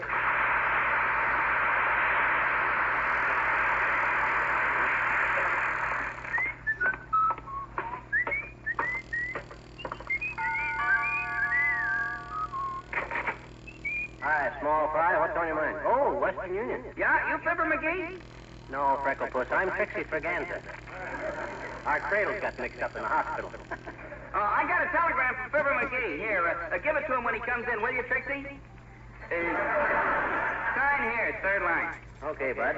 What's the usual tip to you messenger boys? I don't want to be cheap, you understand, but we got to keep things under control on account of inflation. Well, look, Mike, this is the first time I ever delivered to this address, see? But the other guys say that if I get a dime out of you, I'm doing great. Oh, they said that, did they? Well, just to prove them little rum-dums wrong, take this. There's 50 cents. Yeah. Gee, thanks, Mac. I'll put this into my special school fund. Oh, school fund, eh? What are you studying, boy? Psychology. How am I doing?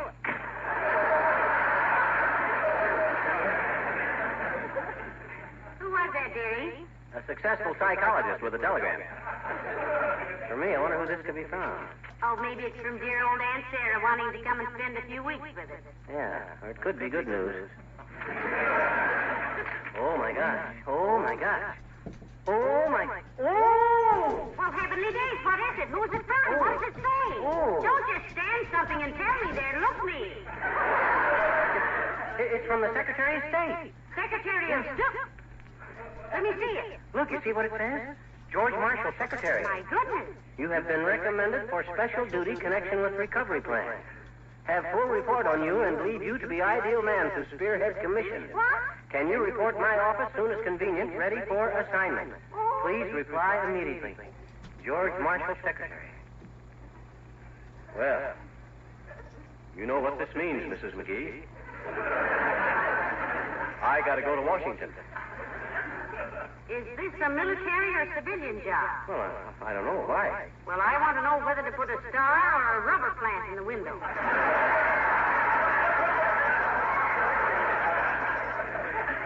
Jerry, do you have to go to Washington? My dear, no McGee has ever refused to answer his country's call. Peter Stuyvesant McGee fell at Concord. Clay Morgan McGee fell at Vicksburg. Theodore McGee fell at San Juan Hill. And I fell at St. Nazaire. When I tripped over my knapsack getting off of the boat. And I was the only one of them that was badly hurt, too. The others were all killed. Well, what's the first move, McGee? Better answer Mr. Marshall's telegram, I suppose. Oh, my gosh, yes. Hand me the phone. Here. Thanks. Hello, operator. Give me Western Union till... Oh, is that you, Mert? Oh, dear. How's every little thing, Mert? Is it? What's that, Mert? Your grandmother. Lost her shirt on a long shot, eh? An old lady like her playing the race. She wasn't playing the races. She gambled $98 in postage, thinking Mort Toops was a walking man. Why should the walking man have been more too? They just repossessed his car. They just repossessed his car. Hello, Mert. You got Western Union? Oh, thanks. Hello, Les. Take a straight wire. Collect. To George Marshall, Secretary of State. Now, hold it a minute, operator. Hey, Molly, what building in Washington would the Secretary of State be in? Try Internal Revenue. Why Internal Revenue? If they can find you, they can find him. Hello, Op. To George Marshall, Secretary of State, in care of Internal Revenue Department, Washington, D.C. Leaving Wistful Vista immediately. Stop. See you tomorrow. Stop. Hope you have a big job for me. Stop. When my patriotism is around, I don't know where to... When my patriotism is aroused, I don't know where to... Stop. Signed, Fibber McGee. Stop. Rush that, operator. Stop. Government business. Heavenly days, isn't this exciting? How do you suppose Secretary Marshall ever heard about you? I don't know, but they got ways of finding the right men for the right jobs, and I got a pretty good Army record, too, you know. You have? Yeah, I'll play it for you sometime. It goes, you're in the Army now, you're not behind the plow, you'll never get... Well, that's as much of it as I'd have played for you anyway, kid. That's enough. Come in. Oh, it's Mr. Wimple. Hello, Mr. Wimple. Hi, Wimp. Hello, folks. I'm sorry I can't take much time to talk, Wimp. I'm being called to Washington. Oh, my goodness. Have you been speculating, Mr. McGee? I should say not, Mr. Wimple. The government wants him to do some important work for them. I'd tell you all about it, Wimp, but I can't. Security reasons, you know. Highly confidential, top secret, hush, hush. Besides, I don't know yet myself. Isn't that interesting? Sweetie Face did a lot of secret work during the war. Yeah? Sweetie Face, that's my large, elderly wife. Yes, we know. What'd she do, Wimp? Take Army pilots around to nightclubs so they'd get used to low dives? No, the War Department used Sweetie Face as a model. Oh. As a model for what, Mr. Wimple? General Sherman tanks. I can see the resemblance, too, now that you speak of it, Wimp. In fact, she still crouches a little every time a plane flies overhead. But I don't want to delay you, Mr. McGee. Besides, I've got to get down to the Marriage License Bureau. The License Bureau? Sweetie Face bought our little marriage license down there, and every March 16th, I go down there and pay my respects. Oh, how sweet. Isn't that sentimental, McGee? Oh, that sure is, Wimp. What do you do, just walk up and leave a few flowers on the counter? Oh, no. Nothing as elaborate as all that, Mr. McGee. I just walk up to window number 13, remind them of the date, and go, and then run right away.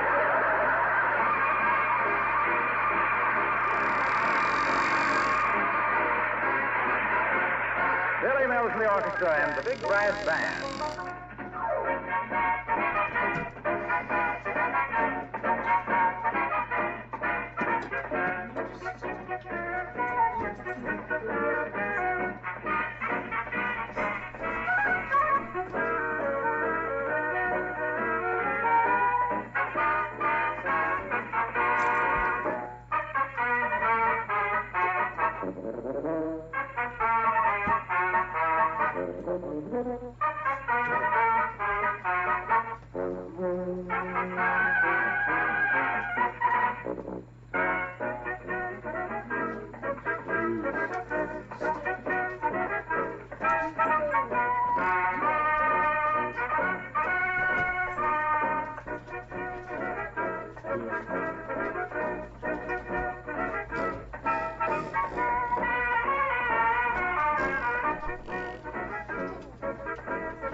Let me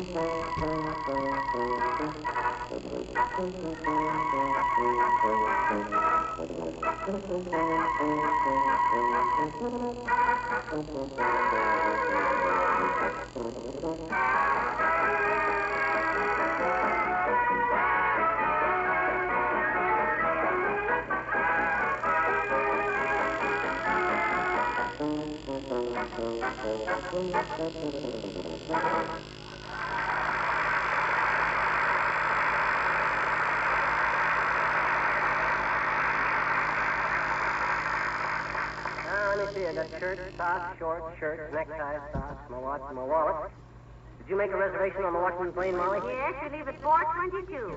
Thanks. I don't want to miss it. I got a hunch this is really something really serious, you know. Snooky, remember the telegram? It said, believe you to be ideal man to spearhead commission. You get that? They want me to spearhead somebody. And I'm just the guy that can do it, too. I'll grab that spear, take a short run at him, and wham! Bullseye, shoot again. That was the doorbell. And whoever it is, don't let him delay me. I got to finish packing. All right. Come in. Oh, it's Mr. Williams, the weatherman, McGee. Hello, Mr. Williams. Hello, Mrs. McGee. Hello, McGee. Hi, Foggy. Oh, I see you're packing up.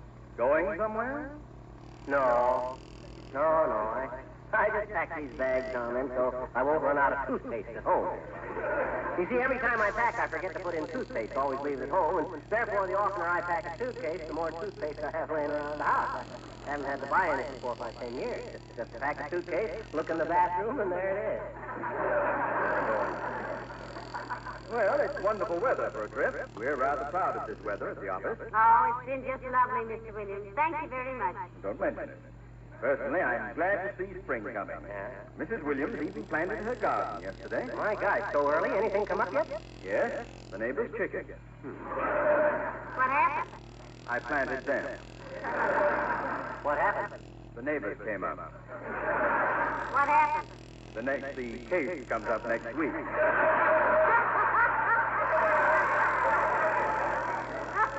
Attaboy, Foggy. Stick up for your rights. Just because you guessed wrong on the snow all winters, no sign people can shovel you around. Thank you. May I ask where you're going, McGee? Oh, to Washington, Mr. Williams. The government sent him a wire. Yes. They want him to report immediately. Isn't that wonderful? By the way, I'll be connected with the State Department, Foggy, in kind of a hush-hush way. Anything I can do for you in the weather department, you know, put in a kind word, plug you for promotion, anything like that? No, thank you very much, McGee. I think it would be best for me to remain as obscure as possible. Besides, it isn't the weather department, you know. It's called the Weather Bureau. Why, Mr. Williams? Why? Why do they call it a bureau? Well, I haven't given it much thought, Mrs. McGee, but I suppose it's because as a bureau, it depends largely on its forecasters.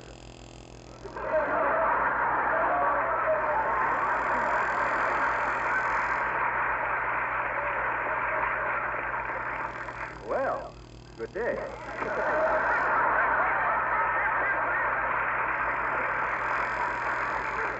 Forecasters, oh, brother. Well, let me see now. What else I need? Hey, where's my binoculars? Your binoculars? Yeah. In the window of the store downtown. Store downtown. What are they doing down there? Last I seen them, Uncle Dennis was using them when he went to the racetrack. Yes, I know. What store did you see him in? The one next to the tattooing parlor on 14th Street. Huh? It's a fruit store, I think. It has 3 big golden grapefruit hung over the front door. Why, that dirty he hocked them. If that guy ever comes back here, I'll... Hello, Molly. Hi. Hello. Hello, Mr. Wilcox. Hey, pal, you remember on February 17th when I was talking about Klondike Kate? Yeah, I remember that. And I said she was a gambler's daughter? Yes? Well, I made a mistake. Klondike Kate's not a gambler's daughter at all. Klondike Kate is a name sometimes identified with Mrs. Kate Rockwell Matson, a respected citizen of Bend, Oregon. Her father was a telegrapher in Kansas. Well, I'm sure Mrs. Matson will understand that you thought it was purely a fictional name, Mr. Wilcox. Yes, I'm sorry. Hey, pal, why the suitcase? Going away? No, Junior, no. I need my dresser drawers for my comic books and my bubble gum. I'm putting my clothes away in this suitcase. Now, don't be so sarcastic, Mr. Well, if anybody's packing a suitcase... He's going to Washington, Mr. Wilcox. The government wants him. What's the charge? What do you mean, what's the charge? By George, can't a public-spirited citizen do his country a service without being subjected to a lot of snide cracks? No wonder they're scraping the bottom of the barrel and have to get guys like me. He got a wire from the Secretary of State, Mr. Wilcox. You betcha I did, and it's all according to Hoyle, too, Junior. Who? Hoyle, you remember Hoyle, don't you? I regret that I have but one life to live for my country. Why, sure, Nathan Hoyle. Look, that was Nathan Hale. Certainly it was. Look, both of you. I'm a government man now, so if I'm wrong, I don't want to be corrected, see? Don't bother me now, kids. You got to finish packing now and see. Here's my ivory back scratcher in case they send me to China. Say, look, pal, do something for me down there in Washington, will you? Why, certainly, Omaha. I'm not the type of guy that just because he gets a high government position, he forgets his old pals. I'm strictly the type of guy that he likes to do favors for his old pals. What's on your mind, pal? Well, I just thought if you're going to be in the Pentagon building with acres and acres of linoleum in there, you might put in a pitch for the old product, you know, glow coat. Well, I'll tell you, Junior. If you put that in a memo, make 12 copies and send it through the proper channels. Well, now, look. Look, with thousands of government employees stamping in and out all day long, bringing in mud and dust and slush, what they need on those linoleum floors is Johnson's self-polishing glow coat. Yeah. It's so quick and easy to use, makes dirt so easy to wipe up, protects so well against dirt and dust, and saves so much time, gives such wonderful protection. All you gotta do, pal, all you gotta do is get to the right people. Use your influence, lobby a little. If they're not already using glow coat, tell them about it. Once they try Johnson's glow coat on their linoleum, they'll be so enthusiastic Look, Waxy. Yes, pal? Are you perchance intimating that I use my association with the State Department to help you sell a commercial product to our government? Why, sure. Wilcox, leave this house immediately. But McGee... Go. Go where? Go down to your office and figure out what my commission will be. Okay, pal, tell you like that.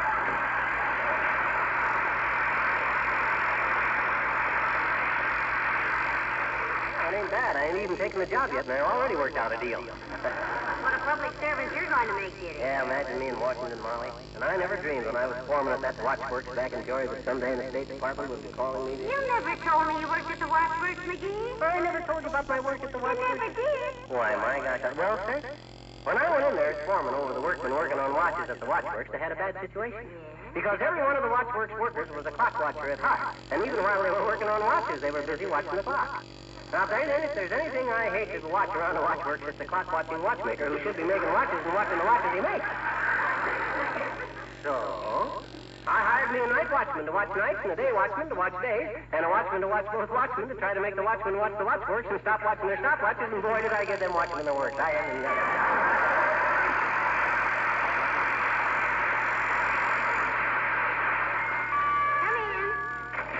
My dear. Oh, hello, Dr. Gamble. McGee, it's Dr. Gamble.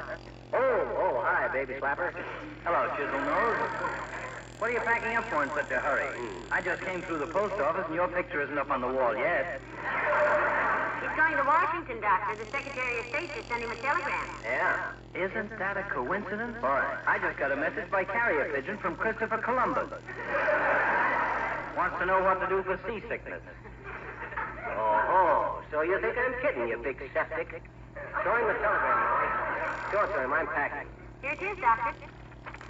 Well, I'll be darned. Yeah, how do you like those apples, wise guy? Snap this suitcase, Molly, while I sit up. All right, Diddy. Well, the manpower shortage must be really critical.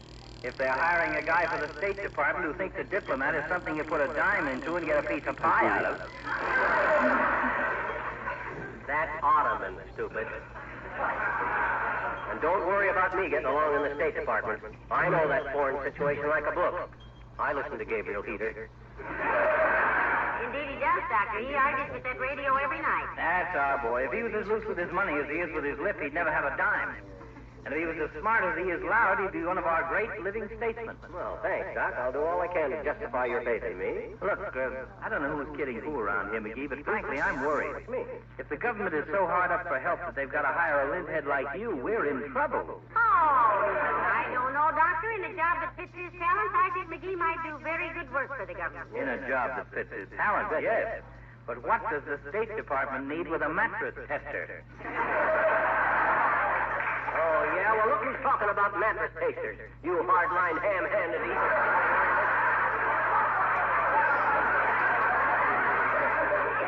You spend more time in the hay than a Kansas pitchfork. Yeah. Now, McGee, stop it. I call a taxi cab, and it's almost due here now. Can we drop you any place, Doctor? Himself wants to stop by the Elks Club. No, thank you, my dear. Seriously, my boy, I wish you lots of luck. And one thing I'll say for you, you're at least going in there with an open mind. Thanks, Doctor. You admit I got an open mind? Wide open. I remember how surprised my nurse was the day she looked into one of your ears and right out through the other. That there is a falsehood. The day she looked at my ears, my head was all stopped up. She couldn't... There's your cab, McGee. Grab your things. Okay, where's my overcoat? Oh, I got it. Where's my hat? Here's your muffler. Okay. Well, my boy... I gotta run now, Doc. Be good. Well, we're coming, bud. But, McGee, I... Lock the door, Molly. I got everything. It's locked there. Yeah. Well, I'd like to say one thing before you leave. Now, don't get mushy now, Doc. I'll miss you, too, but let's not get sentimental now. I'll write you a postcard. I don't care if you write a book, stupid, but you left your suitcase in the house. Oh.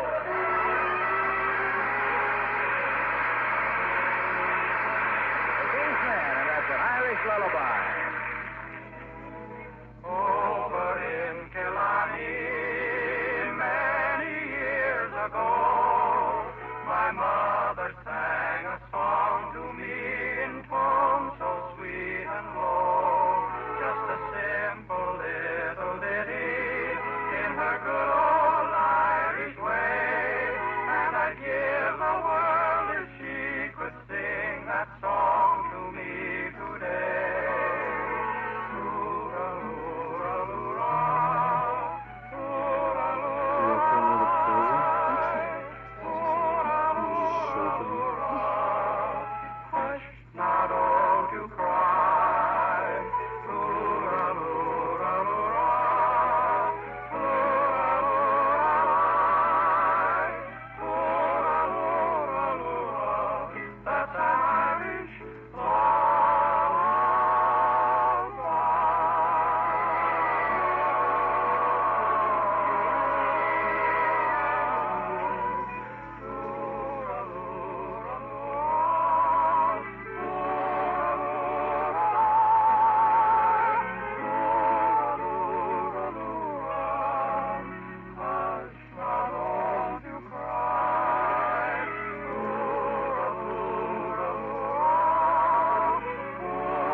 You can wait right here, cab driver. I want to run in the Elks Club a minute. It won't be long. Take your time, Mac. It all goes on the meter.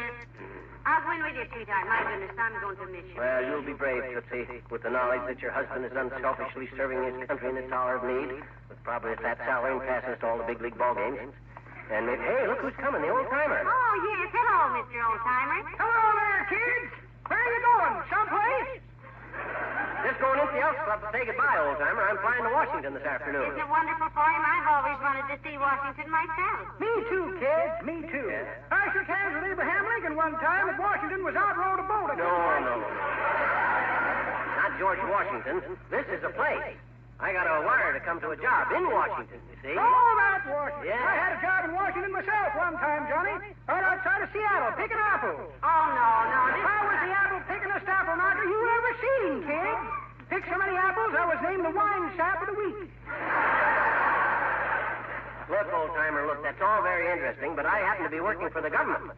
Got a wire from Secretary Marshall. Wants me to spearhead a committee. Well, why didn't you say so, Johnny? Spearhead? Why, you were like that.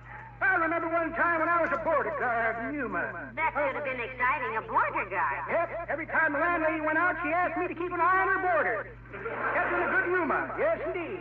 I was spending most of my time at the time as a gem smuggler. You smuggled gems?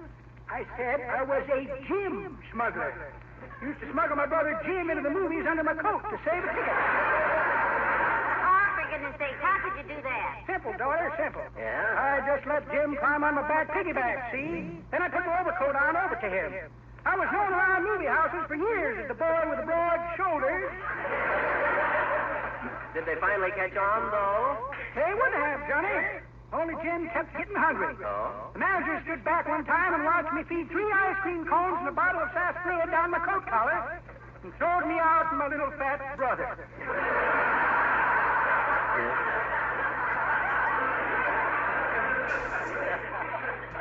Gave the pitch from the pitchers, did he?